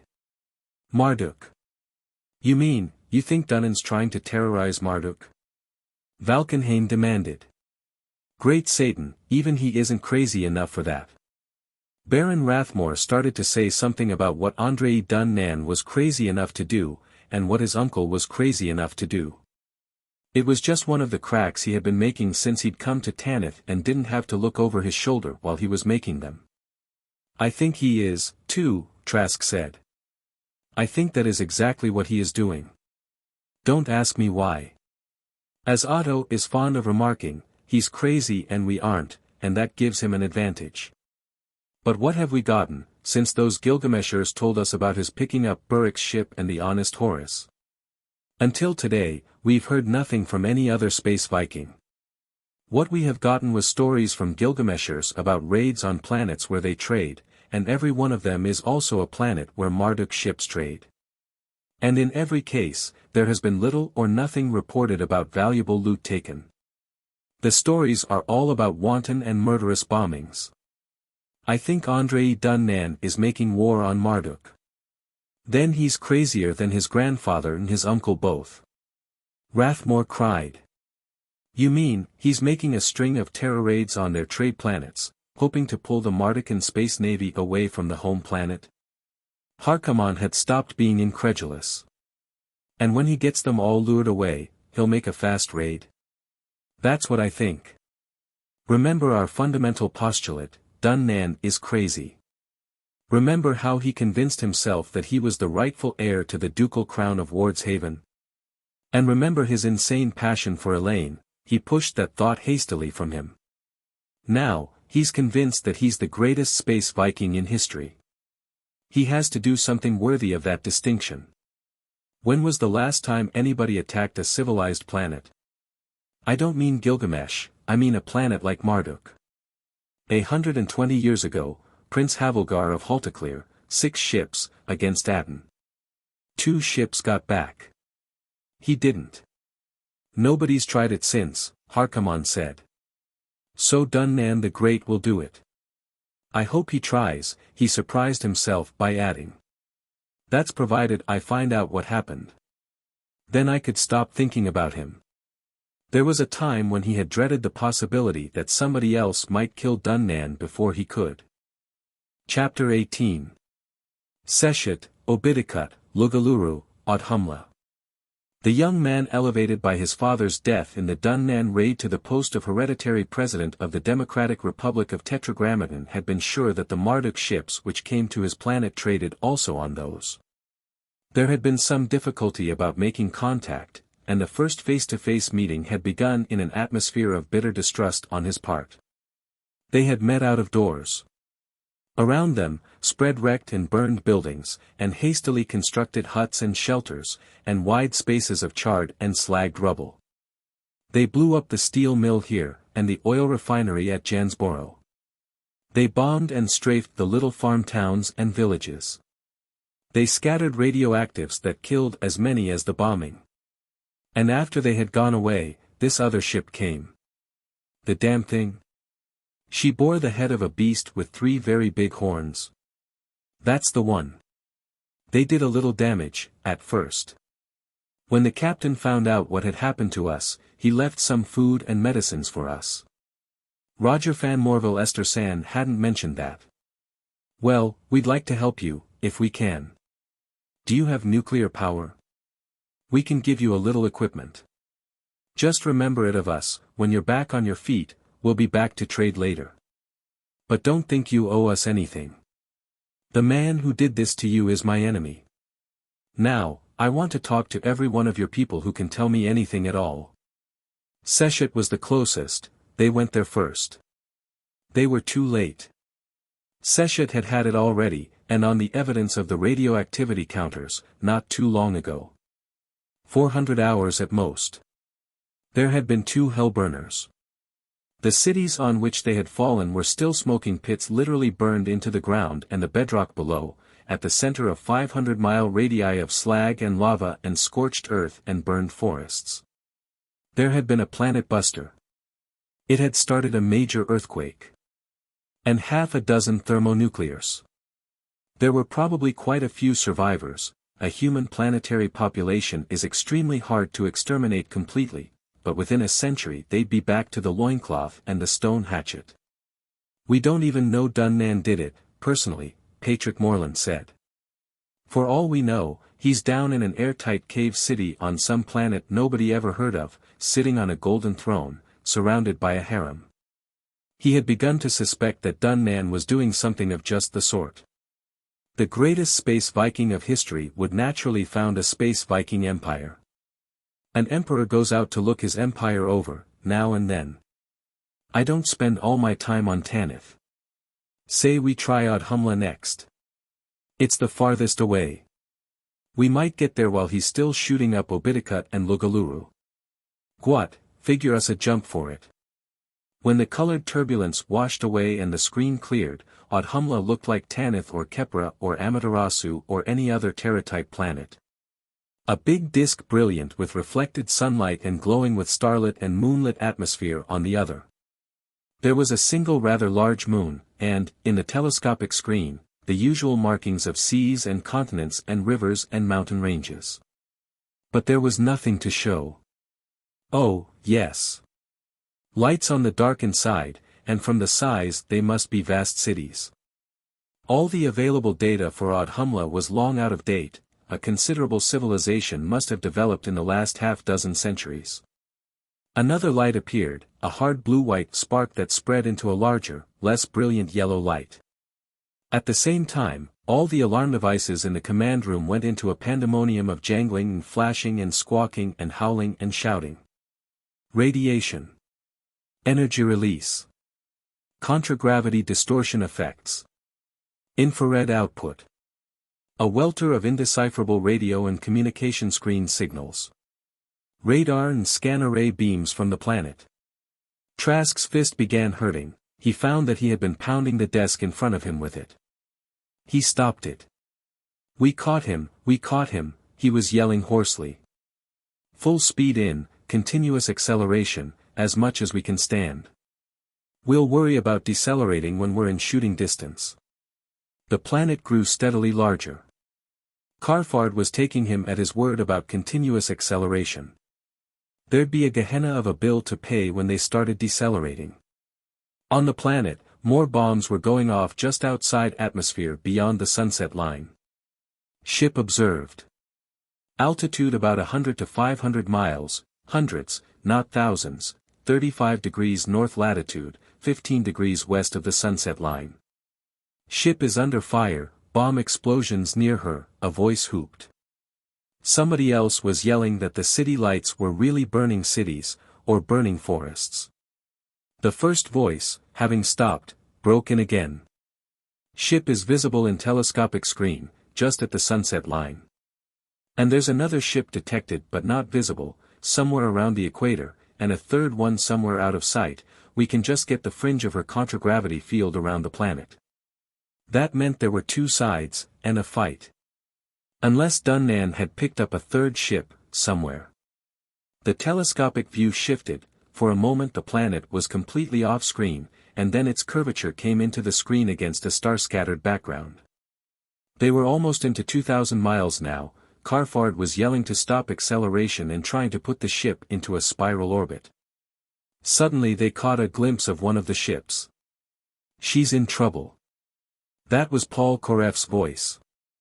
She's leaking air and water vapor like crazy. Well, is she a good guy or a bad guy? Moreland was yelling back, as though Koreff's spectroscopes could distinguish. Koreff ignored that. Another ship making signal, he said.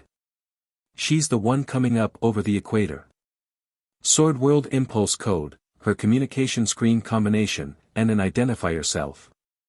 Karvall punched out the combination as Koreff furnished it. While Trask was desperately willing his face into immobility, the screen lighted. It wasn't Andray Dunnan, that was a disappointment. It was almost as good, though. His henchman, Sir Neville Orme. Well, Sir Neville. A pleasant surprise, he heard himself saying. We last met on the terrace at Karvall House, did we not? For once, the paper-white face of Andray Dunnan's aim damn me showed expression, but whether it was fear, surprise, shock, hatred, anger, or what combination of them, Trask could no more than guess. Trask. Satan curse you. Then the screen went blank. In the telescopic screen, the other ship came on unfalteringly. Paul Koreff, who had gotten more data on mass, engine energy output and dimensions, was identifying her as the Enterprise. Well, go for her. Give her everything. They didn't need the order. Van Larch was speaking rapidly into his hand phone, and Alvin Karvall was hurling his voice all over the Nemesis, warning of sudden deceleration and direction change, and while he was speaking, things in the command room began sliding. In the telescopic screen, the other ship was plainly visible. He could see the oval patch of black with the blue crescent, and in his screen Dunnan would be seeing the sword-impaled skull of the Nemesis. If only he could be sure Dunnan was there to see it. If it had only been Dunnan's face, instead of Orme's, that he had seen in the screen. As it was, he couldn't be sure. and if one of the missiles that were already going out made a lucky hit, he might never be sure. He didn't care who killed Dunnan, or how. All he wanted was to know that Dunnan's death had set him free from a self-assumed obligation that was now meaningless to him. The Enterprise launched countermissiles, so did the Nemesis. There were momentarily unbearable flashes of pure energy, and from them globes of incandescence spread and vanished. Something must have gotten through. Red lights flashed on the damage board. It had been something heavy enough even to jolt the huge mass of the Nemesis. At the same time, the other ship took a hit from something that would have vaporized her had she not been armored in collapsium. Then, as they passed close together, guns hammered back and forth along with missiles, and then the Enterprise was out of sight around the horizon. Another ship, the size of Otto Harkaman's Coruscant II, was approaching. She bore a tapering, red-nailed feminine hand dangling a planet by a string.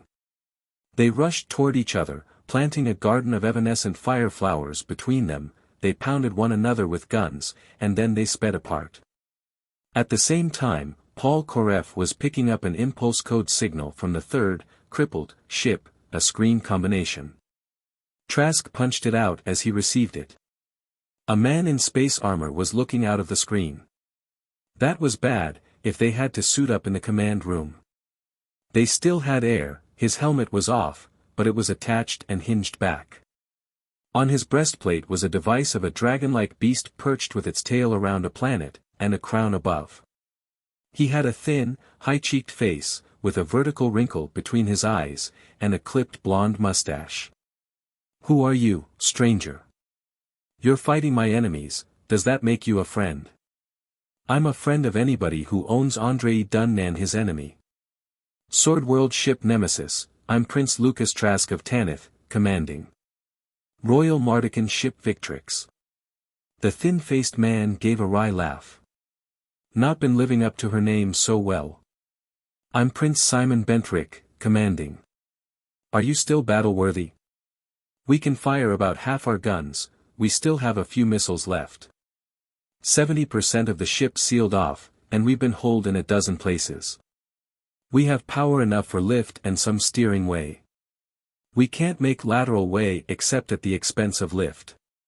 Which made the Victrix practically a stationary target. He yelled over his shoulder at Karfart to cut speed all he could without tearing things apart. "When that cripple comes into view, start circling around her. Get into a tight circle above her." He turned back to the man in the screen. "If we can get ourselves slowed down enough, we'll do all we can to cover you." "All you can is all you can, thank you, Prince Trask. Here comes the Enterprise." Karfard shouted, with obscenely blasphemous embellishments. "She hairpinned on us. Well, do something about her." Van Larch was already doing it. The Enterprise had taken damage in the last exchange. Koref's spectroscopes showed her haloed with air and water vapor. Her instruments would be getting the same story from the Nemesis. Wedge-shaped segments extending 6 to 8 decks in were sealed off in several places. Then the only thing that could be seen with certainty was the blaze of mutually destroying missiles between. The short-range gun duel began and ended as they passed. In the screen, he had seen a fat round-nosed thing come up from the Victrix, curving far out ahead of the passing Enterprise. She was almost out of sight around the planet when she ran head-on into it, and vanished in an awesome blaze. For a moment, he thought she had been destroyed, then she lurched into sight and went around the curvature of Audhumla. Trask and the Mardican were shaking hands with themselves at each other in their screens. Everybody in the Nemesis command room was screaming, "Well shot, Victrix. Well shot." Then the yo-yo was coming around again, and Van Larch was saying, "Gehenna with this fooling around. I'll fix the expurgated unprintability." He yelled orders, a jumble of code letters and numbers, and things began going out. Most of them blew up in space.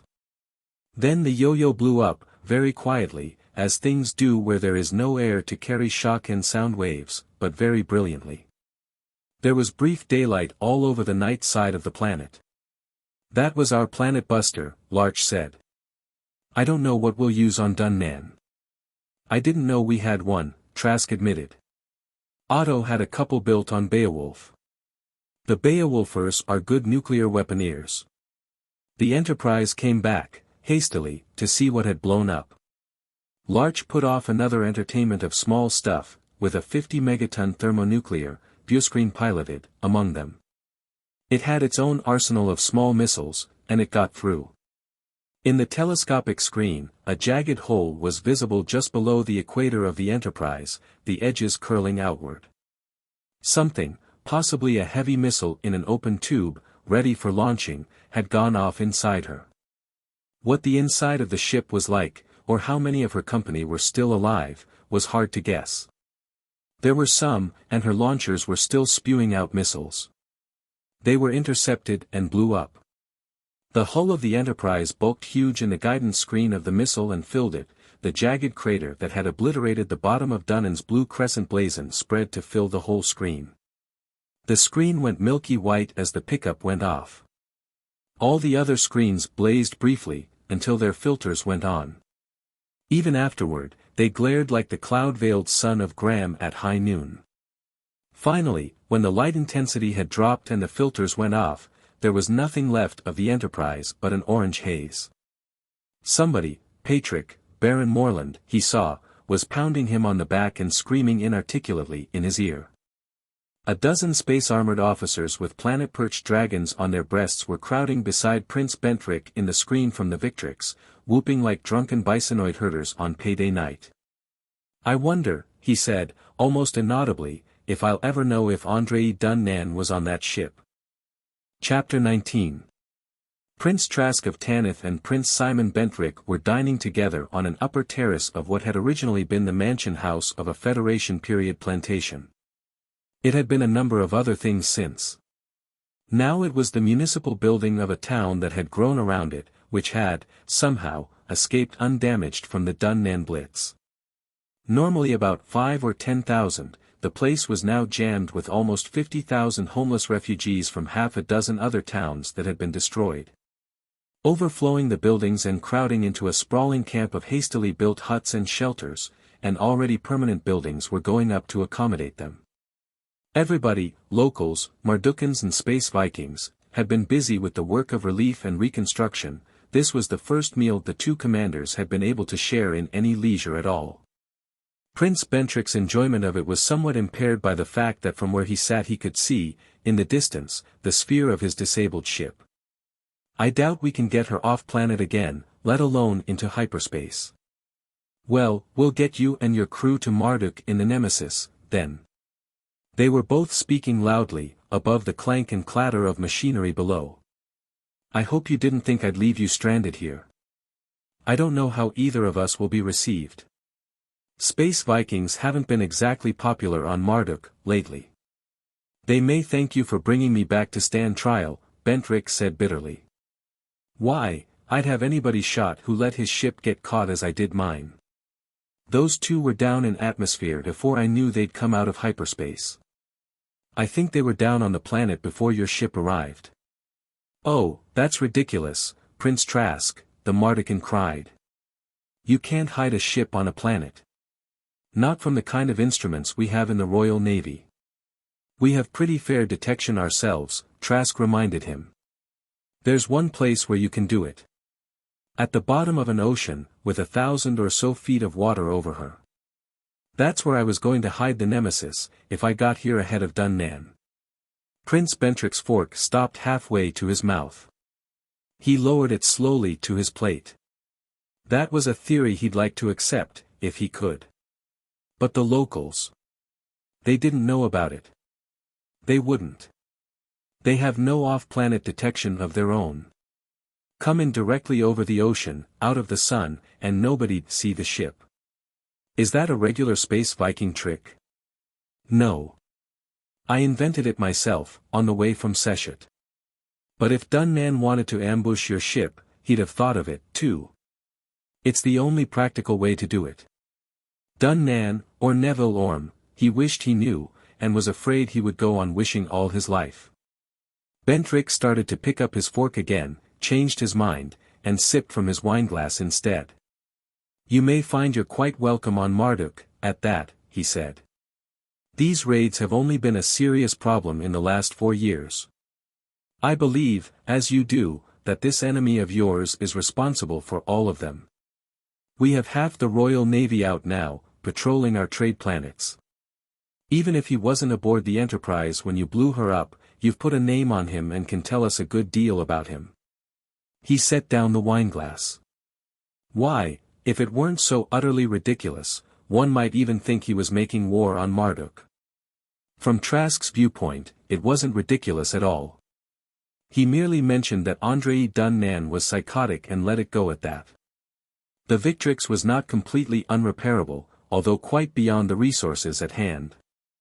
A fully equipped engineer ship from Marduk could patch her hull and replace her Dillinghams and her Abbott lift-and-drive engines and make her temporarily spaceworthy, until she could be gotten to a shipyard.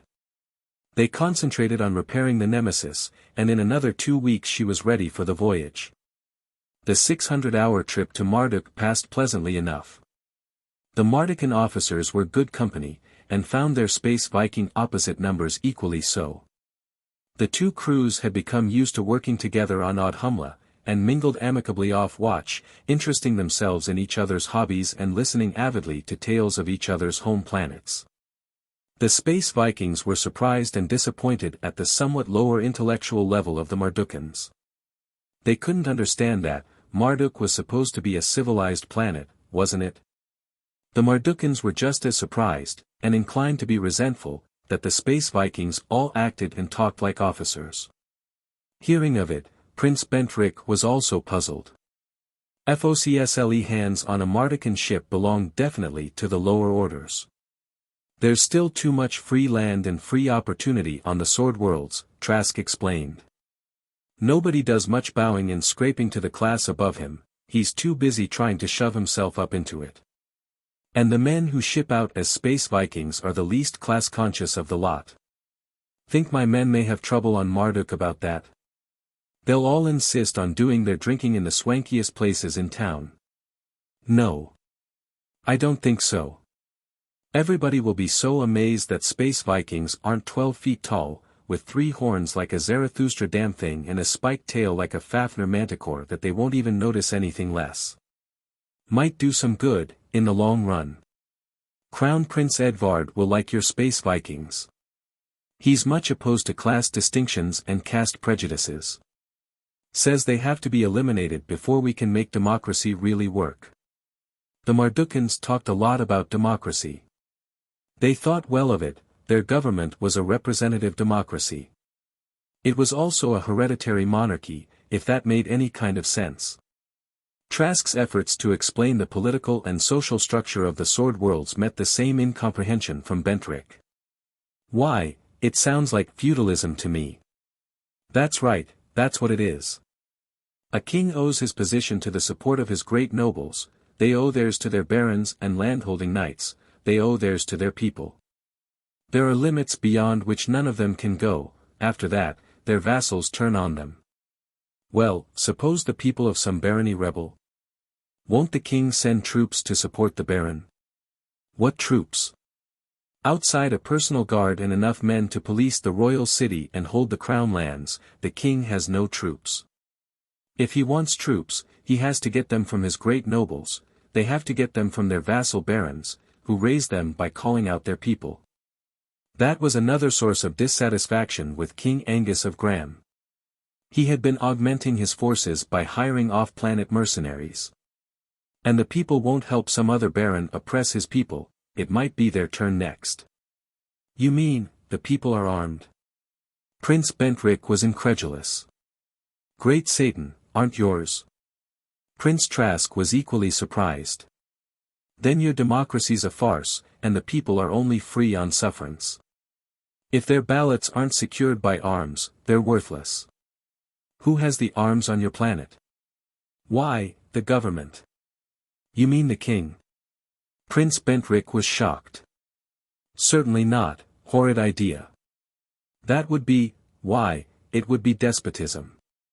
Besides, the king wasn't the government, at all, the government ruled in the king's name. There was the assembly, the Chamber of Representatives, and the Chamber of Delegates. The people elected the representatives, and the representatives elected the delegates, and the delegates elected the chancellor. Then, there was the prime minister. He was appointed by the king, but the king had to appoint him from the party holding the most seats in the Chamber of Representatives, and he appointed the ministers, who handled the executive work of the government. Only their subordinates in the different ministries were career officials who were selected by competitive examination for the bottom jobs and promoted up the bureaucratic ladder from there. This left Trask wondering if the Mardican constitution hadn't been devised by Goldberg, the legendary old Terran inventor who always did everything the hard way. It also left him wondering just how in Gehenna the government of Marduk ever got anything done. Maybe it didn't. Maybe that was what saved Marduk from having a real despotism. Well, what prevents the government from enslaving the people? The people can't, you just told me that they aren't armed, and the government is. He continued, pausing now and then for breath, to catalogue every tyranny he had ever heard of, from those practiced by the Terran Federation before the Big War to those practiced at Eglansby on Amaterasu by Pedro San Pedro. A few of the very mildest were pushing the nobles and people of Graham to revolt against Angus I. And in the end, he finished, the government would be the only property owner and the only employer on the planet, and everybody else would be slaves, working at assigned tasks, wearing government-issued clothing and eating government food. Their children educated as the government prescribes and trained for jobs selected for them by the government, never reading a book or seeing a play or thinking a thought that the government had not approved. Most of the Mardukans were laughing, now. Some of them were accusing him of being just too utterly ridiculous. Why, the people are the government. The people would not legislate themselves into slavery. He wished Otto Harkaman were there. All he knew of history was the little he had gotten from reading some of Harkaman's books, and the long, rambling conversations aboard ship in hyperspace or in the evenings at Rivington. But Harkaman, he was sure, could have furnished hundreds of instances, on scores of planets and over 10 centuries of time, in which people had done exactly that and hadn't known what they were doing, even after it was too late. They have something about like that on Aten, one of the Mardican officers said. Oh, Aten, that's a dictatorship, pure and simple. That planetary nationalist gang got into control 50 years ago, during the crisis after the war with Baldur. They were voted into power by the people, weren't they? Yes, they were, Prince Bentrick said gravely. It was an emergency measure, and they were given emergency powers. Once they were in, they made the emergency permanent. That couldn't happen on Marduk, a young nobleman declared.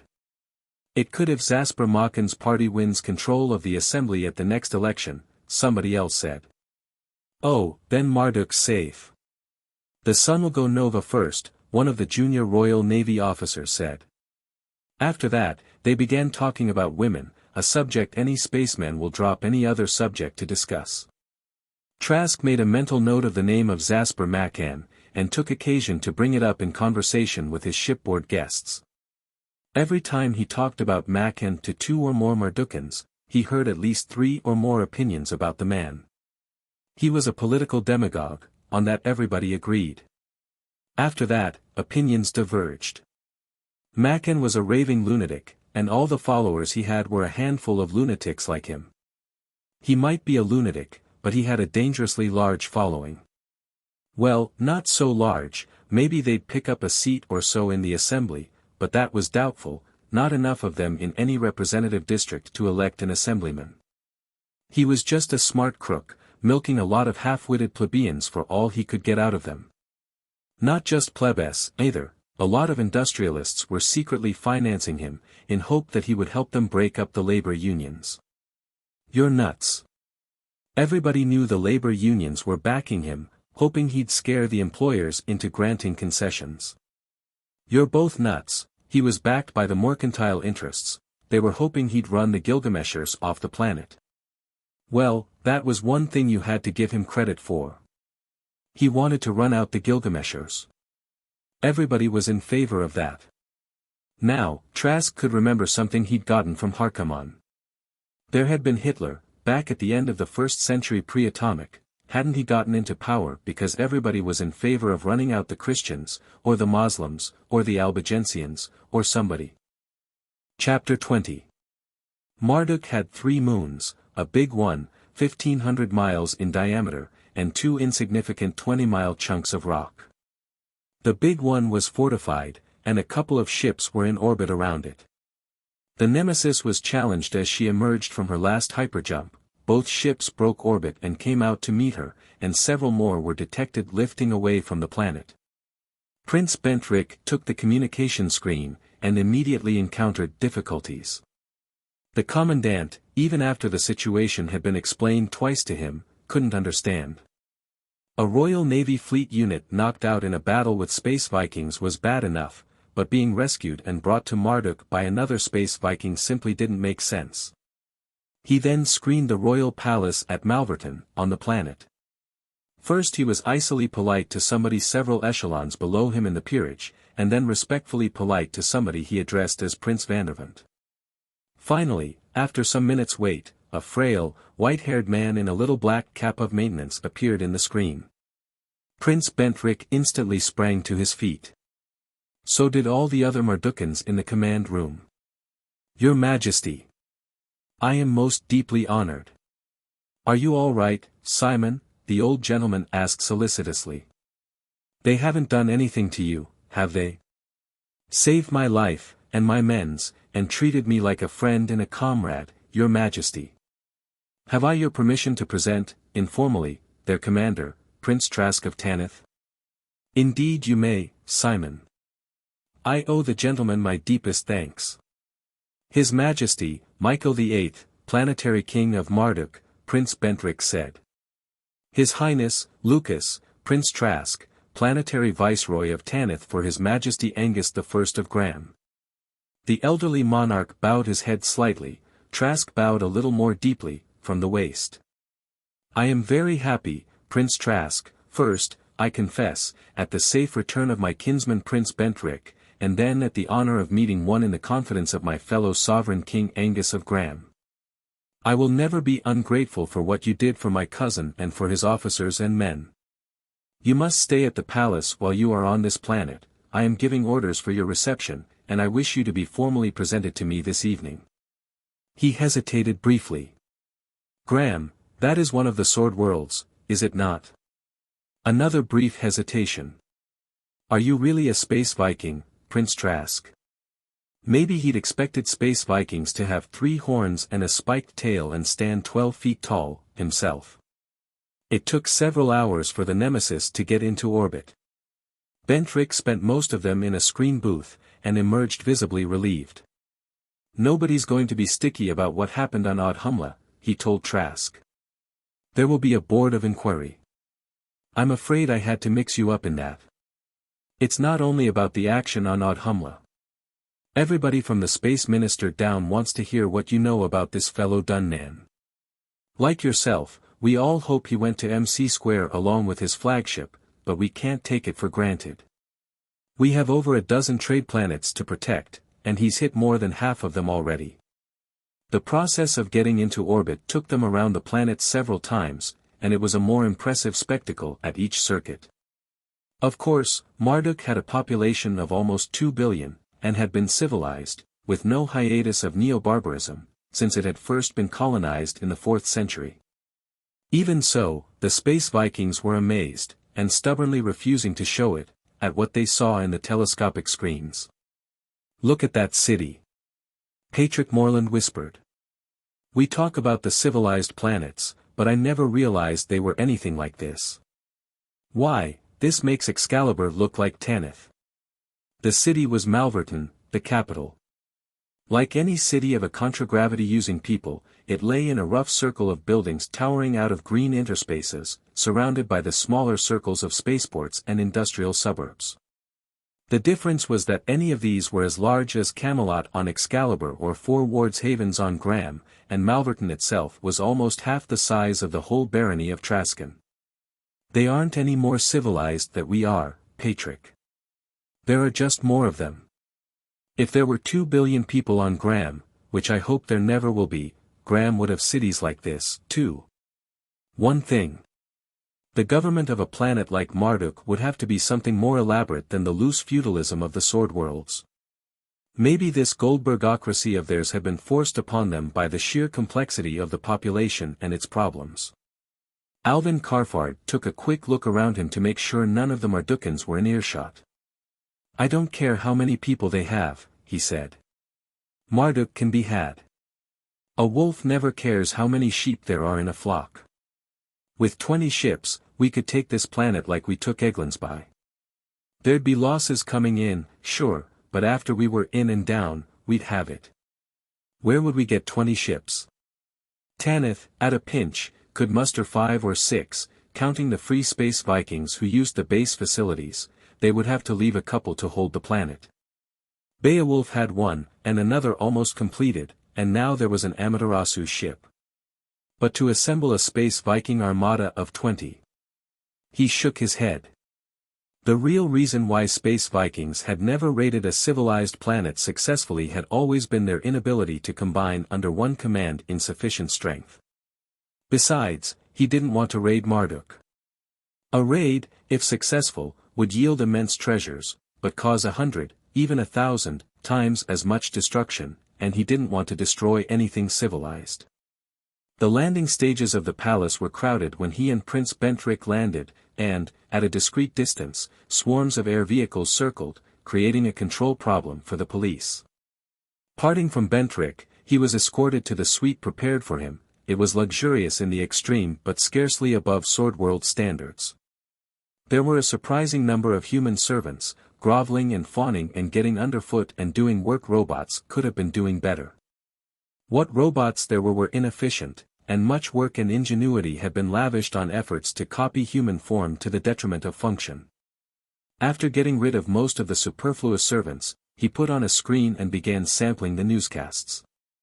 There were telescopic views of the Nemesis from some craft on orbit nearby, and he watched the officers and men of the Victrix being disembarked. There were other views of their landing at some naval installation on the ground, and he could see reporters being chevied away by Navy ground police. And there was a wide range of commentary opinion. The government had already denied that, 1. Prince Bentrick had captured the Nemesis and brought her in as a prize, and 2. The Space Vikings had captured Prince Bentrick and were holding him for ransom.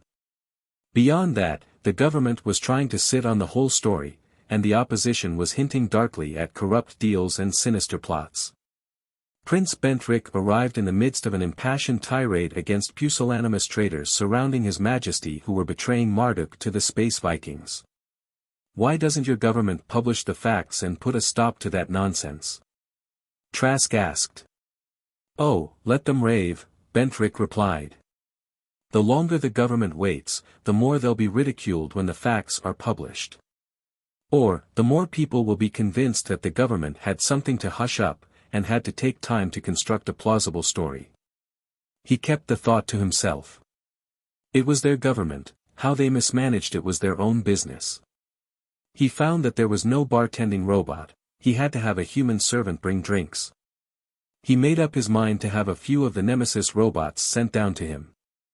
The formal presentation would be in the evening. There would be a dinner first, and because Trask had not yet been formally presented, he couldn't dine with the king, but because he was, or claimed to be, Viceroy of Tanith, he ranked as a chief of state and would dine with the Crown Prince, to whom there would be an informal introduction first. This took place in a small antechamber off the banquet hall. The Crown Prince and Crown Princess and Princess Bentrick were there when they arrived. The Crown Prince was a man of middle age, graying at the temples, with the glassy stare that betrayed contact lenses. The resemblance between him and his father was apparent. Both had the same studious and impractical expression, and might have been professors on the same university faculty. He shook hands with Trask, assuring him of the gratitude of the court and royal family. "You know, Simon is next in succession, after myself and my little daughter," he said. "That's too close to take chances with him." He turned to Bentrick. "I'm afraid this is your last space adventure, Simon. You'll have to be a spaceport spaceman from now on." "I shan't be sorry," Princess Bentrick said. "And if anybody owes Prince Trask gratitude, I do." She pressed his hands warmly. Prince Trask, my son wants to meet you, very badly. He's 10 years old, and he thinks Space Vikings are romantic heroes. He should be one, for a while. He should just see a planet Space Vikings had raided. Most of the people at the upper end of the table were diplomats, ambassadors from Odin and Baldur and Isis and Ishtar and Aten and the other civilized worlds. No doubt they hadn't actually expected horns and a spiked tail, or even tattooing and a nose ring, but after all, Space Vikings were just some sort of neo-barbarians, weren't they? On the other hand, they had all seen views and gotten descriptions of the Nemesis, and had heard about the ship action on Audhumla, and this Prince Trask, a Space Viking prince. That sounded civilized enough, had saved a life with only 3 other lives, one almost at an end, between it and the throne. And they had heard about the screen conversation with King Michael. So they were courteous through the meal, and tried to get as close as possible to him in the procession to the throne room. King Michael wore a golden crown topped by the planetary emblem, which must have weighed twice as much as a combat helmet, and fur-edged robes that would weigh more than a suit of space armor. They weren't nearly as ornate, though, as the regalia of King Angus I of Gram. He rose to clasp Prince Bentrick's hand, calling him dear cousin, and congratulating him on his gallant fight and fortunate escape. That knocks any court-martial talk on the head, Trask thought. He remained standing to shake hands with Trask, calling him valued friend to me and my house. First person singular, that must be causing some lifted eyebrows. Then the king sat down, and the rest of the roomful filed up onto the dais to be received, and finally it was over and the king rose and proceeded, followed by his immediate suite between the bowing and curtsying court and out the wide doors. After a decent interval, Crown Prince Edvard escorted him and Prince Bentrick down the same route, the others falling in behind, and across the hall to the ballroom, where there was soft music and refreshments. It wasn't too unlike a court reception on Excalibur, except that the drinks and canapes were being dispensed by human servants. He was wondering what sort of court functions Angus I of Gram was holding by now. After half an hour, a posse of court functionaries approached and informed him that it had pleased His Majesty to command Prince Trask to attend him in his private chambers. There was an audible gasp at this. Both Prince Bentrick and the Crown Prince were trying not to grin too broadly. Evidently this didn't happen too often. He followed the functionaries from the ballroom, and the eyes of everybody else followed him. Old King Michael received him alone, in a small, comfortably shabby room behind vast ones of incredible splendor. He wore fur-lined slippers and a loose robe with a fur collar, and his little black cap of maintenance. He was standing when Trask entered. When the guards closed the door and left them alone, he beckoned Trask to a couple of chairs, with a low table, on which were decanters and glasses and cigars, between. "It's a presumption on royal authority to summon you from the ballroom," he began, after they had seated themselves and filled glasses. "You are quite the cynosure, you know. I'm grateful to your Majesty. It's both comfortable and quiet here, and I can sit down. Your Majesty was the center of attention in the throne room, yet I seemed to detect a look of relief as you left it. I try to hide it, as much as possible." The old king took off the little gold-circled cap and hung it on the back of his chair. "Majesty can be rather wearying, you know.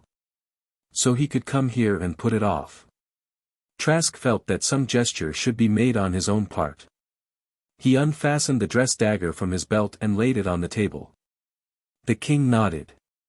"Now, we can be a couple of honest tradesmen, our shops closed for the evening, relaxing over our wine and tobacco," he said. Goodman Lucas."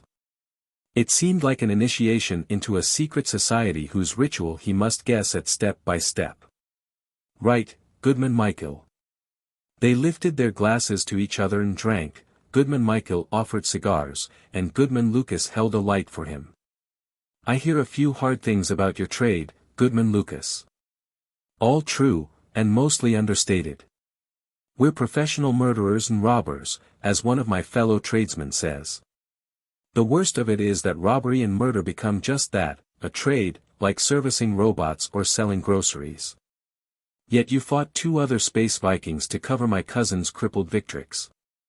Why? So he must tell his tale, so worn and smooth, again. King Michael's cigar went out while he listened. And you have been hunting him ever since. And now, you can't be sure whether you killed him or not. I'm afraid I didn't. The man in the screen is the only man Dunnan can really trust. One or the other would stay wherever he has his base all the time. And when you do kill him, what then? I'll go on trying to make a civilized planet of Tanith. Sooner or later, I'll have one quarrel too many with King Angus, and then we will be Our Majesty Lucas I of Tanith, and we will sit on a throne and receive our subjects. And I'll be glad when I can get my crown off and talk to a few men who call me shipmate, instead of Your Majesty. Well, it would violate professional ethics for me to advise a subject to renounce his sovereign, of course, but that might be an excellent thing. You met the ambassador from Ithavoll at dinner, did you not? 3 centuries ago, Ithavoll was a colony of Marduk. It seems we can't afford colonies, any more, and it seceded from us. Ithavoll was then a planet like your Tanith seems to be. Today, it is a civilized world, and one of Marduk's best friends.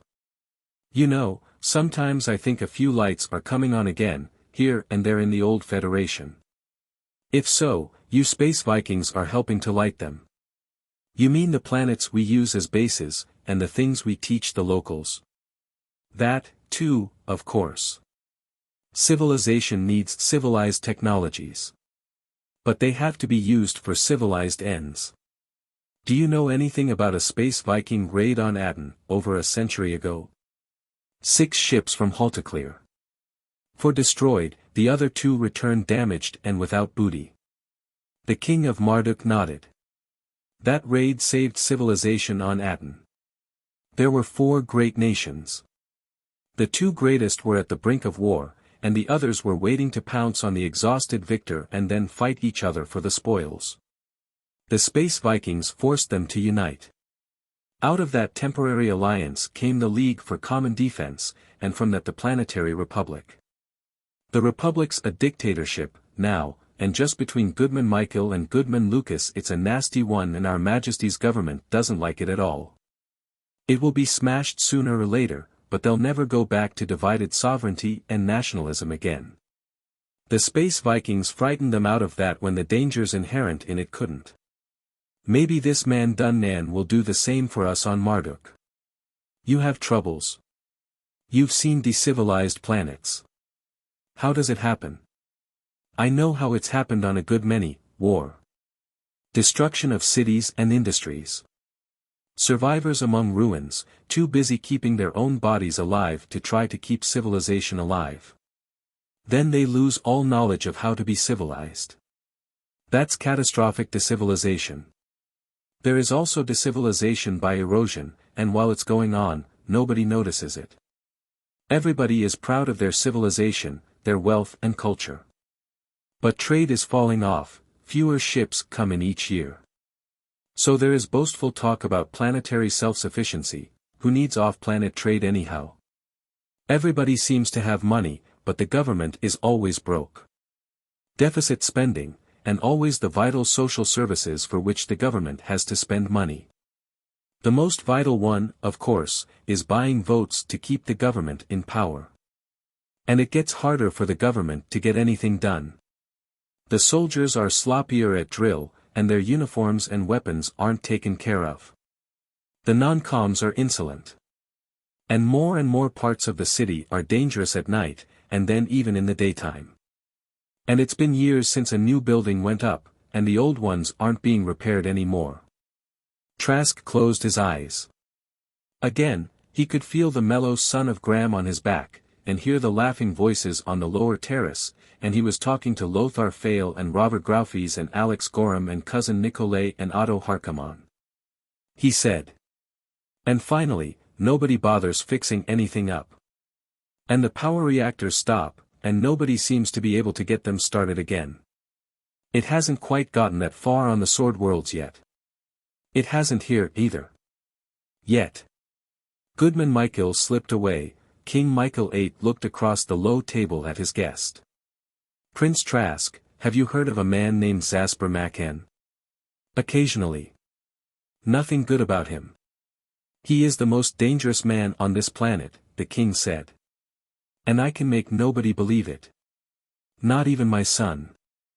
Chapter 21. Prince Bentrick's 10-year-old son, Count Stephen of Ravery, wore the uniform of an ensign of the Royal Navy. He was accompanied by his tutor, an elderly navy captain. They both stopped in the doorway of Trask's suite, and the boy saluted smartly. "Permission to come aboard, sir?" he asked. "Welcome aboard, Count, Captain. Belay the ceremony and find seats, you're just in time for second breakfast." As they sat down, he aimed his ultraviolet light pencil at a serving robot. Unlike Mardican robots, which looked like surrealist conceptions of pre-atomic armored knights, it was a smooth ovoid floating a few inches from the floor on its own contragravity. As it approached, its top opened like a bursting beetle shell and hinged trays of food swung out. The boy looked at it in fascination.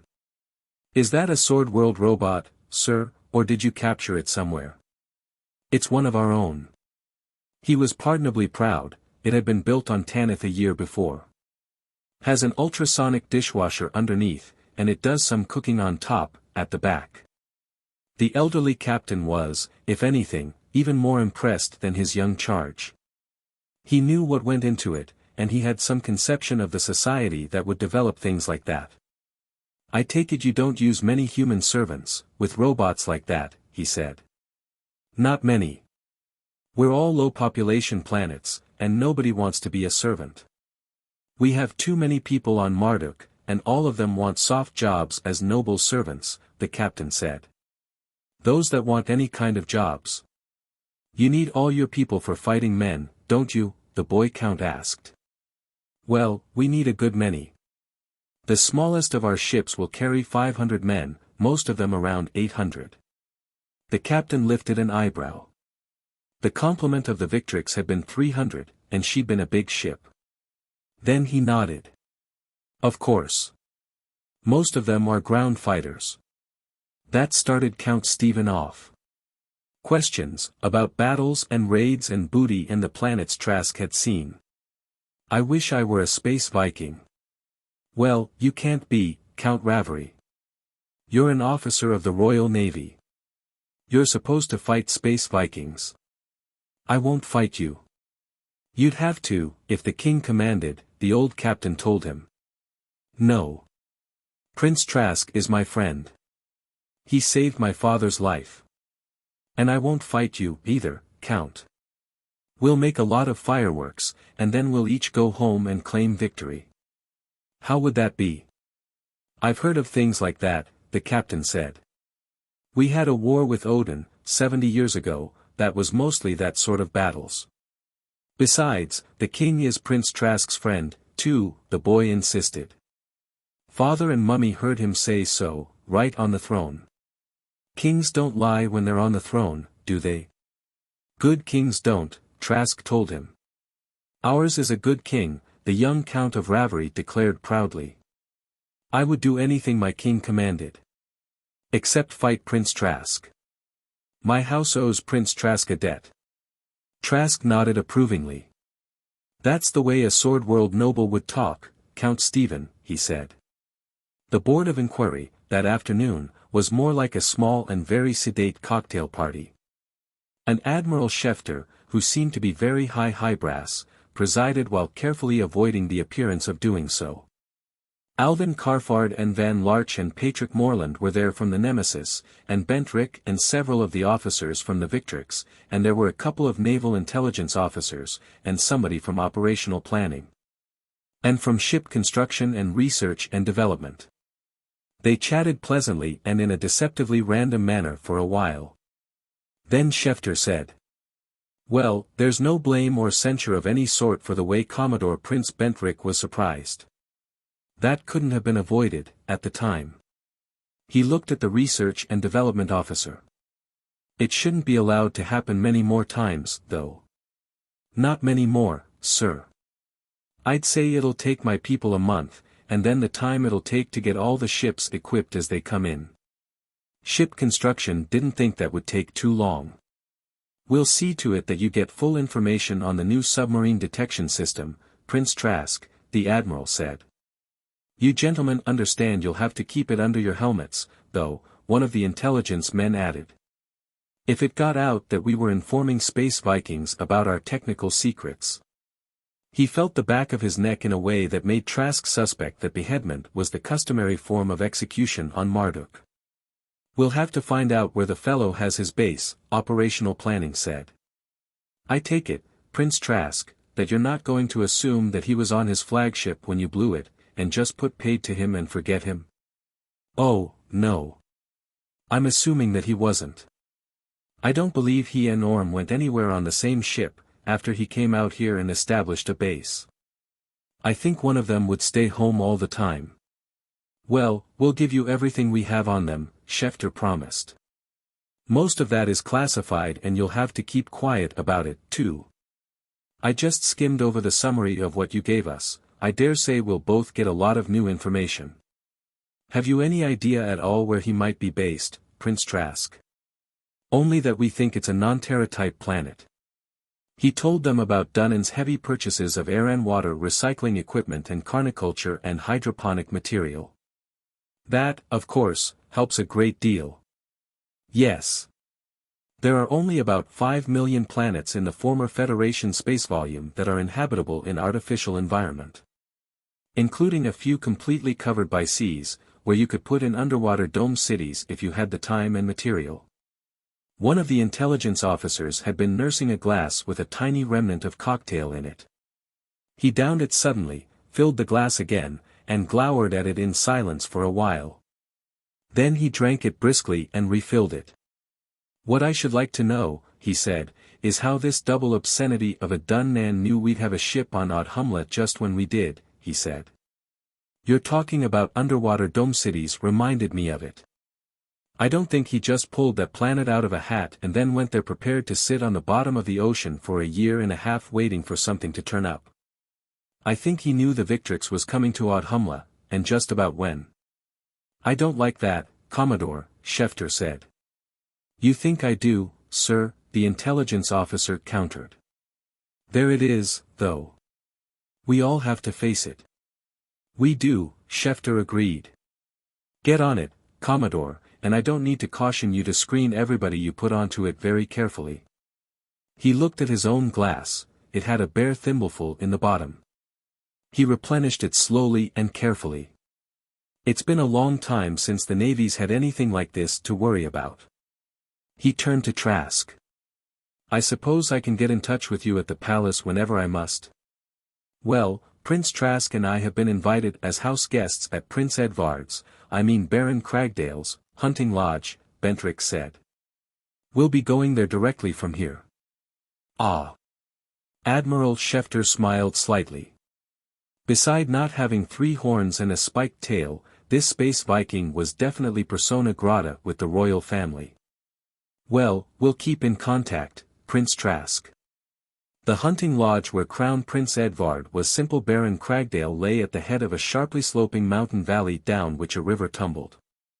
Mountains rose on either side in high scarps, some topped with perpetual snow, glaciers curling down from them. The lower ranges were forested, as was the valley between, and there was a red-mauve alpenglow on the great peak that rose from the head of the valley. For the first time in over a year, Elaine was with him, silently clinging to him to see the beauty of it through his eyes. He had thought that she had gone from him forever. The hunting lodge itself was not quite what a sword-worlder would expect a hunting lodge to be. At first sight, from the air, it looked like a sundial, a slender tower rising like a gnomon above a circle of low buildings and formal gardens. The boat landed at the foot of it, and he and Prince and Princess Bentrick and the young Count of Ravery and his tutor descended. Immediately, they were beset by a flurry of servants. The second boat, with the Bentrick servants and their luggage, was circling in to land. Elaine, he discovered, wasn't with him any more, and then he was separated from the Bentricks and was being floated up an inside shaft in a lifter car. More servants installed him in his rooms, unpacked his cases, drew his bath and even tried to help him take it, and fussed over him while he dressed. There were over a score for dinner. Bentrick had warned him that he'd find some odd types. Maybe he meant that they wouldn't all be nobles. Among the commoners there were some professors, mostly social sciences, a labor leader, a couple of representatives and a member of the Chamber of Delegates, and a couple of social workers, whatever that meant. His own table companion was a Lady Valerie Alvarath.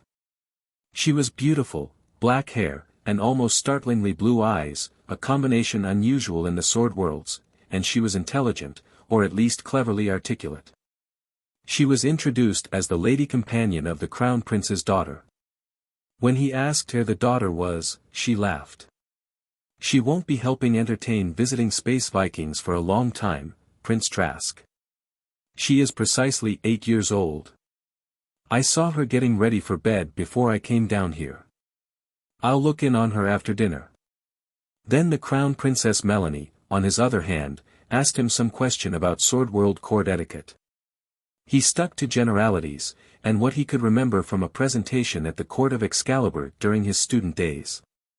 These people had a monarchy since before Graham had been colonized. He wasn't going to admit that Graham's had been established since he went off-planet. The table was small enough for everybody to hear what he was saying and to feed questions to him. It lasted all through the meal, and continued and they adjourned for coffee in the library. But what about your form of government, your social structure, that sort of thing? Somebody, impatient with the artificialities of the court, wanted to know. Well, we don't use the word government very much, he replied.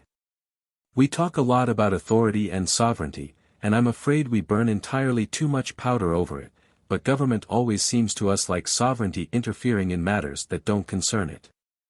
As long as sovereignty maintains a reasonable semblance of good public order and makes the more serious forms of crime fairly hazardous for the criminals, we're satisfied. But that's just negative. Doesn't the government do anything positive for the people? He tried to explain the Sword World feudal system to them. It was hard, he found, to explain something you have taken for granted all your life to somebody who is quite unfamiliar with it. But the government, the sovereignty, since you don't like the other word, doesn't do anything for the people. One of the professors objected. It leaves all the social services to the whim of the individual lord or baron. And the people have no voice at all. Why, that's tyranny, a professor assemblyman added. He tried to explain that the people had a very distinct and commanding voice, and that barons and lords who wanted to stay alive listened attentively to it. The assemblyman changed his mind. That wasn't tyranny, it was anarchy. And the professor was still insistent about who performed the social services. If you mean schools and hospitals and keeping the city clean, the people do that for themselves. The government, if you want to think of it as that, just sees to it that nobody's shooting at them while they're doing it.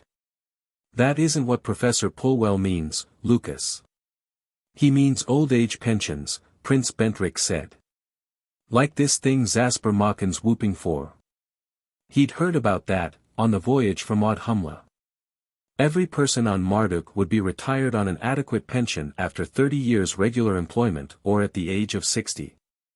When he had wanted to know where the money would come from, he had been told that there would be a sales tax, and that the pensions must all be spent within 30 days, which would stimulate business. And the increased business would provide tax money to pay the pensions. We have a joke about 3 Gilgameshers space-wrecked on an uninhabited planet, he said. 10 years later, when they were rescued, all 3 were immensely wealthy, from trading hats with each other. That's about the way this thing will work. One of the lady social workers bristled. It wasn't right to make derogatory jokes about racial groups.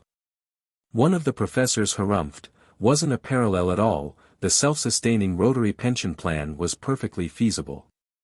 With a shock, Trask recalled that he was a professor of economics. Alvin Carfard wouldn't need any 20 ships to loot Marduk. Just infiltrate it with about 100 smart confidence men and inside a year they'd own everything on it. That started them all off on Zasper Macan, though. Some of them thought he had a few good ideas, but was damaging his own case by extremism.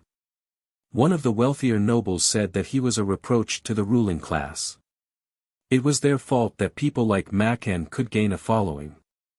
One old gentleman said that maybe the Gilgameshers were to blame, themselves, for some of the animosity toward them.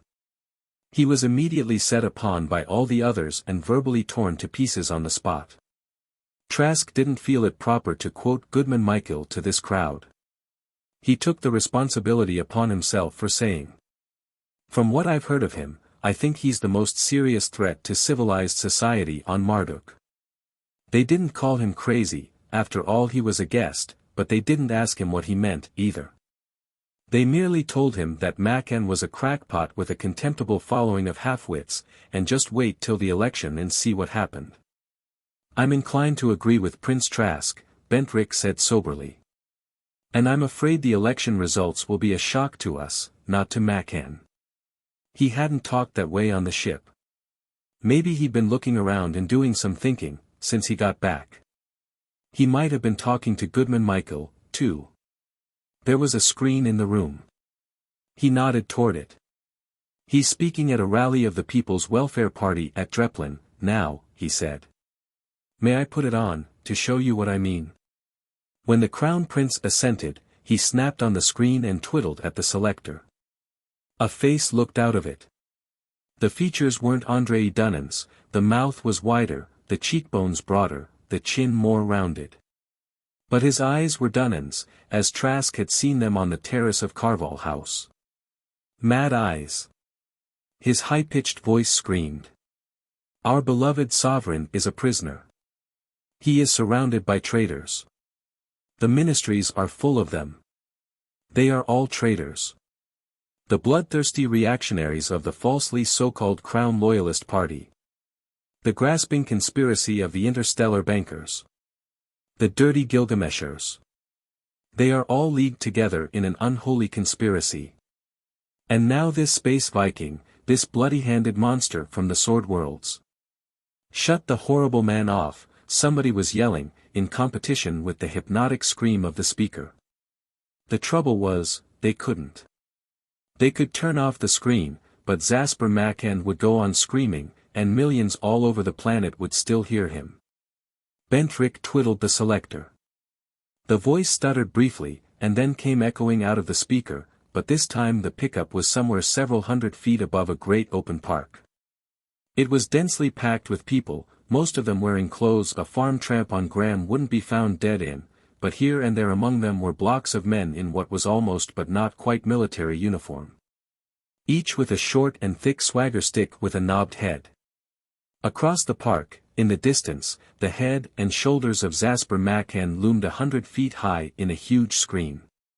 Whenever he stopped for breath, a shout would go up, beginning with the blocks of uniformed men. "Makan! Makan! Makan the leader! Makan to power! You even let him have a private army?" he asked the Crown Prince. "Oh, those silly buffoons and their musical comedy uniforms," the Crown Prince shrugged. "They aren't armed." "Not visibly," he granted. "Not yet. I don't know where they'd get arms." "No, Your Highness," Prince Bentrick said. "Neither do I. That's what I'm worried about." Chapter 22. He succeeded, the next morning, in convincing everybody that he wanted to be alone for a while, and was sitting in a garden, watching the rainbows in the midst of a big waterfall across the valley. Elaine would have liked that, but she wasn't with him, now. Then he realized that somebody was speaking to him, in a small, bashful voice. He turned, and saw a little girl in shorts and a sleeveless jacket, holding in her arms a long-haired blonde puppy with big ears and appealing eyes. "Hello, both of you," he said. The puppy wriggled and tried to lick the girl's face. "Don't, Mopsy. We want to talk to this gentleman," she said. "Are you really and truly the Space Viking?" "Really and truly." "And who are you two?" "I'm Myrna. And this is Mopsy." "Hello, Myrna." "Hello, Mopsy." Hearing his name, the puppy wriggled again and dropped from the child's arms. After a brief hesitation, he came over and jumped onto Trask's lap, licking his face. While he petted the dog, the girl came over and sat on the bench beside him. "Mopsy likes you," she said. After a moment, she added, I like you, too. And I like you, he said. Would you want to be my girl? You know, a Space Viking has to have a girl on every planet. How would you like to be my girl on Marduk? Myrna thought that over carefully. I'd like to, but I couldn't. You see, I'm going to have to be queen, someday. Oh. Yes. Grandpa is king now, and when he's through being king, Papa will have to be king, and then when he's through being king, I can't be king because I'm a girl, so I'll have to be queen. And I can't be anybody's girl, because I'm going to have to marry somebody I don't know, for reasons of state. She thought some more, and lowered her voice. I'll tell you a secret. I am a queen now. Oh, you are. She nodded. We are queen, in our own right, of our royal bedroom, our royal playroom, and our royal bathroom. And Mopsy is our faithful subject. Is your majesty absolute ruler of these domains? No, she said disgustedly. We must at all times defer to our royal ministers, just like Grandpa has to. That means, I have to do just what they tell me to. That's Lady Valerie, and Margot, and Dame Eunice, and Sir Thomas. But Grandpa says they are good and wise ministers. Are you really a prince? I didn't know Space Vikings were princes. Well, my king says I am. And I am ruler of my planet, and I'll tell you a secret. I don't have to do what anybody tells me. Gee. Are you a tyrant? You're awfully big and strong. I'll bet you've slain just hundreds of cruel and wicked enemies. Thousands, your majesty. He wished that weren't literally true. He didn't know how many of them had been little girls like Myrna and little dogs like Mopsy. He found that he was holding both of them tightly. The girl was saying, but you feel bad about it. These children must be telepaths. A Space Viking who is also a prince must do many things he doesn't want to do. I know. So does a queen. I hope Grandpa and Papa don't get through being king for just years and years. She looked over his shoulder. Oh. And now I suppose I've got to do something else I don't want to. Lessons, I bet. He followed her eyes. The girl who had been his dinner companion was approaching. She wore a wide sunshade hat, and a gown that trailed filmy gauze like sunset-colored mist. There was another woman, in the garb of an upper servant, with her. Lady Valerie, and who else? He whispered. Margot. She's my nurse. She's awful strict, but she's nice. Prince Trask, has Her Highness been bothering you? Lady Valerie asked. Oh, far from it. He rose, still holding the funny little dog. But you should say, Her Majesty. She has informed me that she is sovereign of 3 princely domains. And of 1 dear loving subject. He gave the subject back to the sovereign. You should not have told Prince Trask that, Lady Valerie chided. When your majesty is outside her domains, your majesty must remain incognito. Now, your majesty must go with the minister of the bedchamber, the minister of education awaits an audience. Arithmetic, I bet. Well, goodbye, Prince Trask. I hope I can see you again. Say goodbye, Mopsy. She went away with her nurse, the little dog looking back over her shoulder. I came out to enjoy the gardens alone, he said, and now I find I'd rather enjoy them in company. If your ministerial duties do not forbid, could you be the company? But gladly, Prince Trask. Her Majesty will be occupied with serious affairs of state. Square root. Have you seen the grottos? They're down this way. That afternoon, one of the gentlemen attendants caught up with him. Baron Cragdale would be gratified if Prince Trask could find time to talk with him privately. Before they had talked more than a few minutes, however, Baron Cragdale abruptly became Crown Prince Edvard. Prince Trask, Admiral Schefter tells me that you and he are having informal discussions about cooperation against this mutual enemy of ours, Dunnan. This is fine. It has my approval, and the approval of Prince Vandervent, the Prime Minister, and, I might add, that of Goodman Michael. I think it ought to go further, though. A formal treaty between Tanith and Marduk would be greatly to the advantage of both. I'd be inclined to think so, Prince Edvard. But aren't you proposing marriage on rather short acquaintance? It's only been 50 hours since the Nemesis orbited in here. Well, we know a bit about you and your planet beforehand. There's a large Gilgamesher colony here. You have a few on Tanith, haven't you? Well, anything one Gilgamesher knows, they all find out, and ours are cooperative with naval intelligence. That would be why Andray Dunnan was having no dealings with Gilgameshers. It would also be what Zasper Macken meant when he ranted about the Gilgamesh interstellar conspiracy. I can see where an arrangement like that would be mutually advantageous. I'd be quite in favor of it. Cooperation against Dunnan, of course, and reciprocal trade rights on each other's trade planets, and direct trade between Marduk and Tanith. And Beowulf and Amaterasu would come into it, too.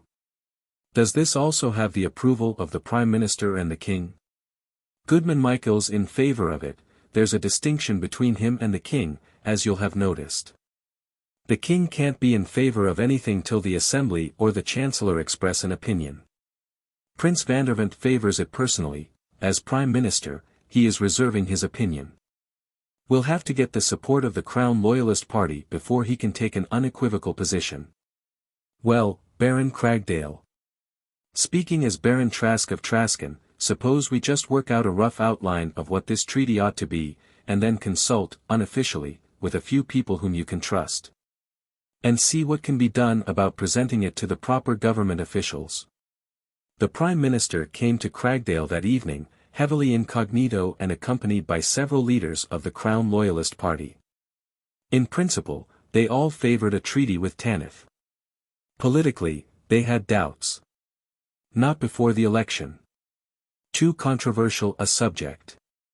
Controversial, it appeared, was the dirtiest dirty name anything could be called on Marduk. It would alienate the labor vote. They'd think increased imports would threaten employment in Mardican industries.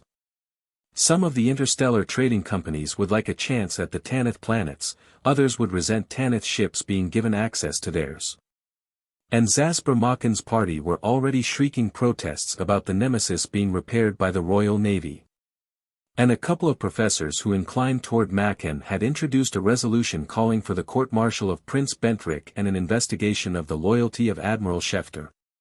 And somebody else, probably a stooge of Macken's, was claiming that Bentrick had sold the Victrix to the Space Vikings and that the films of the Battle of Audhumla were fakes, photographed in miniature at the Navy moon base. Admiral Schefter, when Trask flew in to see him the next day, was contemptuous about this last. Ignore the whole bloody thing, we get something like that before every general election. On this planet, you can always kick the Gilgameshers and the armed forces with impunity, neither have votes and neither can kick back. The whole thing will be forgotten the day after the election. It always is. That's if Macken doesn't win the election, Trask qualified. That's no matter who wins the election. They can't any of them get along without the Navy, and they bloody well know it. Trask wanted to know if intelligence had been getting anything. Not on how Dunnan found out the Victrix had been ordered to Audhumla, no, Schefter said. There wasn't any secrecy about it. At least 1,000 people, from myself down to the shoeshine boys, could have known about it as soon as the order was taped. As for the list of ships you gave me, yes. One of them puts into this planet regularly. She spaced out from here only yesterday morning. The honest Horace. Well, great Satan, haven't you done anything? I don't know if there's anything we can do. Oh, we're investigating, but... You see, this ship first showed up here 4 years ago, commanded by some kind of a Neobarb, not a Gilgamesher, named Horace Sastroff. He claimed to be from Scotty.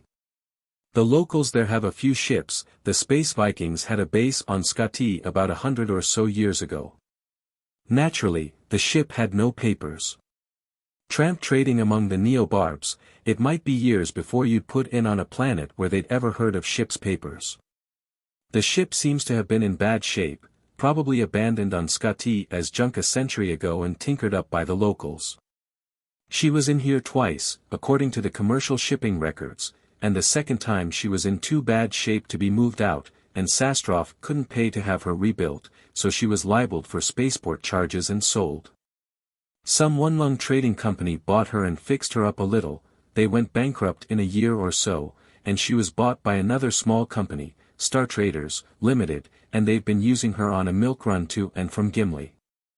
They seem to be a legitimate outfit, but we're looking into them. We're looking for Sastrov, too, but we haven't been able to find him. If you have a ship out Gimli way, you might find out if anybody there knows anything about her. You may discover that she hasn't been going there at all. We might, at that, Schefter agreed. We'll just find out. Everybody at Cragdale knew about the projected treaty with Tanith by the morning after Trask's first conversation with Prince Edvard on the subject. The Queen of the Royal Bedroom, the Royal Playroom and the Royal Bathroom was insisting that her domains should have a treaty with Tanith, too. It was beginning to look to Trask as though that would be the only treaty he'd sign on Marduk, and he was having his doubts about that. Do you think it would be wise? He asked Lady Valerie Alvarath. The Queen of 3 Rooms and 1 4-footed subject had already decreed that Lady Valerie should be the Space Viking Prince's girl on the planet of Marduk. If it got out, these people's welfare lunatics would pick it up and twist it into evidence of some kind of a sinister plot. Oh, I believe Her Majesty could sign a treaty with Prince Trask, Her Majesty's Prime Minister decided. But it would have to be kept very secret. Gee. Myrna's eyes widened. A real secret treaty, just like the wicked rulers of the old dictatorship.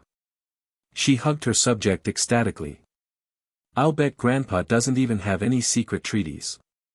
In a few days, everybody on Marduk knew that a treaty with Tanith was being discussed.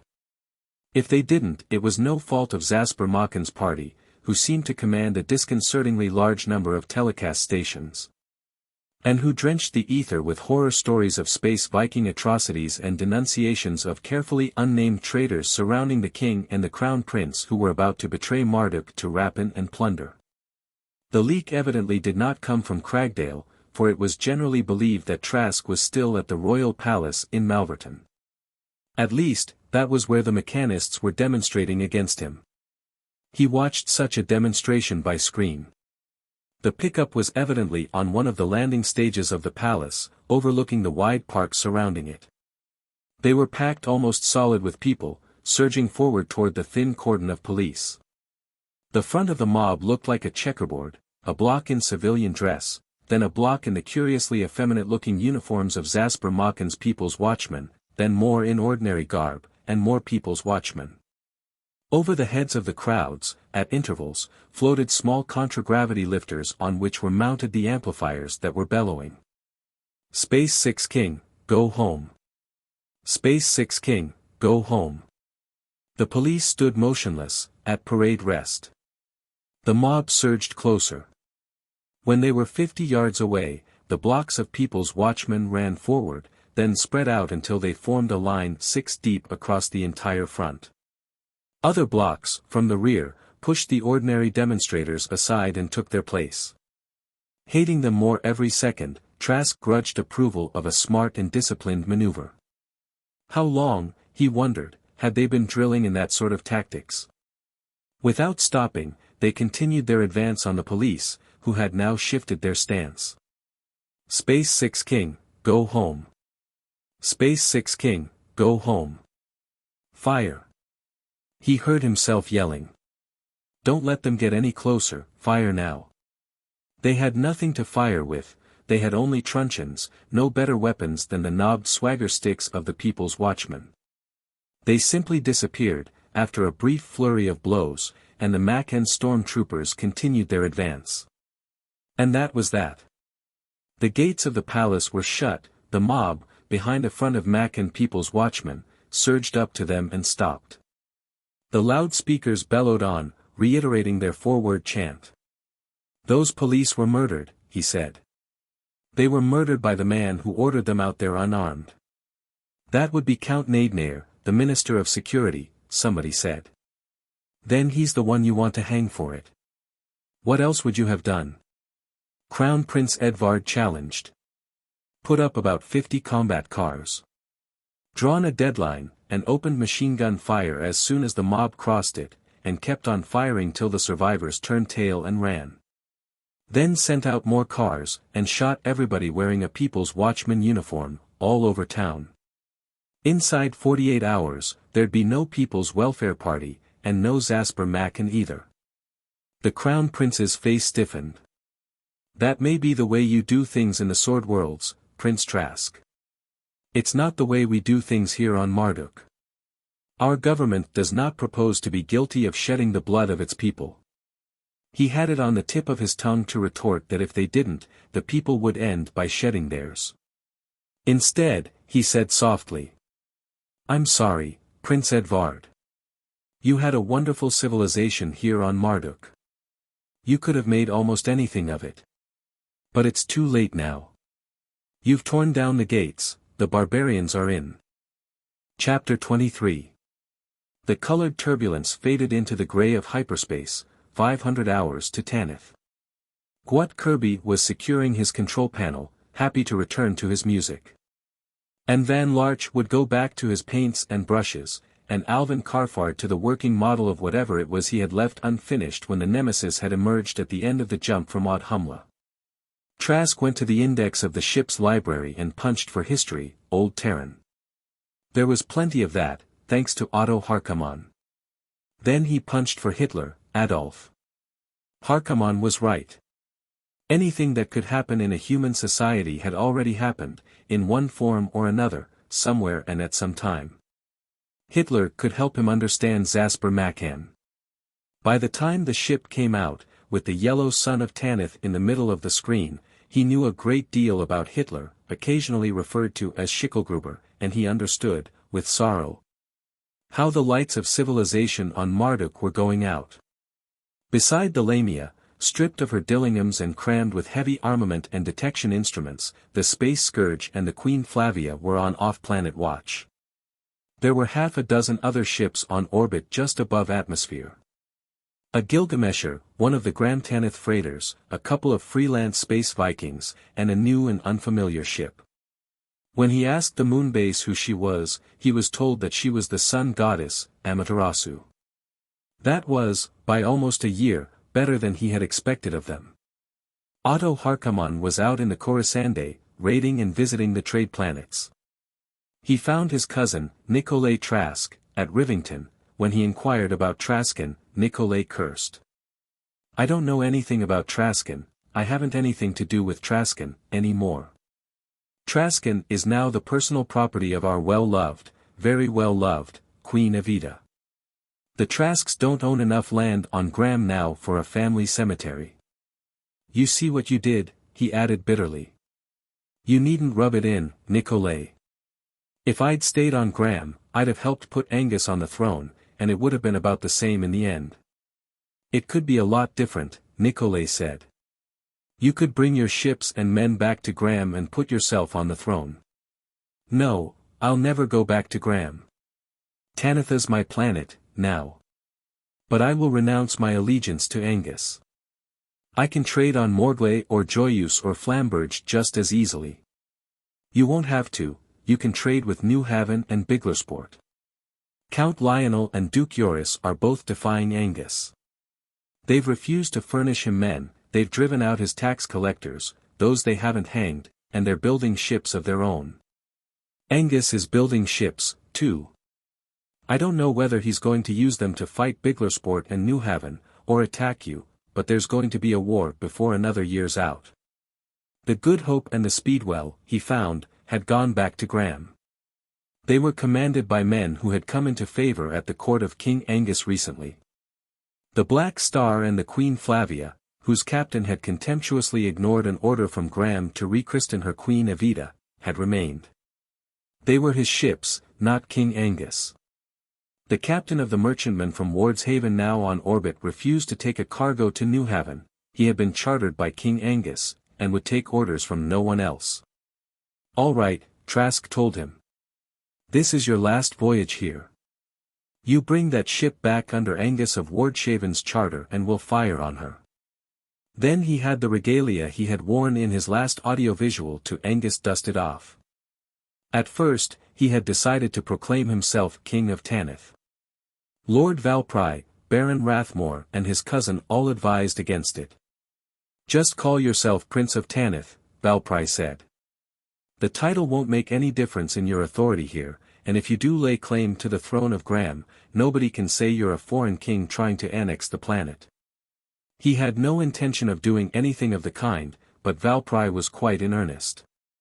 So he sat on his throne, as sovereign prince of Tanith, and renounced his allegiance to Angus, Duke of Wardshaven, self-styled king of Graham. They sent it back on the otherwise empty freighter. Another copy went to the Count of Newhaven, along with a cargo in the Sun Goddess, the first non-Space Viking ship into Graham from the old Federation. 750 hours after the return of the Nemesis, the Coruscant A2 emerged from her last micro-jump, and immediately Harkaman began hearing of the Battle of Audhumla and the destruction of the Yo-Yo and the Enterprise. At first, he merely reported a successful raiding voyage, from which he was bringing rich booty. Oddly variegated booty, it was remarked, when he began itemizing it. Why, yes, he replied. Second-hand booty. I raided Dagon for it. Dagon was a Space Viking base planet, occupied by a character named Fedrig Baragon. A number of ships operated from it, including a couple commanded by Baragon's half-breed sons. Baragon's ships were raiding one of our planets, Harkaman said. Gunput. They looted a couple of cities, destroyed one, killed a lot of the locals. I found out about it from Captain Ravallo of the Black Star, on Indra. He'd just been from Gunput. Beowulf wasn't too far out of the way, so we put in there, and found the Grendelsbane just ready to space out. The Grendelsbane was the second of Beowulf's ships, sister to the Viking's gift. So she joined us, and the three of us went to Dagon. We blew up one of Baragon's ships, and put the other one down out of commission, and then we sacked his base. There was a Gilgamesher colony there, we didn't bother them. They'll tell what we did, and why. That should furnish Prince Victor of Sochel something to ponder, Trask said. Where are the other ships, now? The Grendelsbane went back to Beowulf. She'll stop at Amaterasu to do a little trading on the way.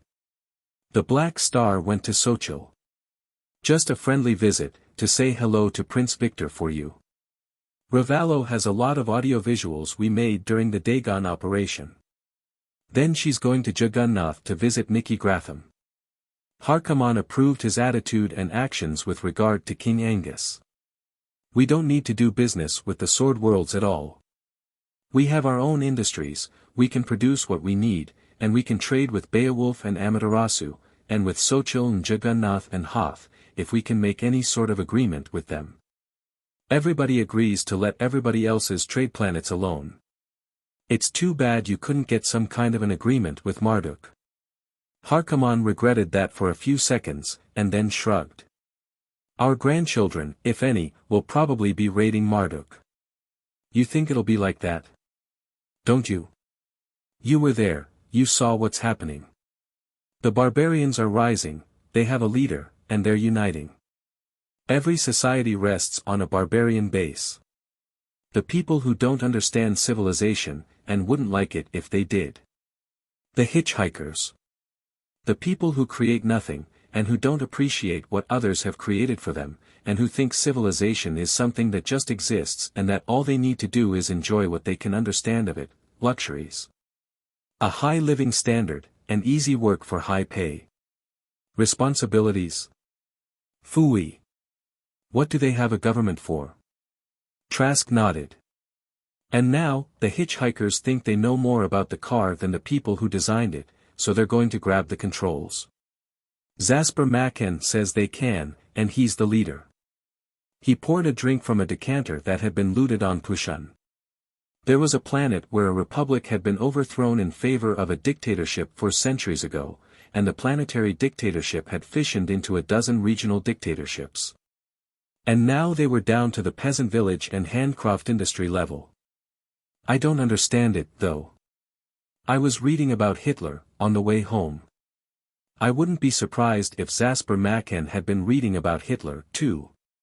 He's using all Hitler's tricks. But Hitler came to power in a country which had been impoverished by a military defeat. Marduk hasn't fought a war in almost 2 generations, and that one was a farce. It wasn't the war that put Hitler into power. It was the fact that the ruling class of his nation, the people who kept things running, were discredited. The masses, the homemade barbarians, didn't have anybody to take their responsibilities for them. What they have on Marduk is a ruling class that has been discrediting itself. A ruling class that's ashamed of its privileges and shirks its duties.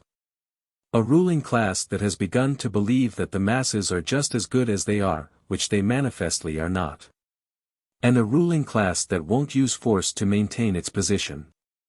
And they have a democracy, and they are letting the enemies of democracy shelter themselves behind democratic safeguards. We don't have any of this democracy in the Sword Worlds, if that's the word for it, he said.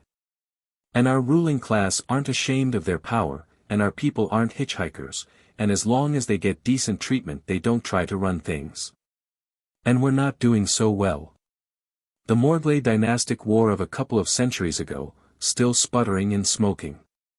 The Ascarsen-Elmersan war on Durendal, into which Flamberge and now Joyeuse had intruded.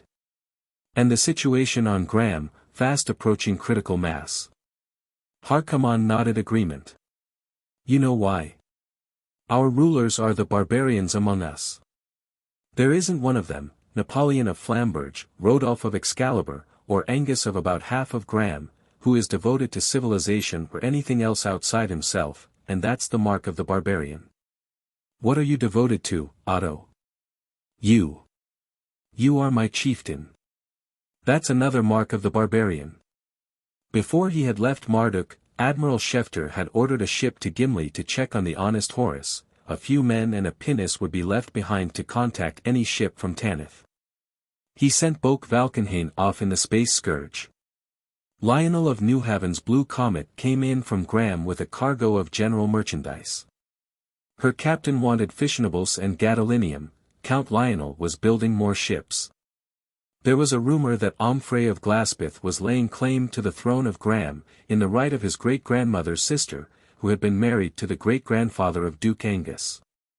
It was a completely trivial and irrelevant claim, but the story was that it would be supported by King Conrad of Haltaclear. Immediately, Baron Rathmore, Lord Valpry, Lothar Fail and the other Graham people began clamoring that he should go back with a fleet and seize the throne for himself. Harkaman, Valkenhayn, Karfard and the other Space Vikings were as vehement against it. Harkaman had the loss of the other Coruscandi on Durendal to remember, and the others wanted no part in Sword World squabbles, and there was renewed agitation that he should start calling himself King of Tanith. He refused to do either, which left both parties dissatisfied. So partisan politics had finally come to Tanith. Maybe that was another milestone of progress. And there was the Treaty of Kepra, between the princely state of Tanith, the Commonwealth of Beowulf, and the Planetary League of Amaterasu. The Keprans agreed to allow bases on their planet, to furnish workers, and to send students to school on all 3 planets. Tanith, Beowulf and Amaterasu obligated themselves to joint defense of Kepra, to free trade among themselves, and to render one another armed assistance. That was a milestone of progress, and no argument about it. The Space Scourge returned from Gimli, and Valkenhayn reported that nobody on the planet had ever seen or heard of the honest Horus. They had found a Mardican Navy ship's pinnace there, manned entirely by officers, some of them Navy intelligence. According to them, the investigation into the activities of that ship had come to an impasse. The ostensible owners claimed, and had papers to prove it, that they had chartered her to a private trader, and he claimed, and had papers to prove it, that he was a citizen of the Planetary Republic of Aten. And as soon as they began questioning him, he was rescued by the Atenian ambassador, who lodged a vehement protest with the Mardican Foreign Ministry. Immediately, the People's Welfare Party had leaped into the incident and branded the investigation as an unwarranted persecution of a national of a friendly power at the instigation of corrupt tools of the Gilgamesh interstellar conspiracy. So that's it, Valkenhayn finished. It seems they're having an election and they're afraid to antagonize anybody who might have a vote. So the Navy had to drop the investigation. Everybody on Marduk's scared of this Macan. You think there might be some tie-up between him and Dunnan? The ideas occurred to me. Have there been any more raids on Marduk trade planets since the Battle of Audhumla? A couple. The Bolide was on Audhumla a while ago. There were a couple of Mardukan ships there, and they had the Victrix fixed up enough to do some fighting. They ran the Bolide out. A study of the time between the destruction of the Enterprise and Yo-Yo and the appearance of the Bolide could give them a limiting radius around Audhumla. It did, 700 light-years, which also included Tanith. So he sent Harkaman in the Coruscant and Ravallo in the Black Star to visit the planets Marduk traded with, looking for Dunnan ships and exchanging information and assistance with the Royal Mardukan Navy. Almost at once, he regretted it. The next Gilgamesher into orbit on Tanith brought a story that Prince Victor was collecting a fleet on Sochil. He sent warnings off to Amaterasu and Beowulf and Kepra. A ship came in from Biglersport, a heavily armed chartered freighter. There was sporadic fighting in a dozen places on Gram, now, resistance to efforts on the part of King Angus to collect taxes, and raids by unidentified persons on estates confiscated from alleged traders and given to Garvin Spasso, who had now been promoted from Baron to Count. And Robert Graufes was dead, poisoned, everybody said, either by Spasso or Queen Evita or both. Even with the threat from Sochil, some of the former Wardshaven nobles began talking about sending ships to Gram. Less than 1,000 hours after he had left, Ravallo was back in the Black Star. I went to Gimli, and I wasn't there 50 hours before a Mardukan Navy ship came in. They were glad to see me, it saved them sending off a pinnace for Tanith. They had news for you, and a couple of passengers. Passengers? Yes. You'll see who they are when they come down. And don't let anybody with side whiskers and buttoned-up coats see them, Ravallo said. What those people know gets all over the place before long. The visitors were Lucille, Princess Bentrick, and her son, the young Count of Ravery. They dined with Trask, only Captain Ravallo was also present. I didn't want to leave my husband, and I didn't want to come here and impose myself and Stephen on you, Prince Trask, she began, but he insisted. We spent the whole voyage to Gimli concealed in the captain's quarters. Only a few of the officers knew we were aboard. Macan won the election. Is that it? He asked. And Prince Bentrick doesn't want to risk you and Stephen being used as hostages? That's it, she said. He didn't really win the election, but he might as well have. Nobody has a majority of seats in the Chamber of Representatives, but he's formed a coalition with several of the splinter parties, and I'm ashamed to say that a number of Crown Loyalist members, crowd of disloyalists, I call them, are voting with him. Now. They've coined some ridiculous phrase about the wave of the future, whatever that means. If you can't lick them, join them, Trask said. If you can't lick them, lick their boots, the Count of Ravery put in. My son is a trifle bitter, Princess Bentrick said. I must confess to a trace of bitterness, too. Well, that's the representatives, Trask said. What about the rest of the government? With the splinter party in disloyalist support, they got a majority of seats in the delegates. Most of them would have indignantly denied, a month before, having any connection with Macan, but 100 out of 120 are his supporters. Macan, of course, is Chancellor. And who is Prime Minister? He asked. Andray Dunnan. She looked slightly baffled for an instant then said, oh. No. The Prime Minister is Crown Prince Edvard. No, Baron Cragdale.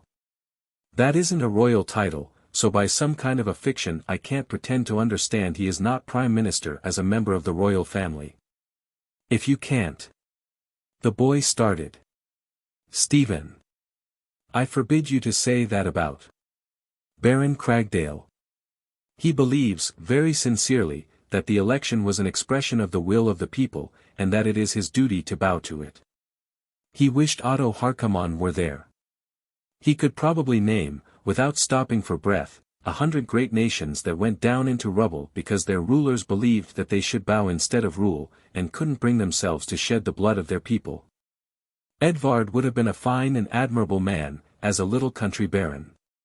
Where he was a disaster. He asked if the people's watchmen had dragged their guns out from under the bed and started carrying them in public yet. Oh, yes. You were quite right, they were armed, all the time. Not just small arms, combat vehicles and heavy weapons. As soon as the new government was formed, they were given status as a part of the planetary armed forces. They have taken over every police station on the planet. And the king? Oh, he carries on, and shrugs and says, I just reign here. What else can he do? We've been whittling down and filching away the powers of the throne for the last 3 centuries. What is Prince Bentrick doing, and why did he think there was danger that you two would be used as hostages? He's going to fight, she said. Don't ask me how, or what with. Maybe as a gorilla in the mountains, I don't know. But if he can't lick them, he won't join them. I wanted to stay with him and help him. He told me I could help him best by placing myself and Stephen where he wouldn't worry about us. I wanted to stay, the boy said. I could have fought with him. But he said that I must take care of Mother. And if he were killed, I must be able to avenge him. You talk like a sword-worlder, I told you that once before. He hesitated, then turned again to Princess Bentrick. How is little Princess Myrna? He asked, and then, trying to be casual, added, and Lady Valerie. She seemed so clearly real and present to him, blue eyes and space-black hair, more real than Elaine had been to him for years. They're at Cragdale, they'll be safe there. I hope. Chapter 24. Attempting to conceal the presence on Tanith of Prince Bentrick's wife and son was pushing caution beyond necessity. Admitted that the news would leak back to Marduk via Gilgamesh, it was over 700 light-years to the latter and almost 1,000 from there to the former. Better that Princess Lucille should enjoy Rivington society, such as it was, and escape, for a moment now and then, from anxiety about her husband. At 10, no, almost 12. It had been a year and a half since Trask had left Marduk, the boy Count of Ravery was more easily diverted. At last, he was among real Space Vikings, on a Space Viking planet, and he was trying to be everywhere and see everything at once. No doubt he would be imagining himself a Space Viking, returning to Marduk with a vast armada to rescue his father and the king from Zasper Makan. Trask was satisfied with that, as a host he left much to be desired. He had his worries, too, and all of them bore the same name, Prince Victor of Sochil. He went over with Manfred Ravallo everything the captain of the Black Star could tell him. He had talked once with Victor. The Lord of Sochil had been coldly polite and non-committal. His subordinates had been frankly hostile. There had been 5 ships on orbit or landed at Victor's spaceport beside the usual Gilgameshers and itinerant traders, 2 of them Victor's own, and a big armed freighter had come in from Haltaclear as the Black Star was leaving. There was considerable activity at the shipyards and around the spaceport, as though in preparation for something on a large scale. Sochil was 1,000 light-years from Tanith. He rejected immediately the idea of launching a preventative attack. His ships might reach Sochil to find it undefended, and then return to find Tanith devastated. Things like that had happened in space war. The only thing to do was sit tight, defend Tanith when Victor attacked, and then counterattack if he had any ships left by that time. Prince Victor was probably reasoning in the same way. He had no time to think about Andray Dunnan, except, now and then, to wish that Otto Harkaman would stop thinking about him and bring the Coruscant home. He needed that ship on Tanith, and the wits and courage of her commander. More news, Gilgamesh sources, came in from Sochil. There were only 2 ships, both armed merchantmen, on the planet. Prince Victor had spaced out with the rest an estimated 2,000 hours before the story reached him.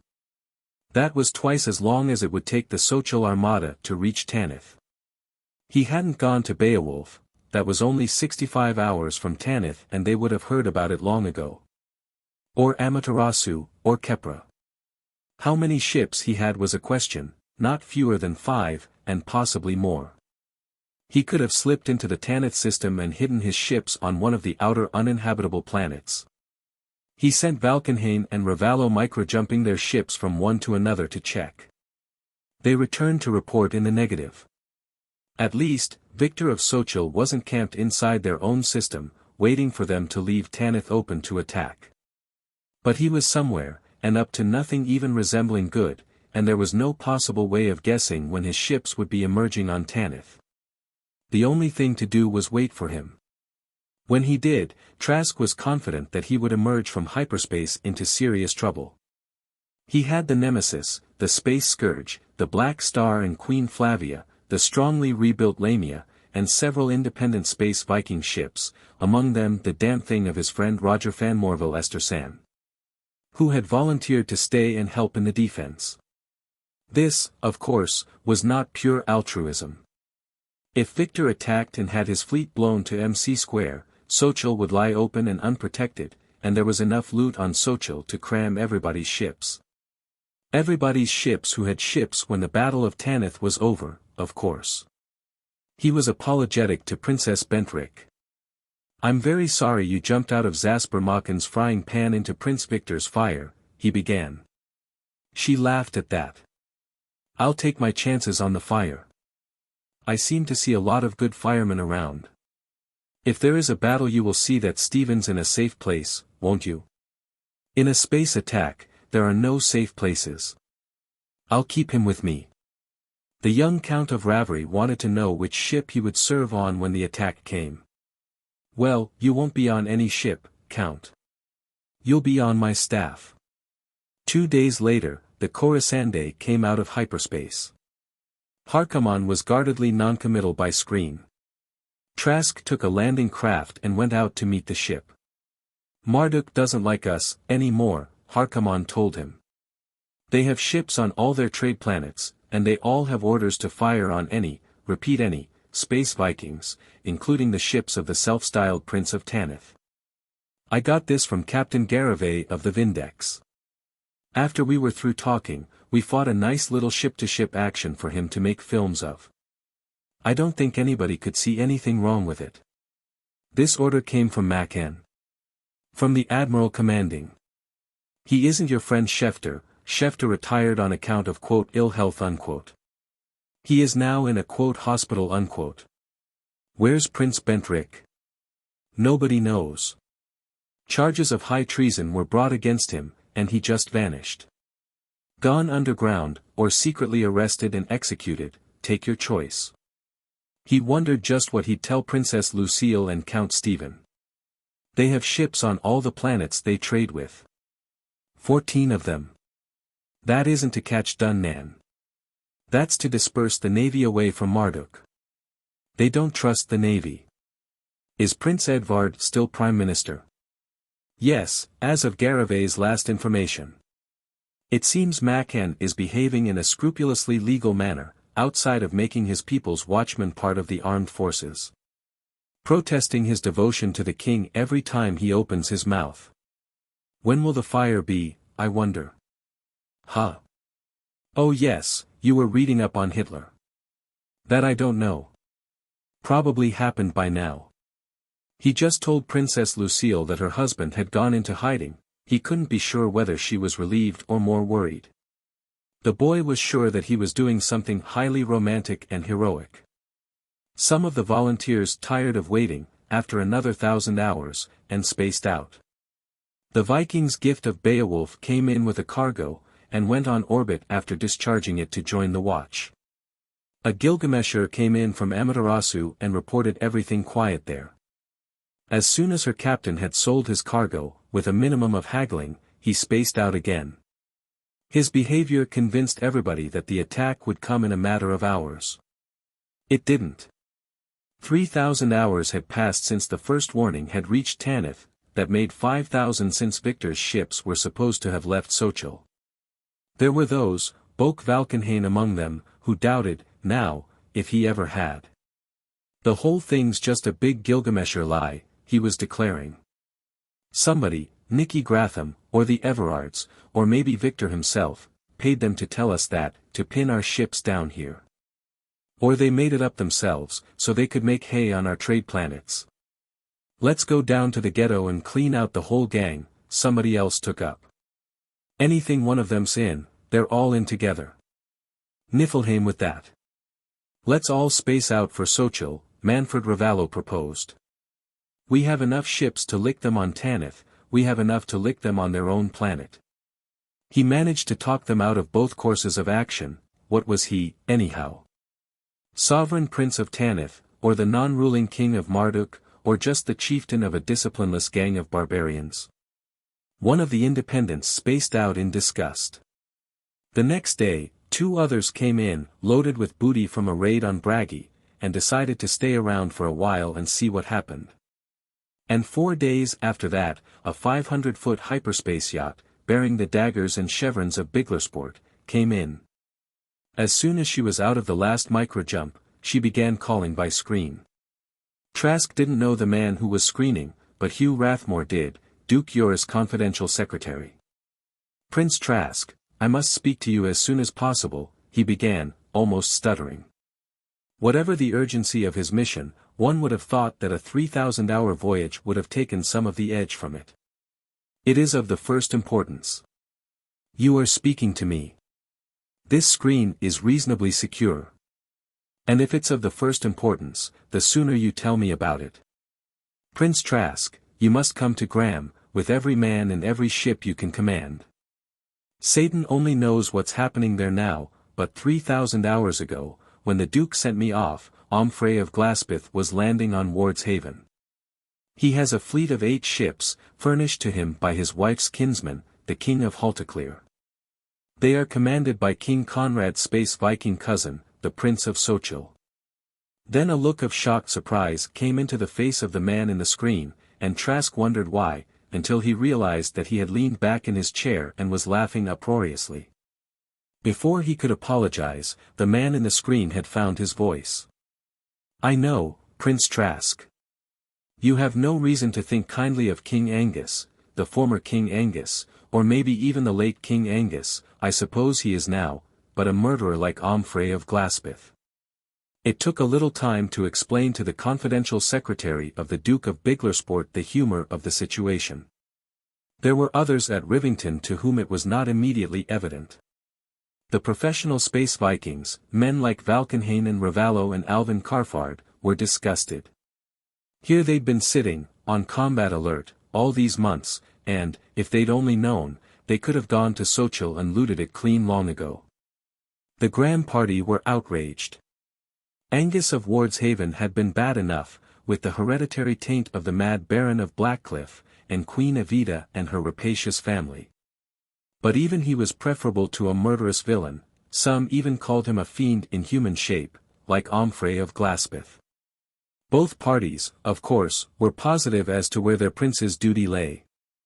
The former insisted that everything on Tanith that could be put into hyperspace should be dispatched at once to Sochil, to haul back from it everything except a few absolutely immovable natural features of the planet. The latter clamored, just as loudly and passionately, that everybody on Tanith who could pull a trigger should be embarked at once on a crusade for the deliverance of Graham. You don't want to do either, do you? Harkaman asked him, when they were alone after the second day of acrimony. Niflheim, no. This crowd that wants an attack on Sochil, you know what would happen if we did that? Harkaman was silent, waiting for him to continue. Inside a year, 4 or 5 of these small planet holders like Gratham and the Everards would combine against us and make a slag pile out of Tanith. Harkaman nodded agreement. Since we warned him the first time, Victor's kept his ships away from our planets. If we attacked Sochil now, without provocation, nobody'd know what to expect from us. People like Nicky Gratham and Tobin of Nurgle and the Everards of Hoth get nervous around unpredictable dangers, and when they get nervous they get trigger-happy. He puffed slowly on his pipe and then said, then you'll be going back to Graham. That doesn't follow, just because Valkenhayn and Ravallo and that crowd are wrong doesn't make Valpry and Rathmore and Fail right. You heard what I was telling those very people at Karvall House, the day I met you. And you've seen what's been happening on Graham since we came out here. Otto, the sword worlds are finished, they're half decivilized now. Civilization is alive and growing here on Tanith. I want to stay here and help it grow.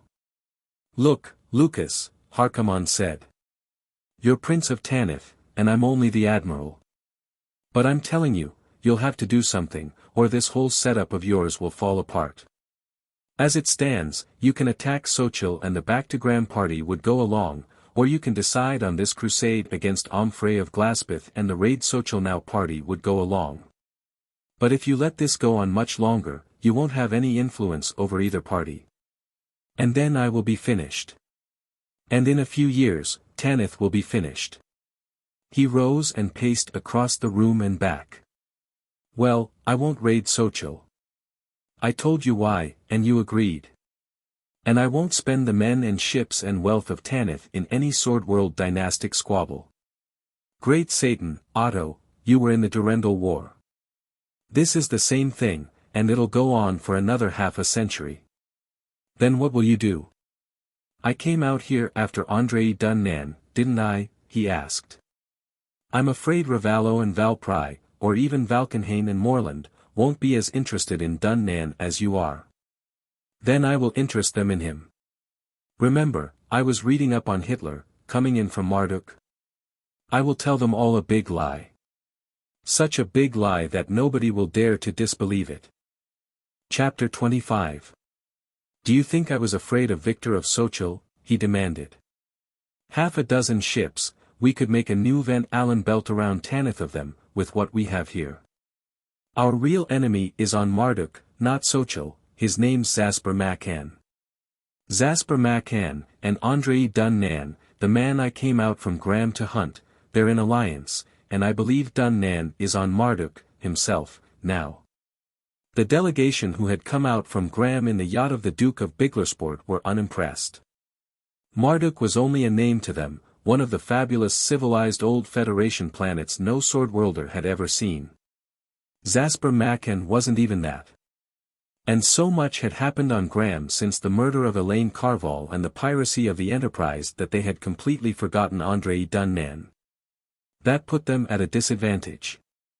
All the people whom they were trying to convince, the 100 members of the new nobility of Tanith, spoke a language they didn't understand. They didn't even understand the proposition, and couldn't argue against it. Patrick Moorland, who was Grahamborn and had been speaking for a return in force to fight against Omfrey of Glaspeth and his supporters, defected from them at once. He had been on Marduk and knew who Zasper Macan was. He had made friends with the Royal Navy officers, and had been shocked to hear that they were now enemies. Manfred Ravallo and Boke Valkenhayn, among the more articulate of the Raid Xochitl now party, snatched up the idea and seemed convinced that they'd thought of it themselves all along. Valkenhayn had been on Gimli and talked to Mardican naval officers. Ravallo had brought Princess Bentrick to Tanith and heard her stories on the voyage. They began adducing arguments in support of Trask's thesis. Of course Dunnan and Macan were in collusion. Who tipped Dunnan off that the Victrix would be on Audhumla? Macan, his spies in the navy tipped him. What about the honest Horace? Wasn't Macan blocking any investigation about her? Why was Admiral Schefter retired as soon as Macan got into power? Well, here, we don't know anything about this Zasper Macan, the confidential secretary and spokesman of the Duke of Biglersport began. No, you don't, Otto Harkaman told him. I suggest you keep quiet and listen, till you find out a little about him. Why, I wouldn't be surprised if Dunnan was on Marduk all the time we were hunting for him, Valkenhayn said. Trask began to wonder. What would Hitler have done if he'd told one of his big lies, and then found it turning into the truth? Maybe Macan had been on Marduk. No, he couldn't have hidden half a dozen ships on a civilized planet. Not even at the bottom of an ocean. I wouldn't be surprised, Alvin Carfard was shouting, if Andray Dunnan was Zasper Macan. I know he doesn't look like Dunnan, we all saw him on screen, but there's such a thing as plastic surgery. That was making the big lie just a trifle too big. Zasper Machen was 6 inches shorter than Dunnan, there are some things no plastic surgery could do. Patrick Morland, who had known Dunnan and had seen Machen on screen, ought to have known that too, but he either didn't think of it or didn't want to weaken a case he had completely accepted. As far as I can find out, nobody even heard of Machen till about 5 years ago. That would be about the time Dunnan would have arrived on Marduk, he said. By this time, the big room in which they were meeting had become a babel of voices, everybody trying to convince everybody else that they'd known it all along. Then the back-to-Graham party received its coup de grace. Lothar Fail, to whom the emissaries of Duke Joris had looked for their strongest support, went over. You people want us to abandon a planet we've built up from nothing, and all the time and money we've invested in it, to go back to Graham and pull your chestnuts out of the fire? Gehenna with you. We're staying here and defending our own planet. If you're smart, you'll stay here with us. The Biglersport delegation was still on Tanith, trying to recruit mercenaries from the King of Trade Town and dickering with a Gilgamesher to transport them to Graham, when the big lie turned into something like the truth. The observation post on the moon of Tanith picked up an emergence at 20 light-minutes due north of the planet.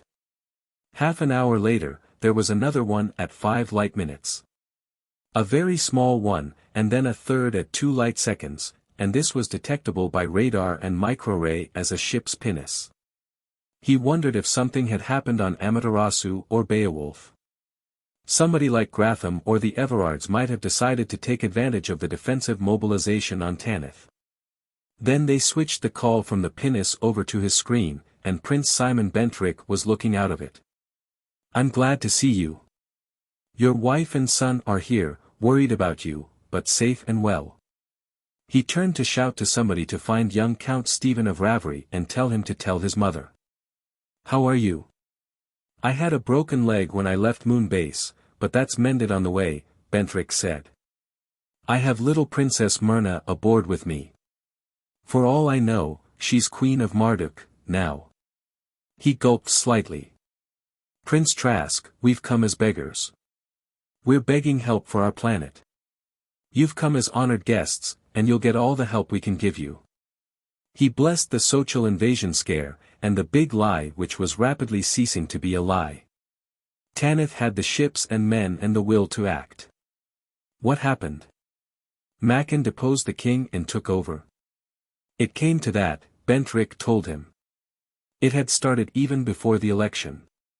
The People's Watchmen had possessed weapons that had been made openly and legally on Marduk for trade to the neo-barbarian planets and then clandestinely diverted to secret people's welfare arsenals.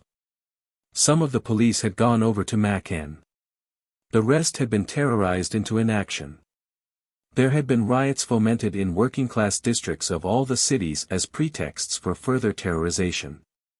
The election had been a farce of bribery and intimidation.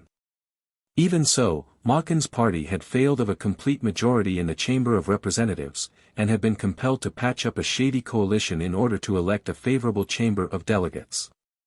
And, of course, they elected Machen Chancellor. That did it, Bentrick said.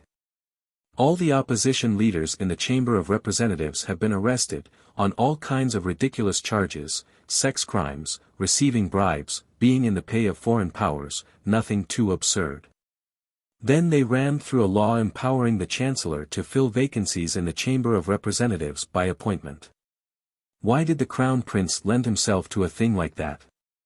He hoped that he could exercise some control.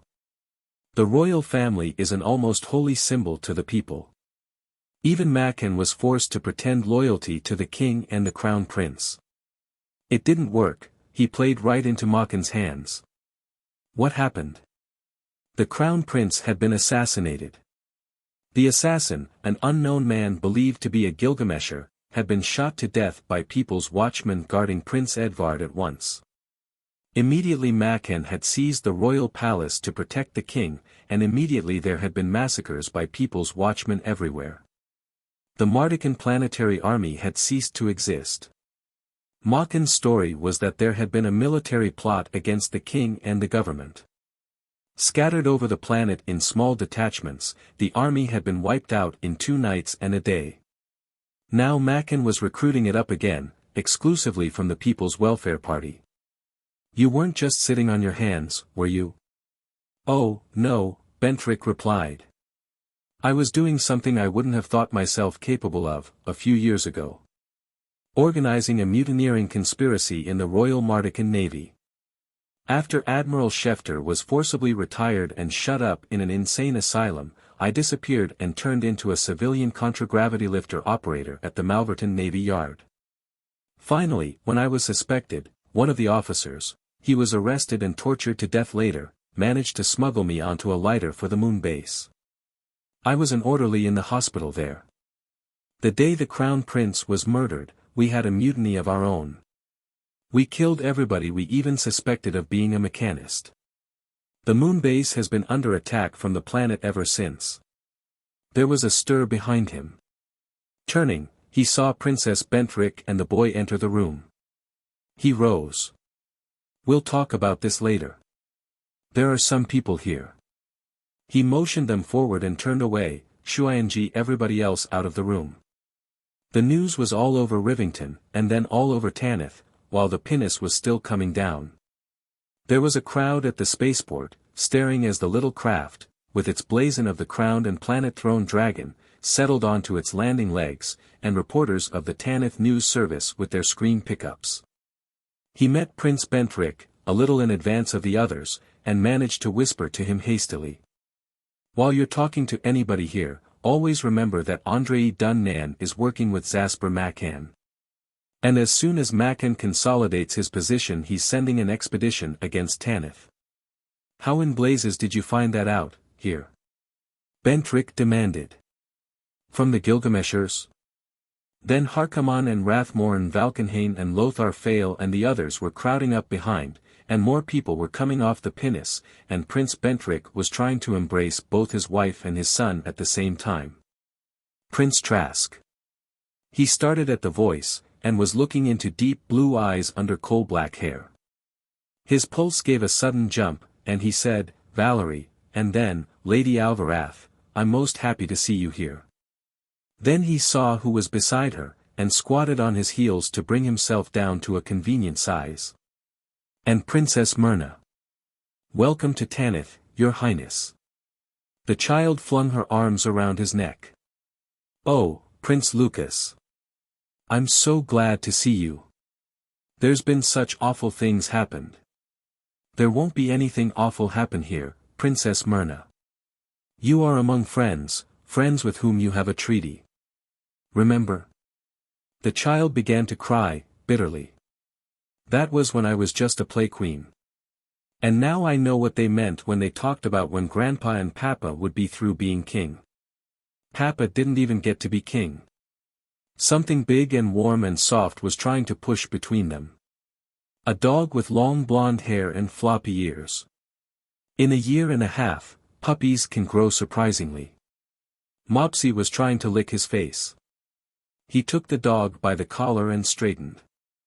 Lady Valerie, will you come with us? He asked. I'm going to find quarters for Princess Myrna. Is it Princess Myrna, or is it Queen Myrna? He asked. Prince Bentrick shook his head. We don't know. The king was alive when we left Moon Base, but that was 500 hours ago. We don't know anything about her mother, either. She was at the palace when Prince Edvard was murdered. We've heard absolutely nothing about her. The king made a few screen appearances, parroting things Maaken wanted him to say. Under hypnosis. That was probably the very least of what they did to him. They've turned him into a zombie. Well, how did Myrna get to Moon Base? That was Lady Valerie, as much as anybody else.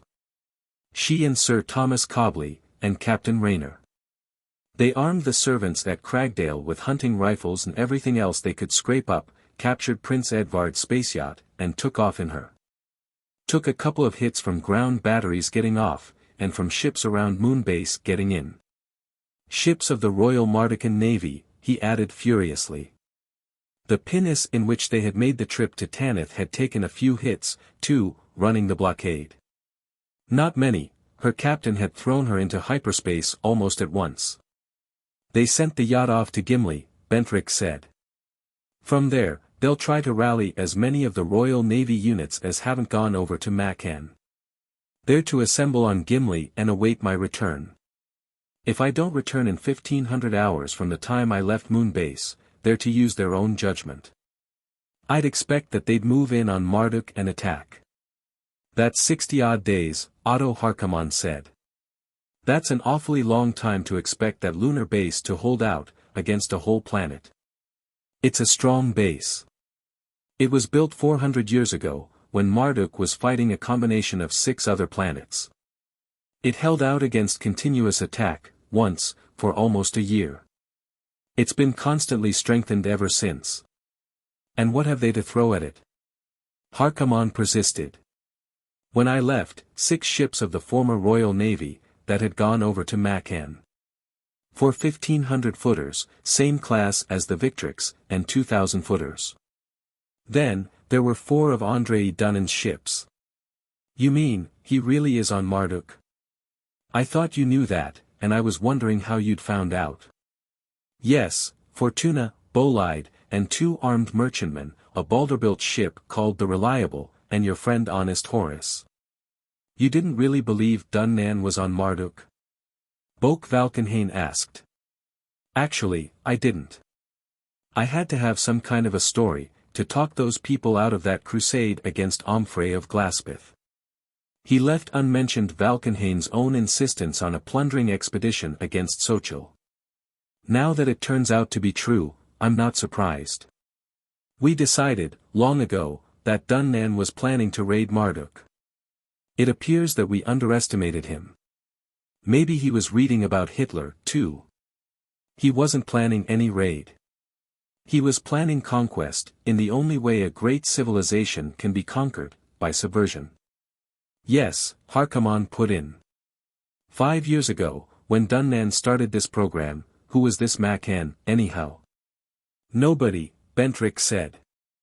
A crackpot agitator in Dreplin, he had a coven of fellow crackpots, who met in the back room of a saloon and had their office in a cigar box. The next year, he had a suite of offices and was buying time on a couple of telecasts. The year after that, he had 3 telecast stations of his own, and was holding rallies and meetings of thousands of people. And so on, upward. Yes. Dunnan financed him, and moved in behind him, the same way Macan moved in behind the king. And Dunnan will have him shot the way he had Prince Edvard shot, and use the murder as a pretext to liquidate his personal followers. And then he'll own Marduk. And we'll have the Mardican navy coming out of hyperspace on Tanith, Valkenhayn added. So we go to Marduk and smash him now, while he's still little enough to smash. There had been a few who had wanted to do that about Hitler, and a great many, later, who had regretted that it hadn't been done. The Nemesis, the Coruscant, and the Space Scourge for sure, he asked. Harkaman and Valkenhayn agreed. Valkenhayn thought the Vikings' gift of Beowulf would go along, and Harkaman was almost sure of the Black Star and Queen Flavia. He turned to Bentrick. Start that pinnace off for Gimli at once, within the hour if possible. We don't know how many ships will be gathered there, but we don't want them wasted in detail attacks.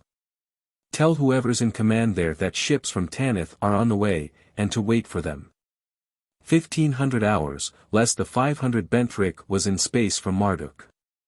He hadn't time to estimate voyage time to Gimli from the other Mardican trade planets, and nobody could estimate how many ships would respond. It may take us a little time to get an effective fleet together. Even after we get through arguing about it. Argument, he told Bentrick, is not exclusively a feature of democracies. Actually, there was very little argument, and most of that among the Mardukans. Prince Bentrick insisted that Crown Princess Myrna would have to be taken along. King Michael would be either dead or brainwashed into imbecility by now, and they would have to have somebody to take the throne. Lady Valerie Alvarath, Sir Thomas Cobley, the tutor, and the nurse Margot refused to be separated from her. Prince Bentrick was equally firm, with less success, on leaving his wife and son on Tanith. In the end, it was agreed that the entire Mardican party would space out on the Nemesis.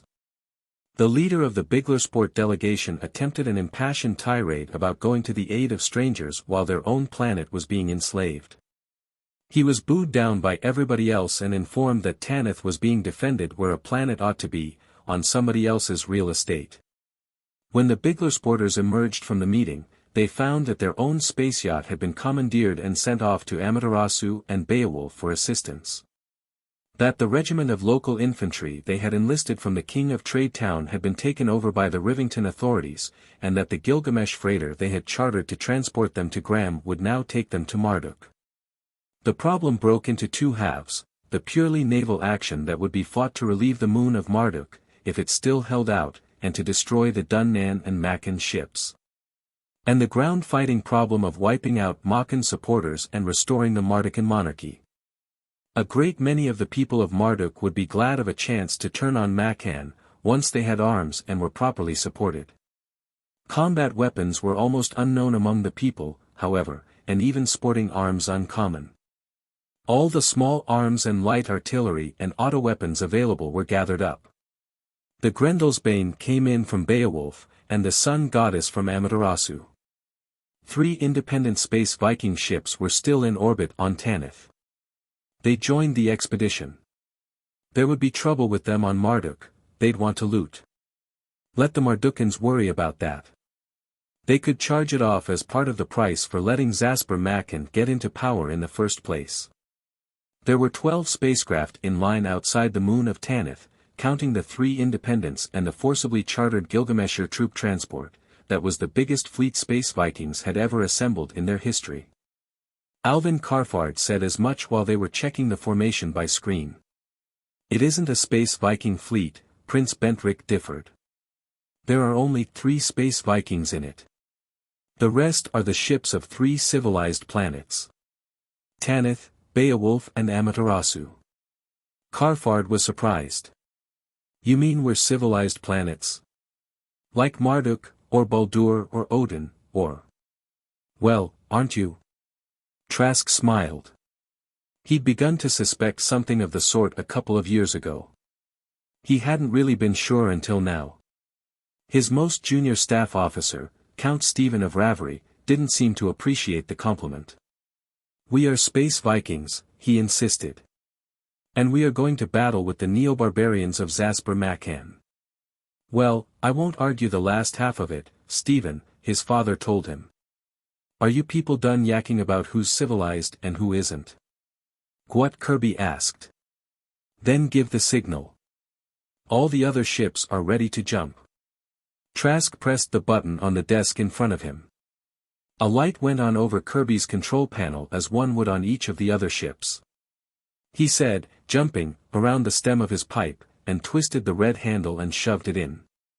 450 hours, in the private universe that was the Nemesis, outside, nothing else existed, and inside there was nothing to do but wait, as each hour carried them 6 trillion miles nearer to Gimli.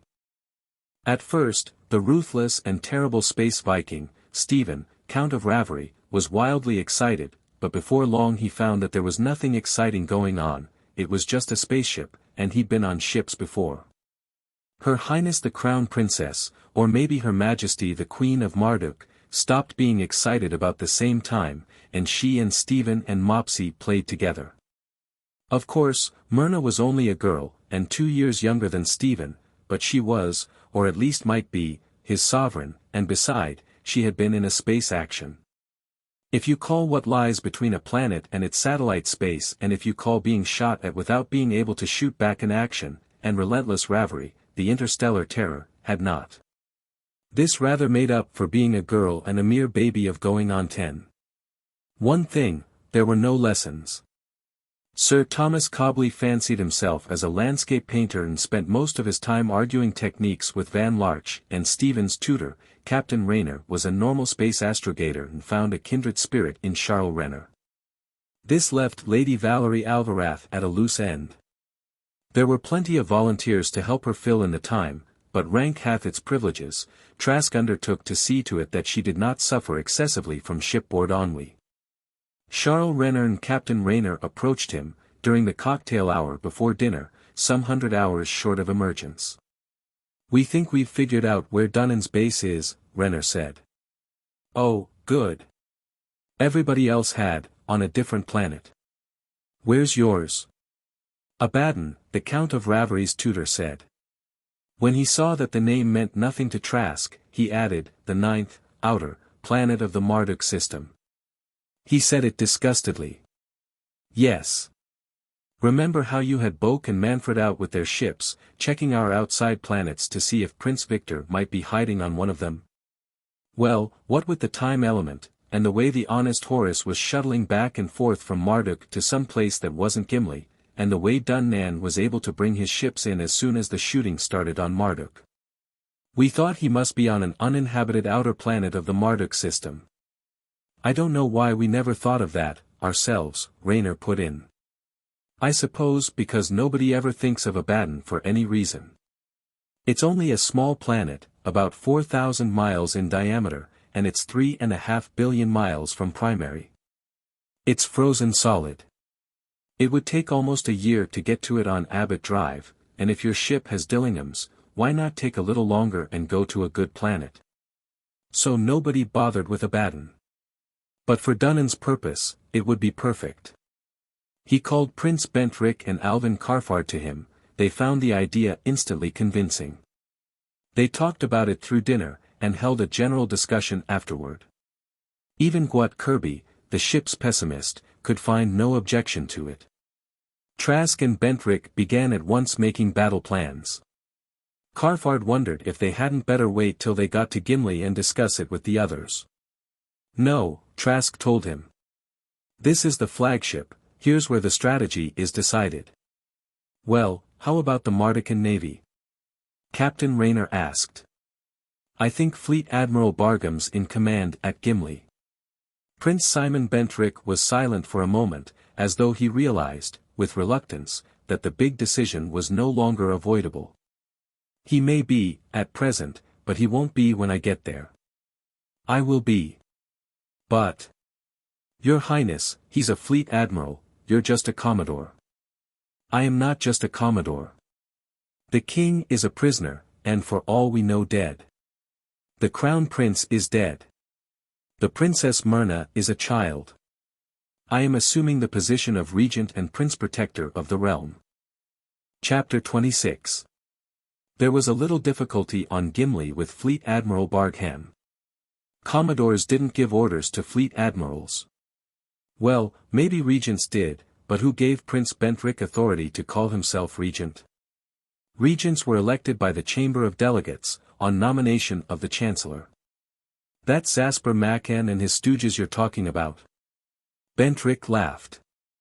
"Well, the Constitution." He thought better of that, before somebody asked him what Constitution. "Well, a regent has to be chosen by election. Even members of the royal family can't just make themselves regent by saying they are." "I can. I just have. And I don't think there are going to be many more elections, at least for the present. Not till we make sure the people of Marduk can be trusted with the control of the government." "Well, the pinnace from Moonbase reported that there were 6 Royal Navy battleships and 4 other craft attacking them," Bargham objected. "I only have 4 ships here. I sent for the ones on the other trade planets, but I haven't heard from any of them. We can't go there with only 4 ships." 16 ships, Bentrick corrected. "No, 15 and 1 Gilgamesher we're using for a troopship. I think that's enough. You'll remain here on Gimli, in any case, Admiral, as soon as the other ships come in, you'll follow to Marduk with them. I am now holding a meeting aboard the Tanith flagship Nemesis. I want your 4 ship commanders aboard immediately. I am not including you because you're remaining here to bring up the latecomers, and as soon as this meeting is over we are spacing out." Actually, they spaced out sooner. The meeting lasted the whole 350 hours to Abaddon. A ship's captain, if he has a good exec, as all of them had, needs only sit at his command desk and look important while the ship is going into and emerging from a long jump. The rest of the time he can study ancient history or whatever his shipboard hobby is. Rather than waste 350 hours of precious time, each captain turned his ship over to his exec and remained aboard the Nemesis. Even on so spacious a craft, the officers' country north of the engine rooms was crowded like a tourist hotel in mid-season.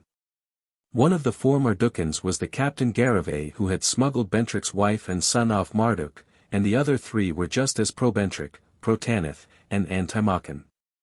They were, on general principles, also anti-Bargam. There must be something wrong with any fleet admiral who remained in his command after Zasper Makan came to power. So, as soon as they spaced out, there was a party.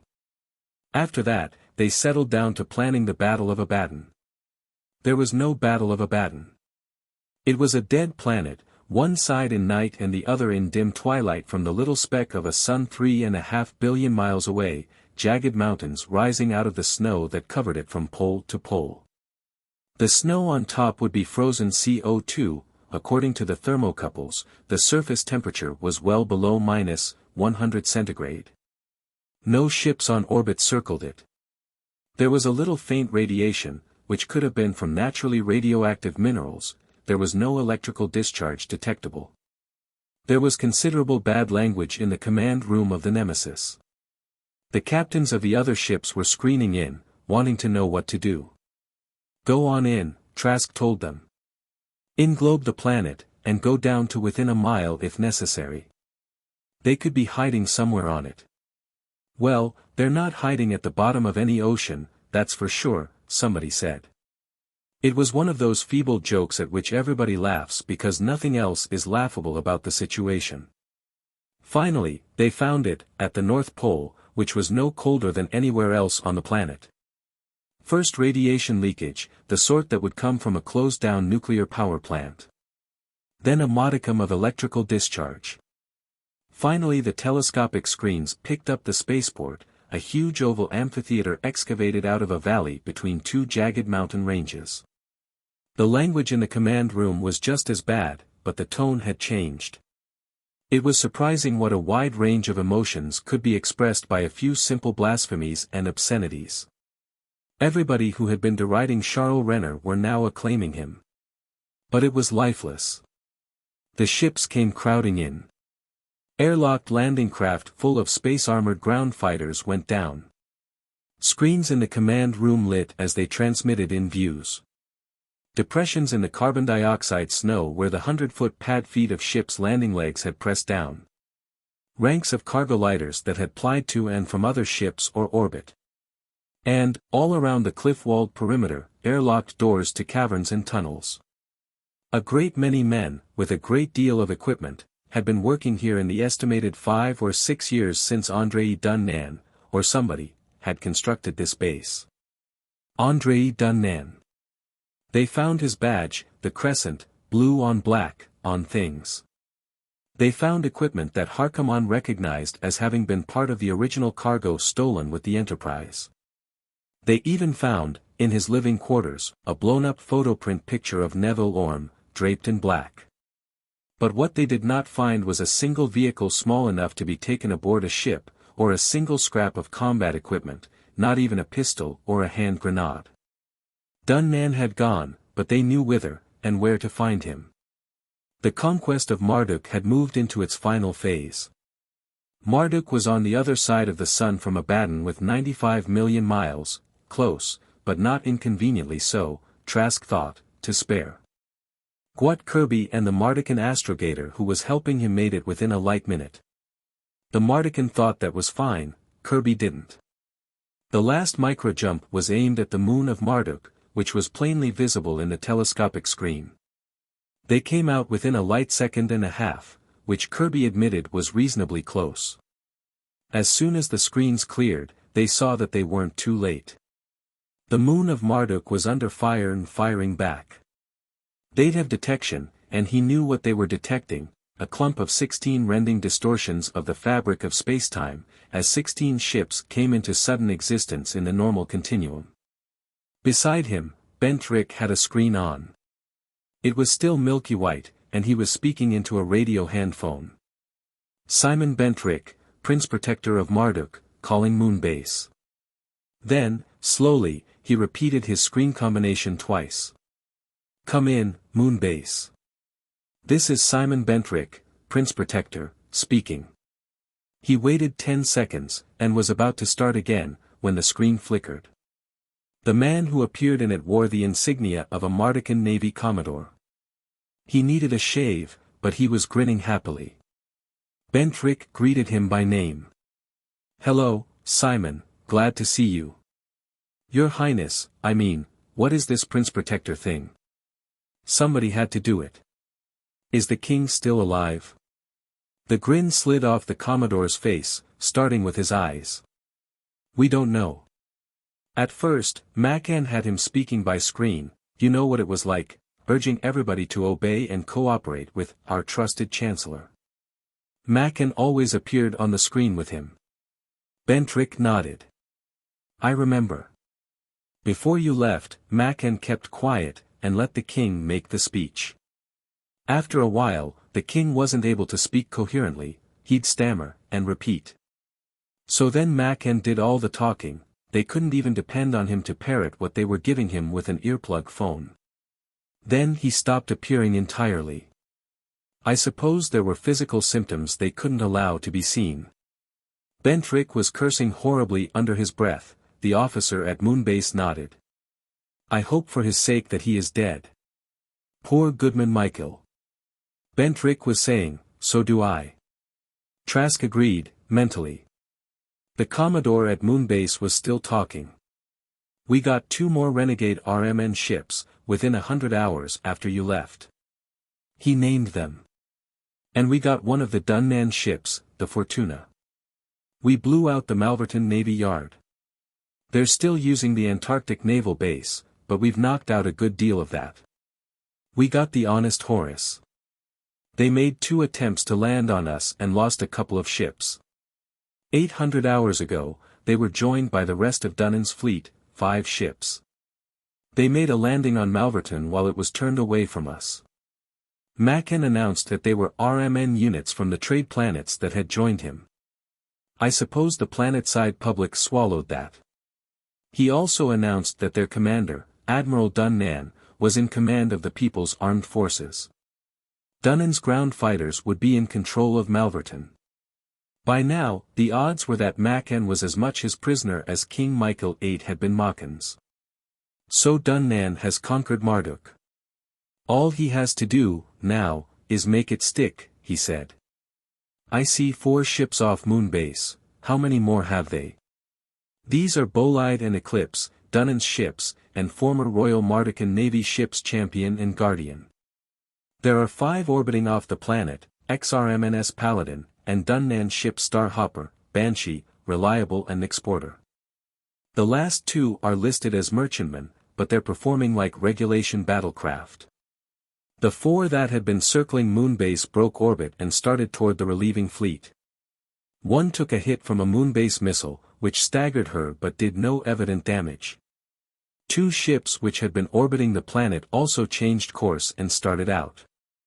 The command room was silent except for a subdued chuckling from a computer which was estimating enemy intentions by observed data and games theory. 3 more came hurrying out from the planet, and the 2 in the lead slowed to let them catch up.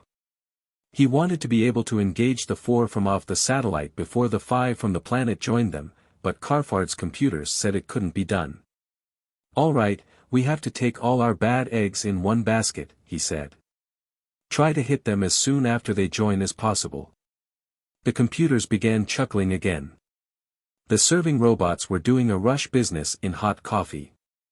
Prince Bentrick's son, sitting beside his father, had stopped being ruthless Ravery the demon of the spaceways and was a very young officer going into his first space battle. More scared and at the same time happier than he had ever been in his short life. Captain Garavet of the Vindex was making signal to the other ships from Gimli, Royal Navy, smash the traitors first. He could understand and sympathize, even if he couldn't approve of putting personal ahead of tactical considerations. and made a quick sealed beam call to Harkaman to be prepared to plug any holes they left in formation if they broke away in search of vengeance.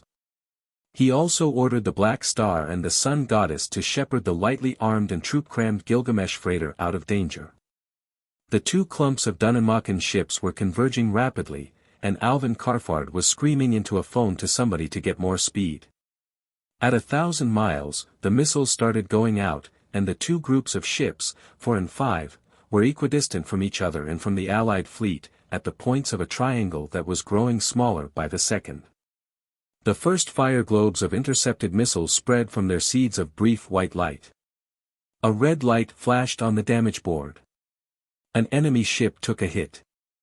The captain of the Queen Flavia was on a screen, saying that his ship was heavily damaged. 3 ships bearing the Mardican Dragonan planet circled madly around each other at what looked, in the screen, like just over pistol range, 2 of them firing into the third, which was replying desperately. The third one blew up, and somebody was yelling out of a screen speaker, "Scratch one traitor."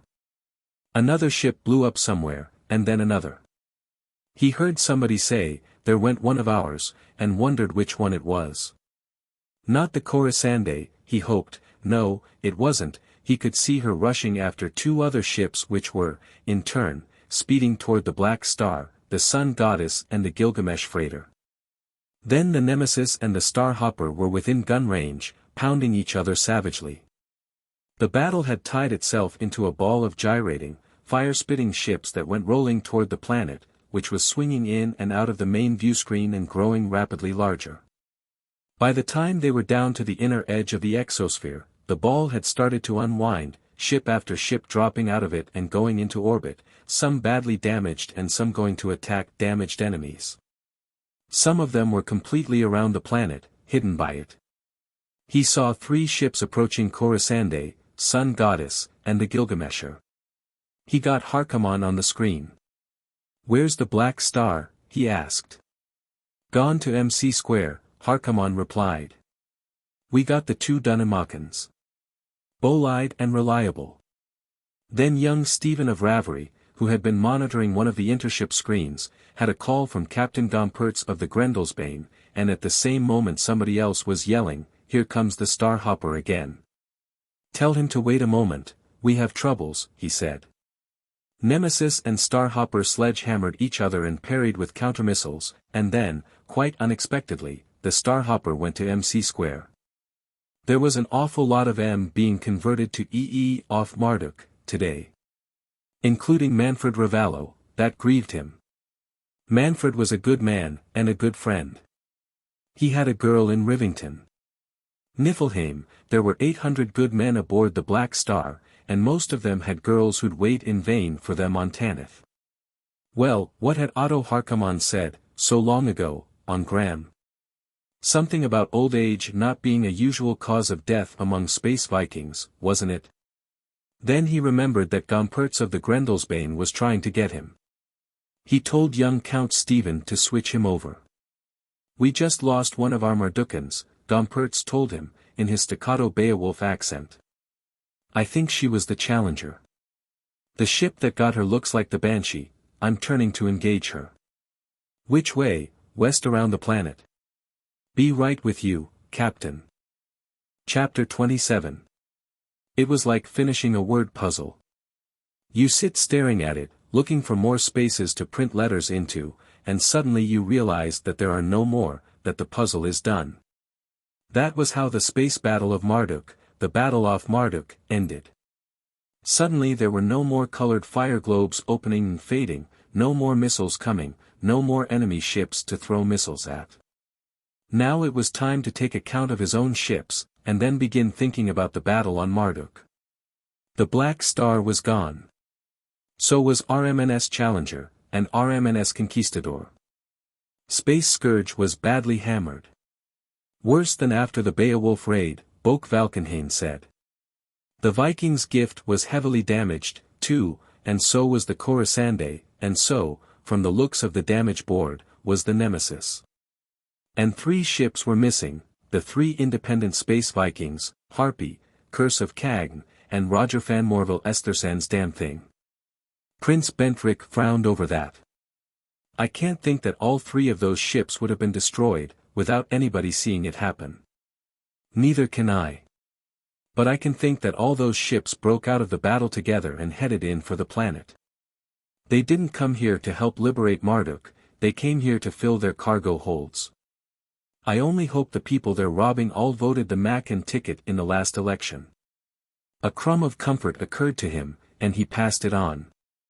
The only people who are armed to resist them will be Makan's storm troops and Dunnan's pirates, they'll be the ones to get killed. We don't want any more killing then. Prince Simon broke off suddenly. I'm beginning to talk like His Late Highness Crown Prince Edvard, he said. He didn't want bloodshed either, and look whose blood was shed. If they're doing what you think they are, I'm afraid we'll have to kill a few of your Space Vikings, too. They aren't my Space Vikings. He was a little surprised to find that, after almost 8 years of bearing the name himself, he was using it as an other people label. Well, why not? He was the ruler of the civilized planet of Tanith, wasn't he? But let's not start fighting them till the main war's over. Those 3 shiploads are no worse than a bad cold, Makan and Dunnan are the plague. It would still take 4 hours to get down, in a spiral of deceleration. They started the telecasts which had been filmed and taped on the voyage from Gimli. The Prince Protector Simon Bentrick spoke, the illegal rule of the traitor Makan was ended. His deluded followers were advised to return to their allegiance to the crown. The People's Watchmen were ordered to surrender their arms and disband. In localities where they refused, the loyal people were called upon to cooperate with the legitimate armed forces of the crown in exterminating them, and would be furnished arms as soon as possible. Little Princess Myrna spoke, if my grandfather is still alive, he is your king.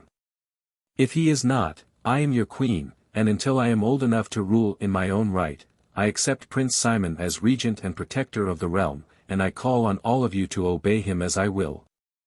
You didn't say anything about representative government, or democracy, or the Constitution, Trask mentioned. And I noticed the use of the word rule, instead of reign. That's right, the self-proclaimed Prince Protector said. There's something wrong with democracy. If there weren't, it couldn't be overthrown by people like Makan, attacking it from within by democratic procedures. I don't think it's fundamentally unworkable. I think it just has a few of what engineers call bugs. It's not safe to run a defective machine till you learn the defects and remedy them. Well, I hope you don't think our sword world feudalism doesn't have bugs. He gave examples, and then quoted Otto Harkaman about barbarism spreading downward from the top instead of upward from the bottom. It may just be, he added, that there is something fundamentally unworkable about government itself. As long as Homo sapiens terra is a wild animal, which he has always been and always will be until he evolves into something different in 1,000,000 or so years, maybe a workable system of government is a political science impossibility. Just as transmutation of elements was a physical science impossibility as long as they tried to do it by chemical means. Then we'll just have to make it work the best way we can, and when it breaks down, hope the next try will work a little better, for a little longer, Bentrick said. Malverton grew in the telescopic screens as they came down. The Navy spaceport, where Trask had landed almost 2 years before, was in wreckage, sprinkled with damaged ships that had been blasted on the ground, and slagged by thermonuclear fires. There was fighting in the air all over the city proper, on building tops, on the ground, and in the air. That would be the damping harpy curse of Cagdan Space Vikings. The Royal Palace was the center of one of half a dozen swirls of battle that had condensed out of the general skirmishing. Patrick Morland started for it with the first wave of ground fighters from the Nemesis. The Gilgamesh freighter, like most of her ilk, had huge cargo ports all around. These began opening and disgorging a swarm of everything from landing craft and 100-foot airboats to one-man air cavalry single mounts. The top landing stages and terraces of the palace were almost obscured by the flashes of autocannon shells and the smoke and dust of projectiles. Then the first vehicles landed, the firing from the air stopped, and men fanned out as skirmishers, occasionally firing with small arms. Trask and Bentrick were in the armory off the vehicle bay, putting on combat equipment, when the 12-year-old Count of Ravery joined them and began rummaging for weapons and a helmet. "You're not going," his father told him. "I'll have enough to worry about taking care of myself." That was the wrong approach. Trask interrupted. "You're to stay aboard, Count," he said. "As soon as things stabilize, Princess Myrna will have to come down. You'll act as her personal escort. And don't think you're being shoved into the background. She's crown princess, and if she isn't queen now, she will be in a few years. Escorting her now will be the foundation of your naval career. There isn't a young officer in the Royal Navy who wouldn't trade places with you." That was the right way to handle him, Lucas, Bentrick approved, after the boy had gone away, proud of his opportunity in his responsibility. "It'll do just what I said for him." He stopped for a moment, to play with an idea that had just struck him. "You know, the girl will be queen in a few years, if she isn't now. Queens need prince consorts. Your son's a good boy. I liked him the first moment I saw him, and I've liked him better ever since. He'd be a good man on the throne beside Queen Myrna." "Oh, that's out of the question. Not the matter of consanguinity, they're about a 16th cousin. But people would say I was abusing the protectorship to marry my son onto the throne." "Simon, speaking as one sovereign prince to another, you have a lot to learn. You've learned one important lesson already, that a ruler must be willing to use force and shed blood to enforce his rule. You have to learn, too, that a ruler cannot afford to be guided by his fears of what people will say about him. Not even what history will say about him. A ruler's only judge is himself." Bentrick slid the transpex visor of his helmet up and down experimentally, checked the chambers of his pistol and carbine. "All that matters to me is the peace and well-being of Marduk. I'll have to talk it over with my only judge. Well, let's go." The top terraces were secure when their car landed. More vehicles were coming down and discharging men. A swarm of landing craft were sinking past the building toward the ground 2,000 feet below. Auto weapons and small arms and light cannon banged, and bombs and recoilless rifle shells crashed, on the lower terraces. They put the car down one of the shaftways until they ran into heavy fire from below, at the limit of the advance, and then turned into a broad hallway, floating high enough to clear the heads of the men on foot. It looked like the part of the palace where he had lodged when he had been a guest there, but it probably wasn't. They came to hastily constructed barricades of furniture and statuary and furnishings, behind which Machen's People's Watchmen and Andray Dunnan's Space Vikings were making resistance. They entered rooms dusty with powdered plaster and acrid with powder fumes, littered with corpses. They passed lifter skids being towed out with wounded. They went through rooms crowded with their own men. Keep your fingers off things. This isn't a looting expedition. You stupid cretin, how did you know there wasn't a man hiding behind that? In one huge room, ballroom or concert room or something, there were prisoners herded, and men from the Nemesis were setting up polyencephalographic veridicators. Sturdy chairs with wires and adjustable helmets and translucent globes mounted over them. A couple of Moreland's men were hustling a People's Watchman to one and strapping him into a chair. "You know what this is, don't you?" one of them was saying. "This is a veridicator. That globe will light blue. The moment you try to lie to us, it'll turn red. And the moment it turns red, I'm going to hammer your teeth down your throat with the butt of this pistol. Have you found anything out about the king, yet?" Bentrick asked him. He turned. "No. Nobody we've questioned so far knows anything later than a month ago about him. He just disappeared." He was going to say something else, saw Bentrick's face, and changed his mind. "He's dead," Bentrick said dully. "They tortured him and brainwashed him and used him as a ventriloquist's dummy on the screen as long as they could. When they couldn't let the people see him anymore, they stuffed him into a converter. They did find Zasper Machen, hours later. Maybe he could have told them something, if he had been alive, but he and a few of his fanatical followers had barricaded themselves in the throne room and died trying to defend it. They found Machen on the throne, the top of his head blown away, a pistol death-gripped in his hand, and the great crown lying on the floor, the velvet inner cap bullet-pierced and splattered with blood and brain tissue. Prince Bentrick picked it up and looked at it disgustedly. "We'll have to have something done about that," he said. "I really didn't think he'd do just this. I thought he wanted to abolish the throne, not sit on it." Except for one chandelier smashed and several corpses that had to be dragged out, the ministerial council room was intact. They set up headquarters there. Boke Valkenhayn and several other ship captains joined them. There was fighting going on in several places inside the palace, and the city was still in a turmoil.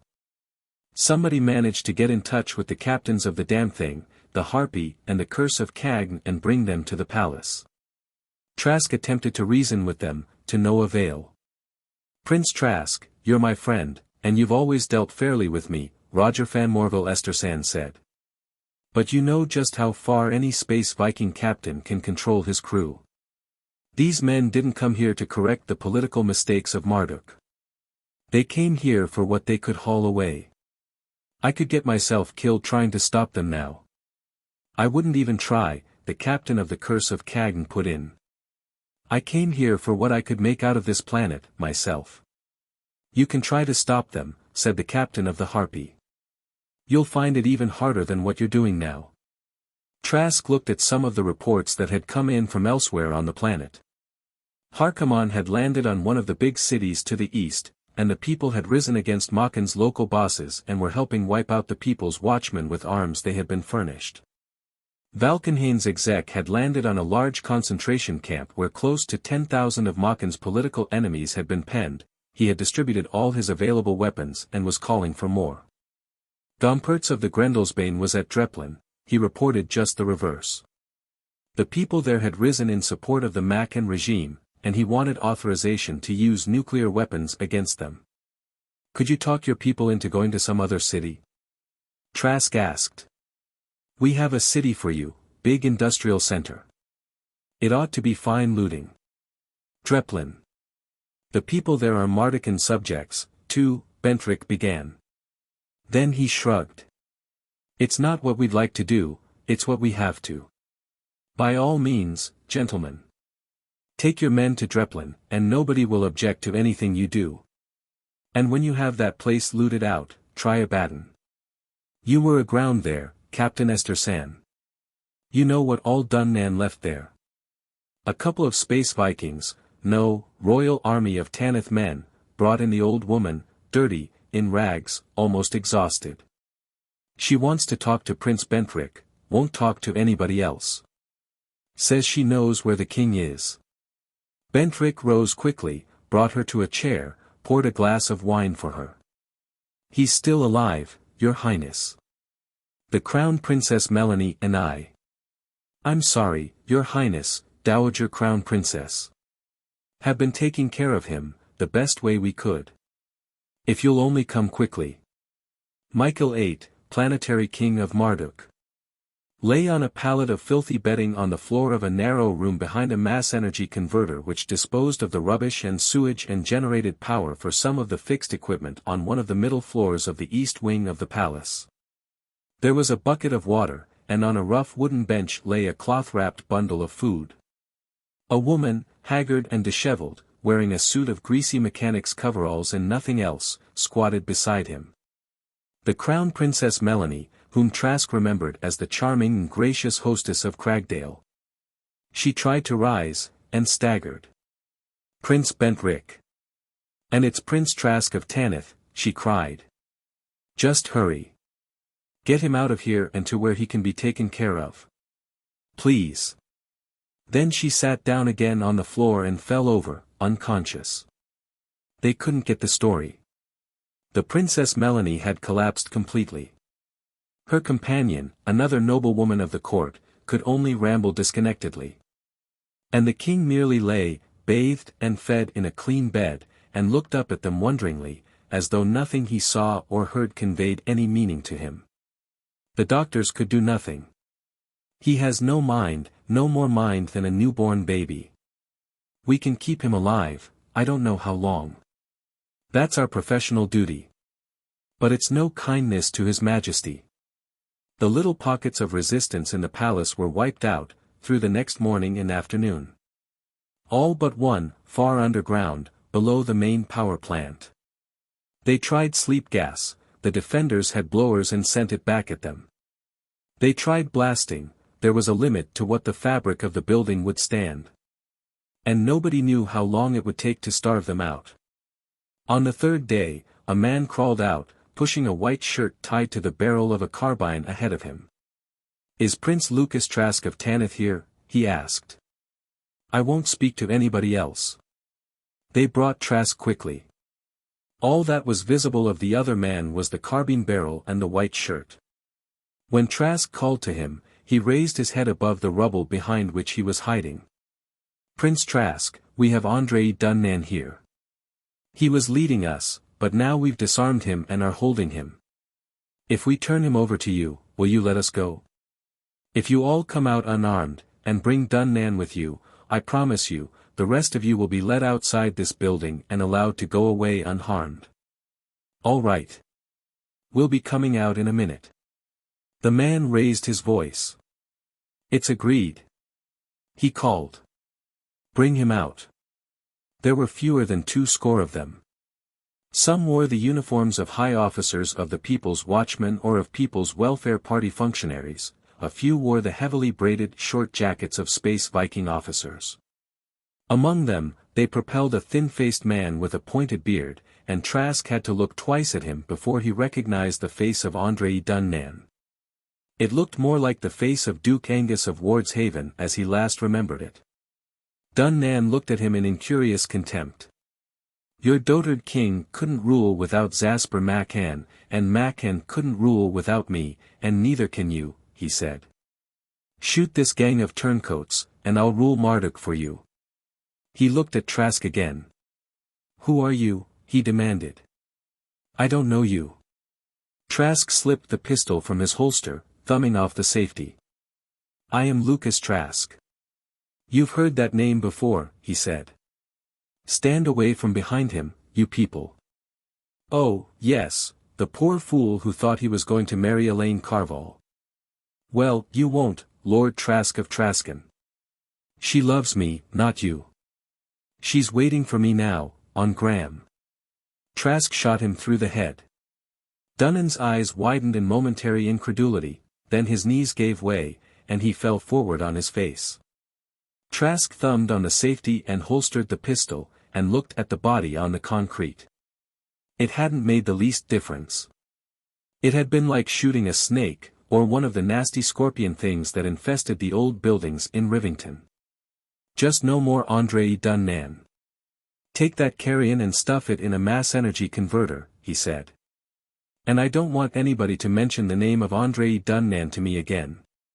He didn't look at them haul Dunnan's body away on a lifter skid. He watched the 50-odd leaders of the overthrown misgovernment of Marduk shamble away to freedom, guarded by Patrick Morland's riflemen. Now there was something to reproach himself for. He'd committed a separate and distinct crime against Marduk by letting each one of them live. Unless recognized and killed by somebody outside, every one of them would be at some villainy before next sunrise. Well, King Simon, I could cope with that. He started when he realized how he had thought of his friend. Well, why not? Michael's mind was dead, his body would not survive it more than a year. Then a child queen, and a long regency, and long regencies were dangerous. Better a strong king, in name as well as power. And the succession could be safeguarded by marrying Stephen and Myrna. Myrna had accepted, at 8, that she must someday marry for reasons of state, why not her playmate Stephen? And Simon Bentrick would see the necessity. He was neither a fool nor a moral coward, he only needed to take some time to adjust to ideas. The rabble who had bought their lives with their leaders had gone, now. Slowly, he followed them, thinking.